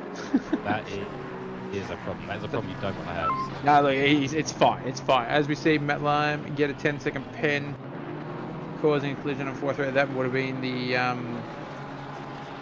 500 car. Contact with Grimmelcombe that sent BMW round into the wall after turn 6. So that's even though we know it was Mitch Hobbs and not Matt Lamb, but yeah. Kunos things and features, it is what it is. Take the name off the screen. I think that happened to Damien earlier on. I think he was here in the comms box. I think I've done that before as well. I've come in, hey guys, how you doing? Oh look, I got a DT. Yeah. Oh, that's cool. Yeah, you're named. You're named and shamed as soon as you step in the commentary box. It's beautiful. Oh dear. But that's for Hobbs. So he's up in P2 and he's pretty well clear of Johnson behind, I think, nearly a lap and a bit, in fact, ahead of Johnson. So that 10-second penalty is not going to make a real difference in terms of the order of this race. But of course, slapping the wrist is to give some justice to those who came on the other side of it. Yeah, unfortunately. Oh, Keckers has got a penalty there, the 991 car in P16. That's a DT for track limits. Another one's there. They come thick and fast. As I said, a lot of cars out there will be struggling on how many... 1 second, mate. On how many track limits they do have. So we're coming into I guess, the final stint of this race. So we'll be able to see a few of those tick off very soon as well. Yeah, exactly right. So the drive-through there always a bit painful, and they have been happening all around the track multiple times. You know, in the wet we saw a big flurry of drive-throughs for everyone on track, and yeah, it's very, very painful. Of course, when you dip that tire over, you got 3, maybe 4 drivers. Some teams, I think, have only 2 drivers out on track, which is a mega effort. 2 essentially 6-hour long periods of driving throughout the day. So that is very impressive. And of course, towards the end of this race, you might have some who are double stinting due to availability of other drivers, and that can influence things as well as that focus and tiredness. Focus drops and the tiredness starts to creep in. That's going to be. It really does make a difference. I did a double stop as well earlier on today. And yeah, by the time you're an hour and 40 minutes through the stint, you're starting to lose quite a bit of focus. And I think that's going to be an interesting point as we go towards the 24 hours of Spa, because we'll be doing stints, well into the early hours of the morning. It's going to be more of a mental battle than anything than one out on track, I think. Yeah, look, I'm hanging for the 24 hour. It's going to be absolutely phenomenal to do a 24-hour event. Not really wanting to put my hand up for any stints between the hours of like 9 p.m. and like 6 a.m. yeah.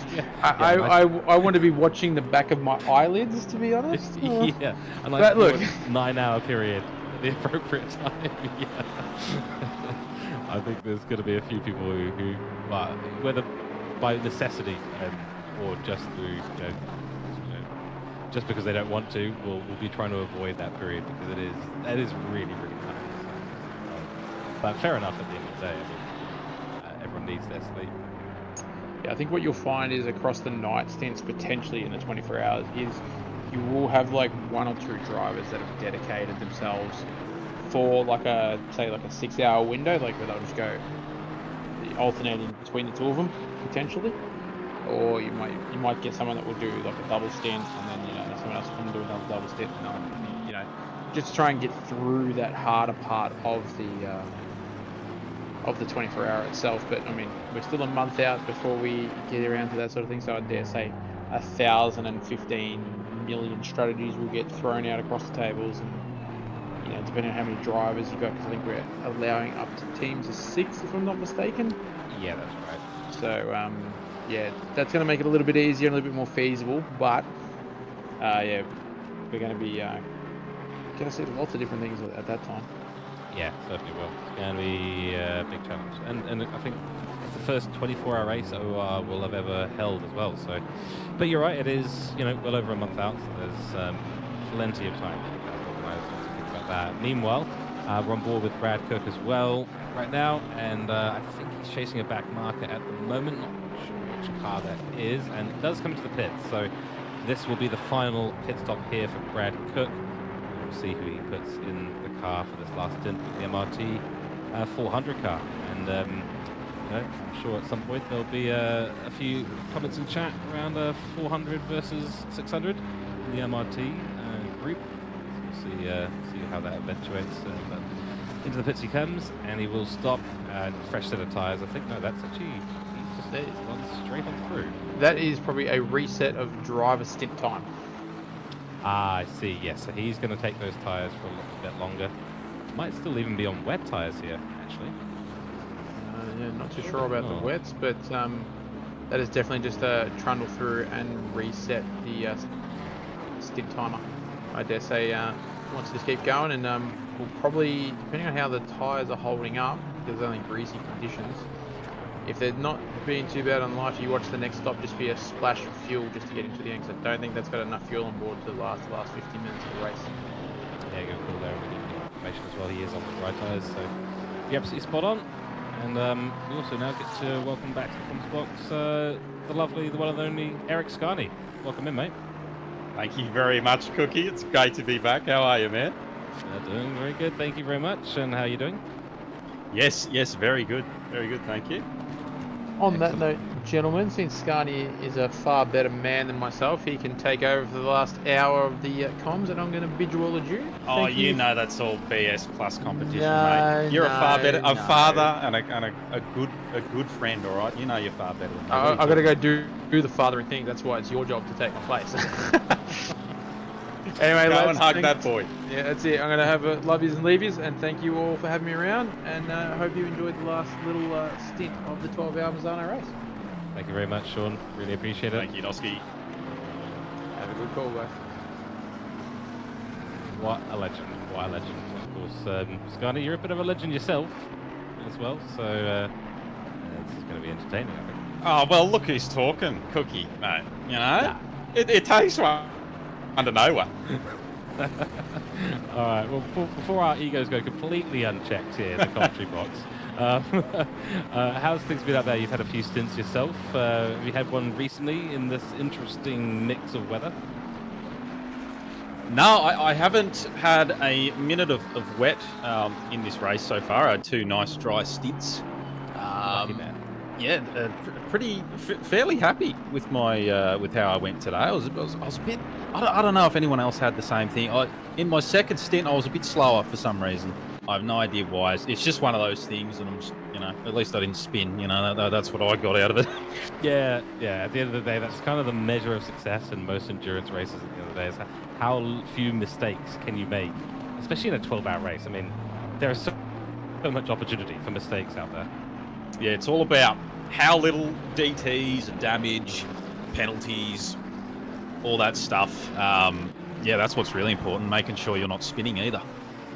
Yeah, exactly right. And hopefully not getting hit as well, or not hitting others, which is just as important out on track. And yeah, it's been an interesting race so far out there. I'm still catching up on all the details of the more objective side of the race that's been happening, because I've been stuck in a smaller box, not a commentary box, which is nice. There's a nice big commentary box here. So I've been focusing on just one race at a moment, but yeah, Pip leading us away, has the fastest lap, 411 laps done. Hobbs in P2, 10-second penalty. Plenty of distance away from Johnson in P3, but 47 minutes on the clock, and looks dry out there. Dry enough, I should say. Yeah, looks like you know more than I do at the moment. I was going to ask you, like, oh, well, if you know so much, why don't you, say something? But there it is. There it is. He was reading my mind. Good stuff, mate. Are you streaming today on Twitch? Sadly, no. I decided against it. I have had some network instability, unfortunately. So I thought it was better just to make sure that the ACC game ran smoothly rather than stream. But and yourself, you've been on YouTube at all? No, not today. I don't know. Sometimes it's hard to stream on the old, while you're doing an enduro. Because what I want to do is I do my stint and I go, okay, I'm going to piss off now for half an hour and eat something or get away from the computer. Whereas sprints, I'm in there in quali. I want to go. Let's do this. This is my race. But yeah, enduro's a little different. I find it's harder to stream. If you can stream enduros and be happy with it and have a lot of engagement, you're doing a great job. Yeah, I think that there's something around balancing all those different things. If you're streaming, trying to talk to chat, listening to your teammates, and focusing what's happening on track, at a track like there's some tracks that might work at. I don't think there's any oval tracks here at ACC, so unfortunately there's no easy tracks to do that. So if it was 12 hours of driving in a circle, a literal circle, it might be okay. But when you add all that together, it becomes very distracting. And then of course, the experience for viewers as well. Might not be great. So we've got a battle on at the moment. I do want to mention that as we do start talking about our streamer experiences here. But it is 400 versus 600. Once again out on track with 45 minutes to go. So Connor Hind in the 600 behind Brad Cook in the 400. We just saw Brad Cook come through the pits to reset his stint timer. So he didn't change tyres, didn't do anything to the car. Went straight back out. So he's probably on slightly worn tyres at this stage, and Connor Hind is starting a bit of a charge here. So MRT versus MRT, and with a bit of blue flag behind as well. Yeah, so they're being lapped again. I'm not sure how many times. Maybe you can tell us how many times. Oh, it's going to be a move there from Hind, Tries around the outside, can't make it work, unfortunately, this time round. So I get the feeling that Brad Cook's not necessarily got the grip to really get a good exit there. I feel like the Porsche is very strong in the wet conditions, and now that we've got, you know, fast, we're going to optimum, and we're going to see Brad Cook certainly under attack from Connor Hine. Yeah, absolutely. Of course, they're just letting our race leader, the 8-9 car, come through as well, so that'll slightly dampen this battle just for a moment. But the track is now back to fast. And before we continue, we do have another person jumping into the Cooks box with us today, and that is going to be Peach. Peach, welcome in. Hello. Nice to be back, and right in the middle of a nice little battle. That's right. Ooh, that's a move. He's got it done, but Brad Cook is going to have the inside into turn 1. The question is, did that McLaren of the 600 car, Connor Hine, get enough traction on exit? Doesn't look like it. They're side by side, but the inside line will be now Connor Hines, and I think he's got that done. Third MRT car behind. Oh, there is another MRT car in the mix as well. Yes, that is the 500 car. So 3 MRT cars. So where's Mike Crick when we need him? He's on showcase right now. Take each other out. Yeah. Perfect opportunity, an absolute MRT train at the moment. And Peach, mate, how you going? Good to have you here. Yeah, not too bad. Third time in the box for the day. It's been a long day, up since 5 this morning, but it's been good fun so far. Well done as well. We've been watching the recovery drive as well, and you guys are just doing so well. You're up there now, I think, in P3 at the moment. So yeah, we still have one more stop. Yeah. I was about to ask. Yeah, and we are trying to figure out. I think there's a couple of people dealing with it, but our rear brakes have a red dot, which apparently means that they're failing soon. So we're debating whether we want to change the brakes. That's a big call, because that's I can't remember the exact time, but it's at least 45 seconds, I think. With the yes, it's an additional 45 seconds on your pit stop. So we're not 100% sure, because the gap we had on Cook was like 50 seconds or so. But we're not 100% sure. So I'm not sure. I said to them, I'm going to go into comms, they can make the decision, and they'll have to live with it. So I'm not sure what the decision is going to be. But it's weird. We've done many Enduros and never had that issue with brakes too, failing on the rear. So quite a unique one. Man, that's an absolute pickle. Like, what are you thinking? Will you roll the brake bias forward? I imagine your setup in the McLaren is like built around let's go 46 brake bias or whatever you do. You run pretty low brake bias on that thing, so I'm not sure if that's an option to possibly save those rear brakes. What do you think? Yeah, we tried. So Shady has moved it forward to about 48.5 or now, but I was running 48 flats. John was running like 48, and Shady and Tom was running 47. And in the wet, obviously, you move it as far back as possible. So we were running 47 in the wet as well. But yeah, we'll see. Well, I guess we'll see what they decide to do. Depends on how long they'll stay in pits. Just to add another challenge in to the race for you guys. We've had obviously the wet weather coming through. A lot of decisions, interesting ones around who needs to go out on what stint and for how long, and whether you can run dries in the wet and all that sort of stuff. It's been a tricky race out there. So to add a brake problem to that's very tricky. And before we continue with that, we've got Brad Gosling back in the comms box. So welcome back, Brad. Yeah, thanks guys. Thanks. Yes, had the bit of the dad thing to do there as well. So yeah, back in it, and hopefully see how exciting this final 40 minutes is going to be. Right, we're looking forward to it. Yeah, 41 minutes to go in this 12-hour race, and I have heard it from a couple of people. This 12-hour race has felt a little bit like a 24-hour race, but yeah, hard to sometimes get your head around how long this has actually been going. 12 hours of racing out there. It's been a fantastic race. You know, these 2 wet periods and what Paige was talking about before with the brakes. You cannot practice for this. I don't think you can practice for this at all. You know, we had Harold go out, and a lot of people just went out, took slicks in that first rain period, and just stuck with it. And how can you practice that, really? Because the slicks come up to pressure, they become hot, and then you're in wet conditions. You know, it's really hard to practice for that sort of thing. Yeah, 100%. I mean, endurance races are a big extension to sprint races. Some of the best performances in changing conditions or adjusting to things out on track, whether it's damage or recovery driving you do in a sprint series, a 60-minute race or so. You multiply that by 12 and then by 4, or however many drivers you got in there, and then probably by 100 just to add in a bit of random variation. And so the endurance races really end up becoming mostly about how you adapt, how you change, and how you handle the things that are given to you. I mean, that's exactly why it's called an endurance race. You know, it's a battle of endurance, enduring whatever happens throughout the race. As you said, changing conditions and stuff like that. That's the fun part. As Sherry Samuel dives into pit lane, our team does, and apparently we are committing to not changing the brakes. So we'll see how that goes. Oh, the great gamble. Love it. I love it. We're going to do an update in 39 minutes on how those brakes are looking. Crikey. Yeah, and actually, I've just noticed this. Track is now optimum, so the commentary box has to eat its words from previously. Oh yes, absolutely. We were all very adamant. No, it is no way is it going to get to optimum. Not with the temperature, the night. No, even with the cloud cover, not a chance. Whoops.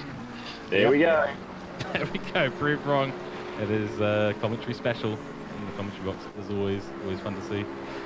On board now, looking at a stop code 30 there for Vintner. So P9, the 90 car, at Sofa King Slow, I think it is. Yeah, they've got a stop code 30. Ouch. At this late stage of the race. Well, that's awful, but personally, for my team in the 645 Porsche, that's great. But no, I was just about to say, he's not going to get a lot of sympathy from Scania at the moment. Just a little. But that is absolutely fucking devastating at this stage of the race. Yeah, completely agree. I wasn't going to say it, Scotty, but we're both in the same box, in the same position there. That's all right. I said it for you.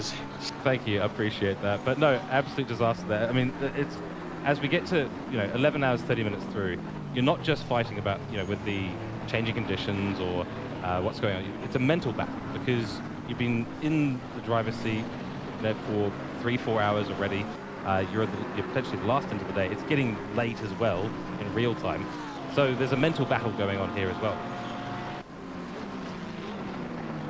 Yeah, it's so true. This, and for a lot of guys, it doesn't really matter where you are unless you're somewhere the other side of Perth. It's starting to get late, especially if you guys are across the ditch. You're getting closer and closer to midnight. So even just normal, like you guys are very close to the actual real time of what the race is, and yeah, you get through 12 hours of this plus all of yesterday, all the quali and all that. You get to the back end of the race here. It's a lot of mental grit that you've really got to battle hard to just keep that focus and keep the consistencies. Yeah, too right. It's such a challenge. I mean, I think it's also why I think a lot of people like endurance races. It's the most challenging format in every respect possible. Yeah, that makes me look forward to the 24-hour race. Less and more at the same time, I would say. Yeah, that's very true. Hopefully it doesn't start at the same time as this, so I don't have to be up at 5 o'clock in the morning. But yeah, it's gonna be a long old race, and with only 6 drivers or so, I'm guessing some teams might even do 4 or 5 drivers. That's a lot of driving, a lot of just concentrating and trying to keep the mind sort of sharp, and it's gonna be a big old challenge, I would say.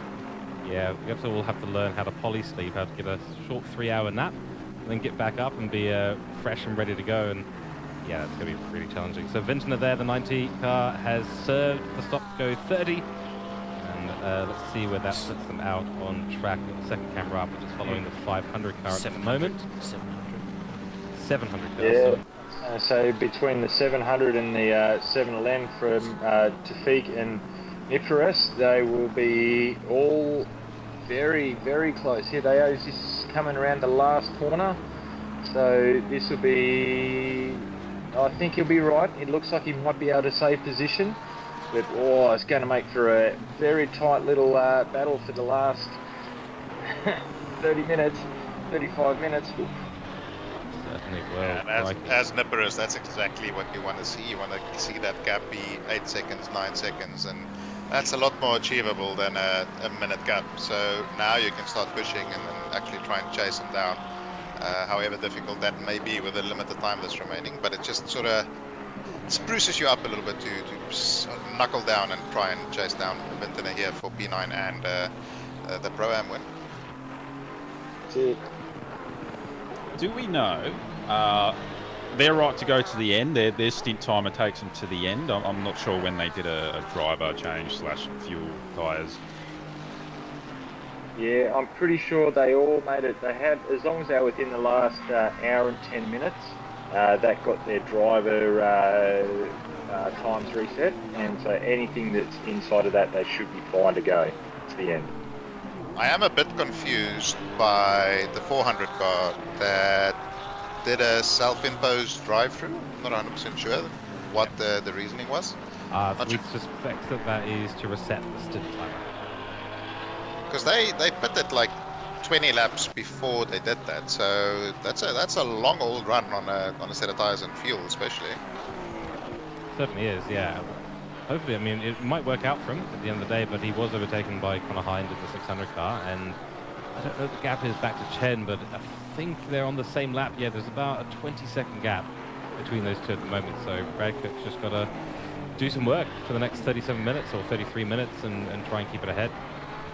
Yeah, it's been quick all day. I mean, we've been battling with, well, the 400 car and the 700 car most of the day. We weren't ever battling with the 101s and the 102 car, but somehow they, well, the 101 car had about 29 drive-throughs, and the 102 car had an extra stop here and there, but yeah, somehow, I'm not sure what exactly happened there.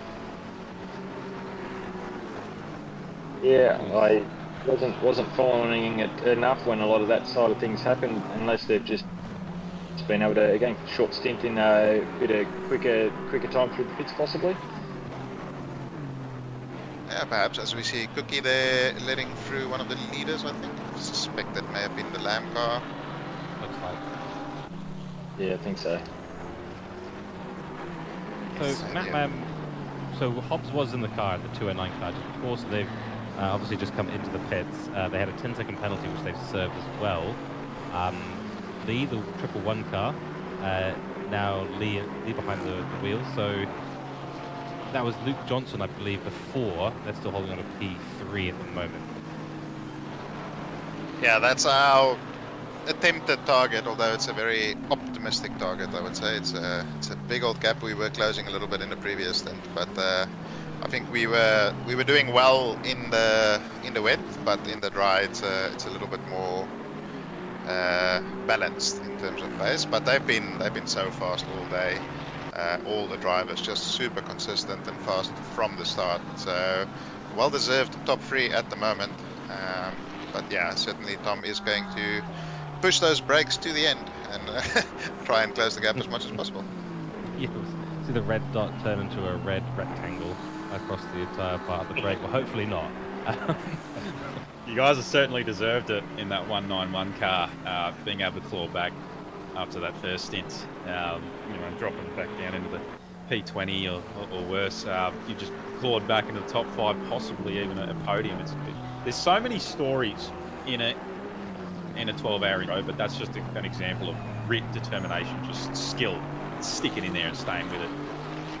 Yeah, it's good fun. I mean, that's as we was discussing earlier, that's the benefit of the endurance. An incident on lap 1, however unfortunate and unlucky it is, it's not the end of the world because you have many hours to recover from it. And Vintner, the so fucking slow car, they started P22 as well, I think, and they're up into P9. So a lot of cars have had very good recoveries throughout the field, and other cars had a little bit of unfortunate luck and stuff like that. But yeah, it's been many stories, as you said. Yeah, some memories that obviously will be pushed to the recesses of our minds. got a few of my own tonight, but you know we learn from these things, and that's another great opportunity actually as part of endurance racing. There's so much to learn as well. You know, the top teams have been running so cleanly; they know what they're doing. Yeah, some of us out on track. It's this is, you know, for me at least, this is my first 12-hour endurance race. So there's plenty to learn out there in terms of whether it's consistency or not accidentally hitting the pit lane limiter while you're in the pit lane. I have never done that, and I won't let you tell me otherwise. It definitely did not happen at Donington a couple of months ago. Yes, the recesses of our memories, right? That's it.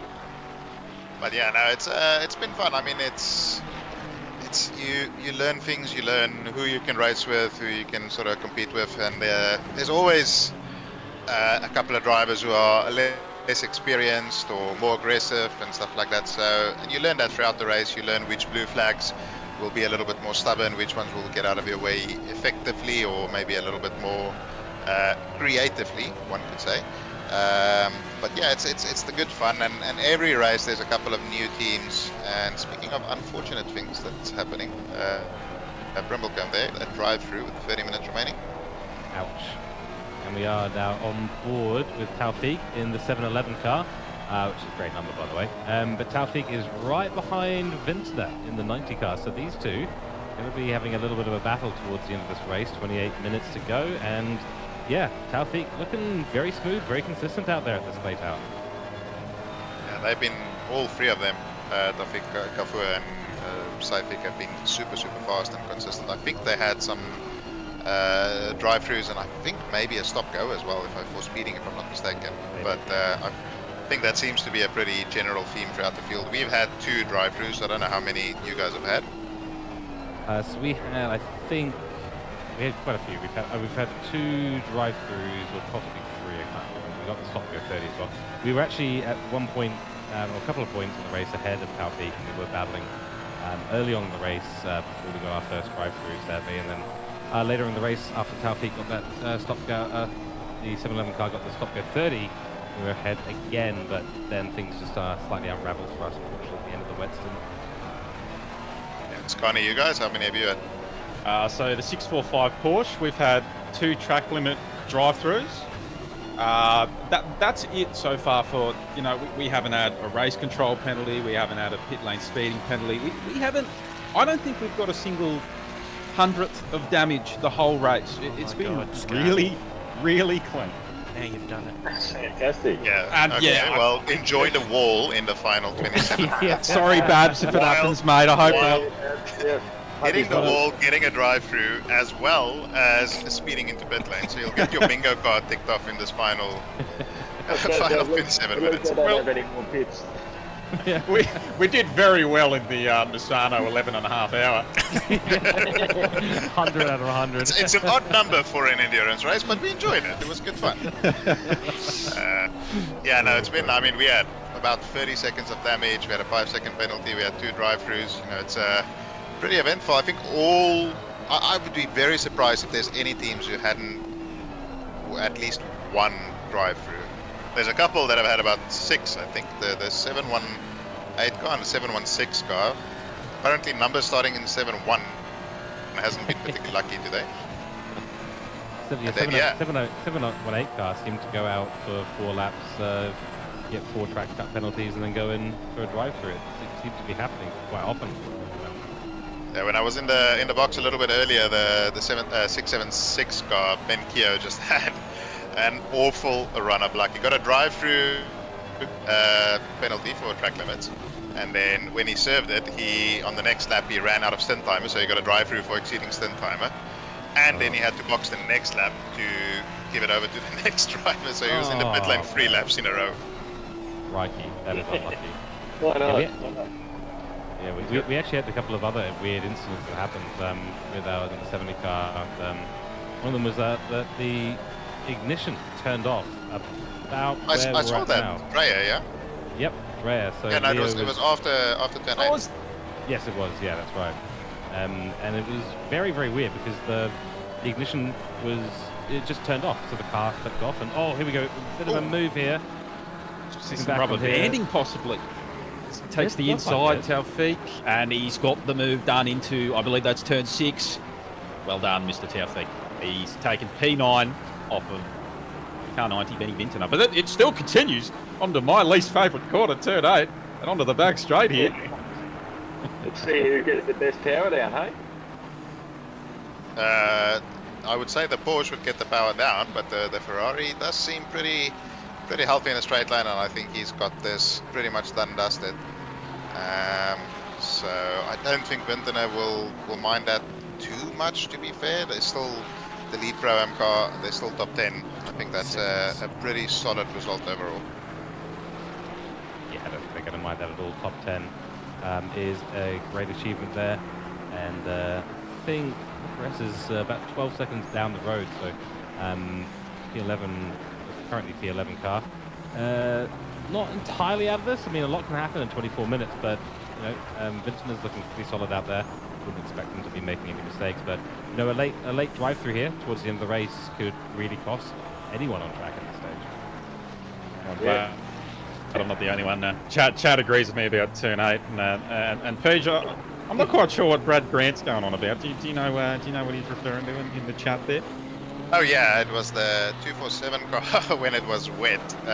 Led me through into turn 7, and then I suspect he braked on the curb. That's correct. And I saw him in the corner of my eye in the mirror, and he just came flying through. Unfortunately, I saw him coming, so I just delayed the turning a little bit, but it did look quite comical, him coming out of nowhere and just sort of drifting past me. All but backwards. I was watching that when it happened. It's just like, oh man. We're talking about, is it yellow flags or brown flags? Brown and yellow. It's a mix of both, yeah. It's like when Craig Lowndes had Frosty come across the front of him out of the chase in at Bathurst one time. Yep. Yeah, it reminds me of that. It just comes right across, almost hits him, but still keeps going. That's brilliant. Yeah, that's the good fun, and I mean the wet part of the race was just my favorite part. It's such a challenging track in the wet because of in the dry you're on the curbs more than you're on the tarmac, and then in the wet the curbs are absolute lava. You don't want to be anywhere near them, so it's sort of finding that balance of how much you can cut and finding where the traction lies. So it's so much fun figuring out how to get around the track quicker. Yeah, I couldn't agree more. I had a lot of fun in the wet as well. The lucky person in my team to get both the wet stints, and then we sent a driver out on dries when it was still a little bit damp at the end there, unfortunately. So he had a lot of fun. But yeah, you figure out which curbs you can cut across, where you need to put the power down, and even just figuring out the settings. You know, what TC you want to be running, how much risk you want to take, and yeah, there were a lot of people who really succeeded in the wet out there. And I think I was following the 191 car. Out on my stint for a while. I'm not sure if it was you. Yeah, that was me. Yeah. That was you. Yeah. So I might have been having a little look at your lines there as well. But it was good fun. It really was. Yeah, and especially the changeover period as well. You know, when it's starting to dry out a little bit, and then you can try and figure out, okay, can I start braking on this curb? But you only really know by trying, and the consequences might be quite dire if they're not quite ready. It's yeah, it really adds that extra dynamic to the race. Yeah, we had a bit of a moment. I think it was in the second wet stint, and yeah, there was a yellow flag at the end of the back straight as you go through the fast right-hander. Yep, I was just behind you when that happened. Yeah, so that was a moment because I was just turning in and I might have clipped the curb a little bit, and then only then, after the car was already sideways, did I see that there was a car in the middle of the road, and then we had a huge moment trying to bring the car back under control. Luckily, we didn't hit anything. So, but it's just good fun out there. I think anyone who doesn't like wet driving is bad. Yeah, it's a great track too. You know, the walls aren't right there, so if you do stuff up, there's usually a lot of runoff. And I just wanted to say, Chad, yeah, mate, that was a great battle we had at the start there. I could not get past you. You defended well, and we were trading lap times for punch, and a lot of that's happening out there today. It's I think this has been one of the best enduros of the year. Myself, it's had the mixed conditions, and it's been the 12 hours. Everyone's thinking, you know, what do we do going forward? A lot of good racing, and yeah, it's great fun all around. Yeah, I think right? the weather certainly spiced it up, but we are on board here with Troy Palace, the Shakedown Team 2, our lead and driver, and about a lap up on anybody else in their class, so they've had a fairly dominant performance throughout the race as well. Well done to the AM team, absolutely. Love to see it. Yeah, it's good to have the categories in here as well, and yeah, everyone's split up to do got pros on the white tags there, Broams in the black tags, and AMs in the red tags down towards the back of the grid. But yeah, they're all, I'm sure, having some learning experiences out there as well. But you know, being up there and leading things, here's P2 in M class, and they're also doing quite well there in the 147 car. Mercedes, not many. We haven't seen many Mercedes out there. Right. No, I don't think it's a favourite track for the Mercedes. But I saw Annie Link, that's Scotty Rockford from the 991 car, saying that Keely, who's currently driving, now has red front brakes and he has to use the engine to brake the car, and now he has a yellow engine. So things are not improving at the moment. Oh my goodness! Yeah, We've had a red engine in the 645 Porsche for about better part of 4 hours now, I think. It's just the extra challenge. We like to play hardcore mode here. Mate, as I said, Look at a that. 1,000 stories a day. You can't get through all of them on commentary or show them all. We'd be here for years trying to show everything that's happened today. And speaking of stories, this is the battle for the podium in the Pro-Am class, and Tatlian really turning the screw here on Pino, I guess that's how you pronounce it. And yeah, Pino placing the car beautifully there in the first turn, just making no room for Tatlian. Tatlian getting a good run coming out of turn 6 there, coming down to 7, gets a bit of a squeeze on most. Oh, you've got to keep it Pino clean! You have been waiting to say that. Good move there by Tatlian on Pino clean. Well done. Is that the only reason Scani signed up for this race? Is an opportunity to potentially say that. 11 hours, 45 minutes. There we go. That's what I was waiting for. Scani is leaving now. He's going to bed. He's done. Yeah. Mission complete. I'm on a high. I'm at the peak, you know. In amongst all that, did he lose his spot back there again? Did Rhino get that back? No, he lost it. No, he's behind it. Lose it? He did still lose it? Yeah, that was a very good move there by Tatlian. It's got a bit of a squeeze there from Ethan, but managed to keep it clean at the end of the day there. And you can't make any comment, like, can you? You can't make any comments on the clean. It's all ruined now. It was pretty clean. Clean turn in. So I saw earlier Leibel asking about Cook, and I have very much the same question. He's been driving for 70 minutes roughly now, apparently, on this tank of fuel. There's still 17 minutes remaining. And I'm no mathematician, but that's a long time, and most cars don't go all that far on fuel. So how much fuel are they saving? That's a good question. He's running in the 135, the mid 135s at the moment, so that is definitely not their optimum pace here in that Porsche. I mean, maybe the tyres are a little bit dead as well, but yeah. That's more like my pace, a 35.5. Yes, I'm not sure if they're gonna. Not sure if they. He might have to do a splash and dash at the end here. That could potentially cost a position.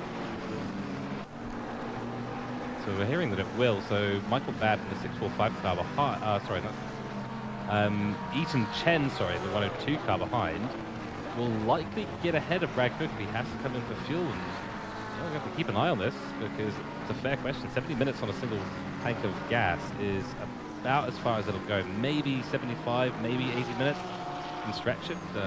Might be trying to run a fuel map as well just to extend a little bit. I was on board with him earlier, and he was running map 1, so he wasn't on a fuel-saving map at that stage.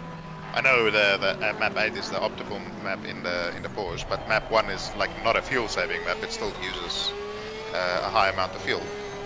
And yeah, just was wondering. I mean, when we calculated fuel in the McLaren, 110 liters was about enough for like a 68-minute stint or something like that.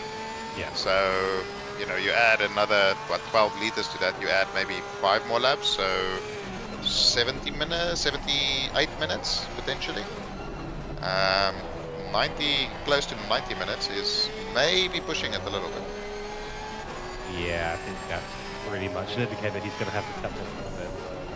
Ooh, going to get interesting. So that P7 position might have just opened up for the 102 car.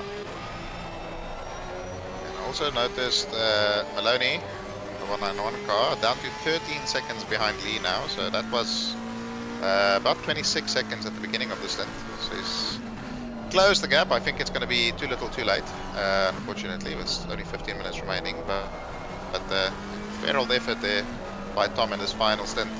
Been a long day to try and get back up there. And Connor Hind only 10 seconds behind Heelin in the 101 car as well. So I know it's big gaps given the time, but you know, one small mistake or one incident with a potential blue flag or a drive-through or something, and still a lot can change in that sort of 4, 5, 6 positions there. Yeah, you guys in the 191 car, take a bow. It's been an almighty comeback, and well done getting back into the top 4. I must bid you gents adieu. Thank you very much. This has been very fun, this little commentary stint here, and thanks everyone. Thanks Glenn, and well, I'll see you in the next one. Thanks, mate. Appreciate it, Scotty. Cheers, Scotty. And yeah, apparently we are on free warnings as well, so that's ideal. Oh, fun. Yeah, I would not be surprised if every car that's left would be on 3 warnings. Yeah, that seems pretty possible, I would say. It's certainly not outside the realms of possibility given how people have been pushing. But yeah, we see Ethan Chen here, 9 seconds behind Brad Cook, trying to close that down. I think they'd be the 102 and the 101 car would probably be a little bit disappointed, especially the 101 car. I mean, they were leading on pace alone at some stage, and the race sort of just got away from him. I saw Albert had a couple of minutes there, maybe at 30 minutes, where he got drive-through and then a stop-go 30 for speeding in pit lane, and it was just a pretty awful sort of series of events, and that I think could pay to their challenge for the win today. Yeah, that's right. I mean, once you start to rack up those penalties, it can have a bit of a compound effect, and yeah, it can really throw you sometimes. Obviously it throws your race into a bit of disarray. You know, we've had cars out there that have proved that despite those sorts of setbacks, you can sort of make it back up, but you know, towards the end of the race, and it does become pretty difficult. We've seen a few cars struggle in the wet conditions as well, so maybe the mix up, the adaptation of the strategy to the conditions maybe hasn't been quite optimum for some cars out there. Not suggesting that the 101 car hasn't adopted correctly, but as you said, things just sort of unravel a little bit, and yeah, then it can often compound. Did you practice any wet running before the race? I did, luckily, yes. Okay, so it worked out nicely for you. It was the same for us. I was the only one out of the whole team who did wet laps to get some wet pressures, and I was the only one who drove in the wet. So yeah, so it worked out perfectly. It worked out perfectly. Yeah, no, we had a bit of tests running in the wet by Leo Dreyer. Graham Hill gave it a couple of laps, but not a lot of wet running, whereas I was a bit cautious, so I had a few days of practice in the wet just to be absolutely sure. But yeah, a little bit ironic there. Both of us the main wet practices in our teams, and both of us got the wet stints. It was a tricky decision at the end of the day. We had obviously the weather come in, at least for us, at a really inappropriate time in our stint. So we had to make a decision if we went out on dries and tried to risk it. That first stint out there, we actually stayed up on dries. Yeah, same. Which was challenging. Yeah, challenging and fun. But the second stint, I think, was pretty clear. By the time we got closer, the wets were going to be required for that. The rain just came down. Yeah, we just did a little. So John was running before the rain came, and there was about 10 minutes or so before the rain would come. And Hobbsy did it. The 209 car did it, going on the wets early. But we had experience in Imola doing that, where we did about 4 or 5 laps on the wet tires on the dry track, and the tire just absolutely does not work when it starts raining. And you saw that with Hobbsy as well. They were about 1.5 to 2 seconds a lap slower than those around them. So John we decided to do a quick little splash and dash, got some fuel in the car, didn't change tires, and then changed it over to wet one when things sort of finally started raining. And that's as we were saying earlier, the beauty of these endurance races. You have to make these calls and see what's going to be the optimum strategy. And towards the end, when the second part of rain stopped, we thought, okay, we'll put the dries on because surely this track will go greasy fairly soon. And 25 freaking minutes later, it still was greasy. Exactly. Yeah, it was really unlucky at the end there. We did the exact same thing. Yeah. Yep. Big tough stint. Guys, Yeah, if I can just jump in for a sec.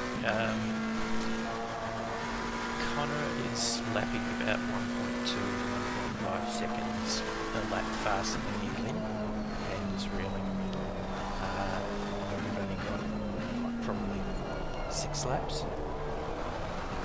And the same with Ethan Chen and Brad Cook, picking up over a second a lap.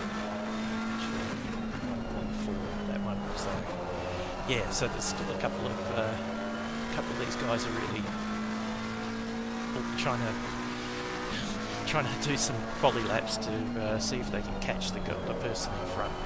Still after 11 hours and 50 minutes. Yeah, you've got to respect that. I mean, a couple of battles now starting to evolve, and 9 minutes left on the clock. So, what do you do now? I mean, if you've got the tyres that are slightly old, do you just absolutely send it? You just, use everything left in the tank at this point, send it. That's it. Send it. You've done 12 hours of racing. You give it everything that's left in the tank. Those last little couple of fumes that's still floating around there, just absolutely eat it into every corner. If you get a drive-through, you get a drive-through. Basically, use swear words and say F it, and go for it, I would say. That's it, exactly, yep. So there's 2 big battles. What's that, between 7 and 8, and then 5 and 6.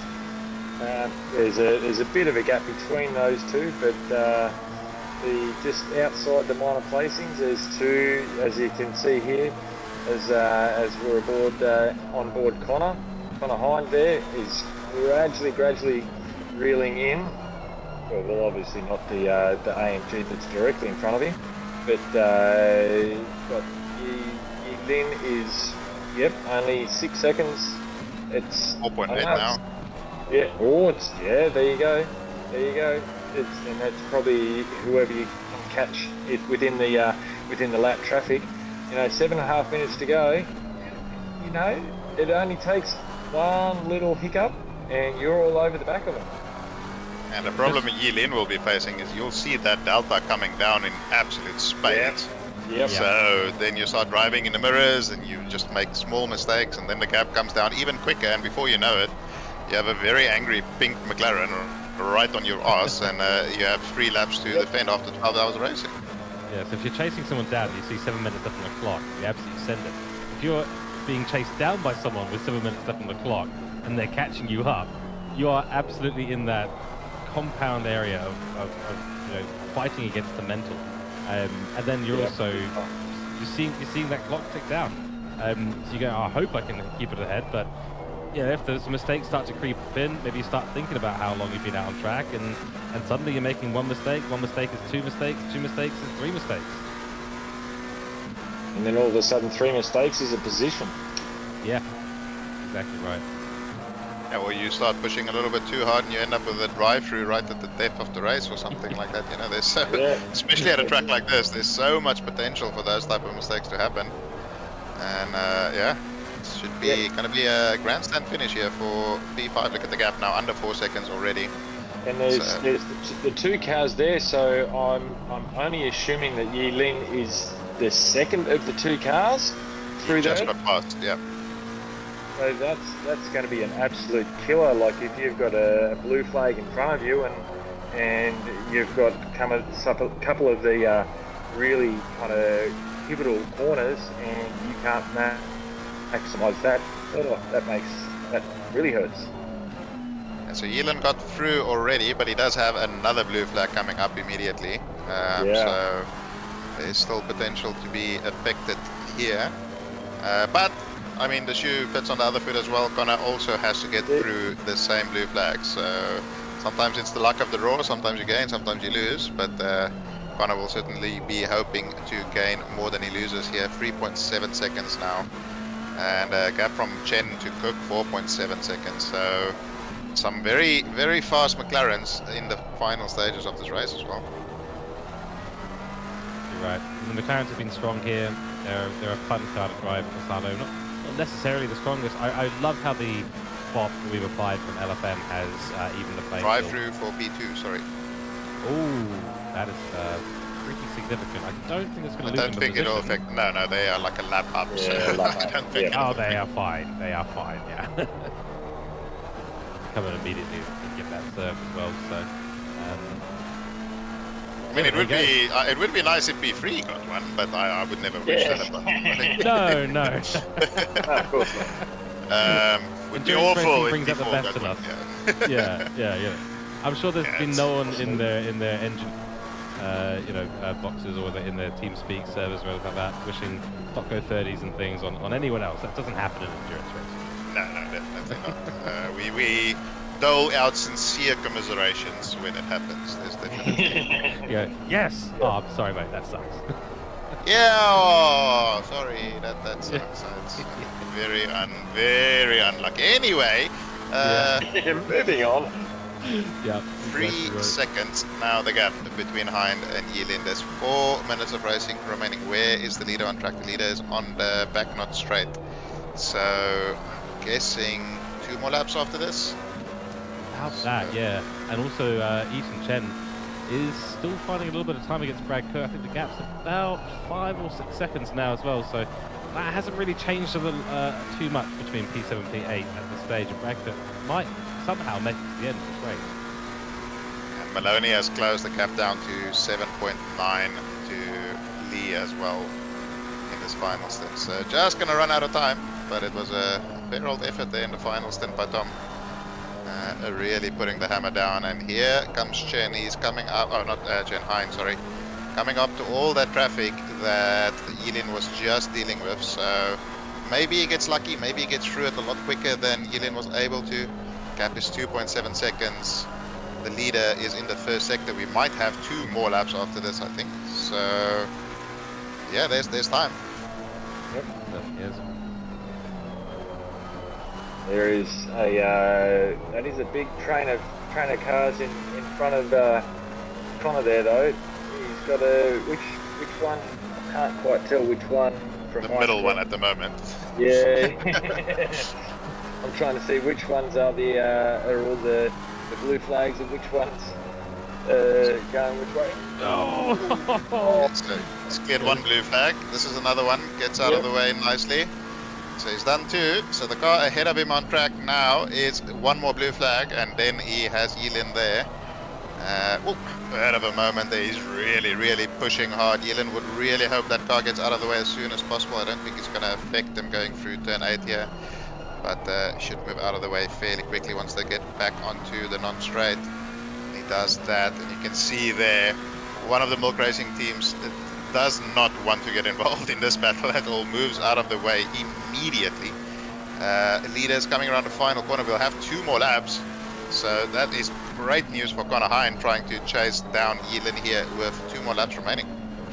Too right.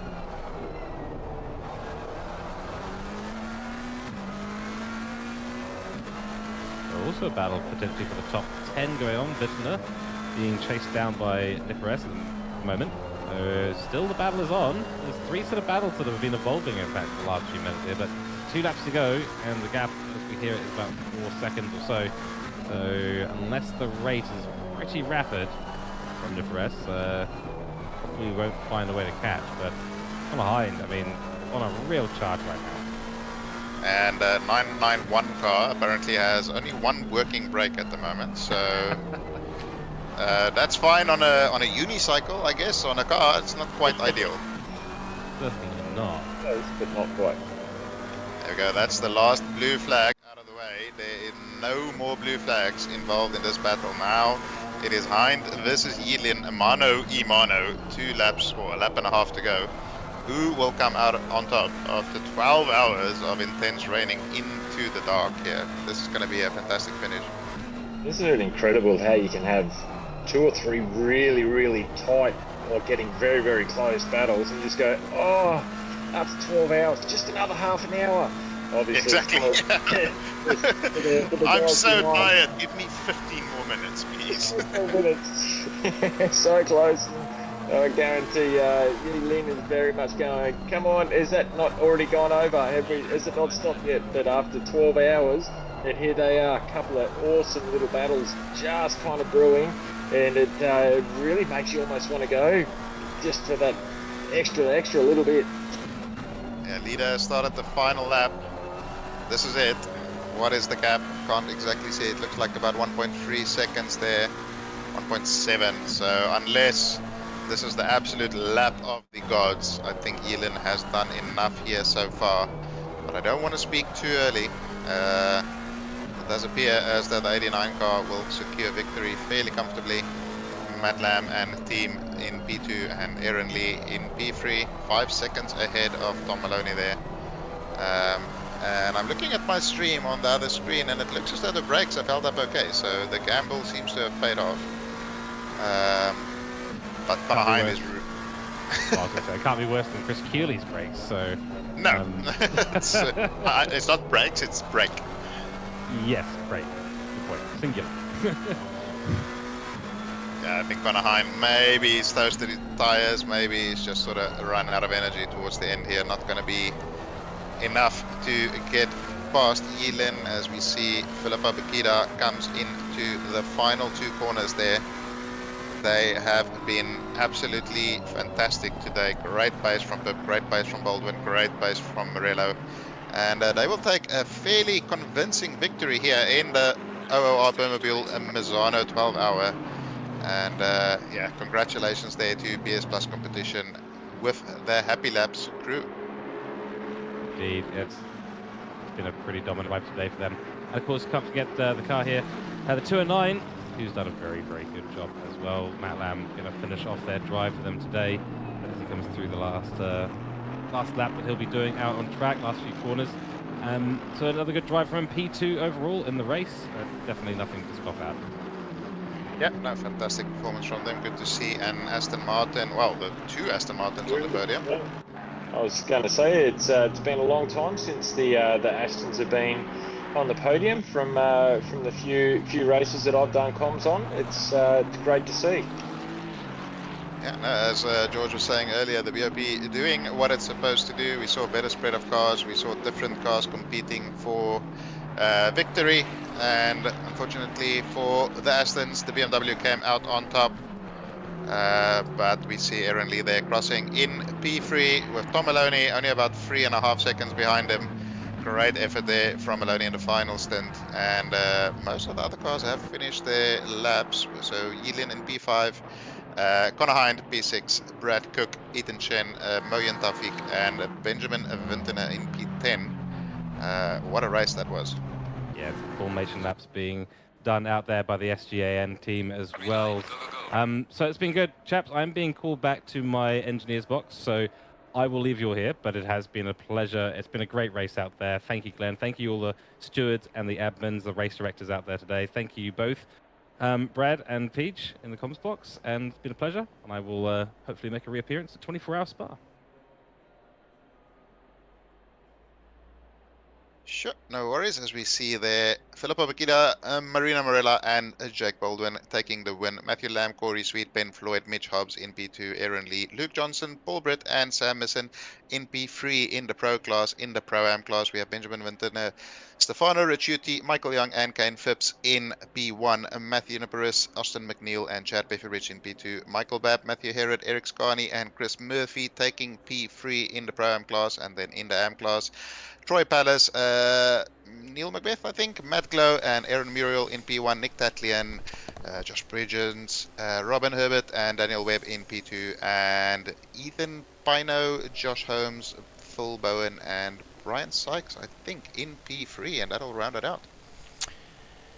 Well, I'd just like to thank all the stewards, all of the commentators that generously donated their time to us today. It's been a ripper of a race, mixed conditions, some great racing, and a lot of fun.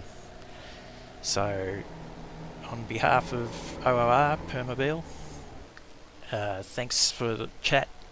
Thanks to chat for being with us throughout. Thanks for your contribution. It's been a great day. And we shall see you for the Spa 24-hour coming soon.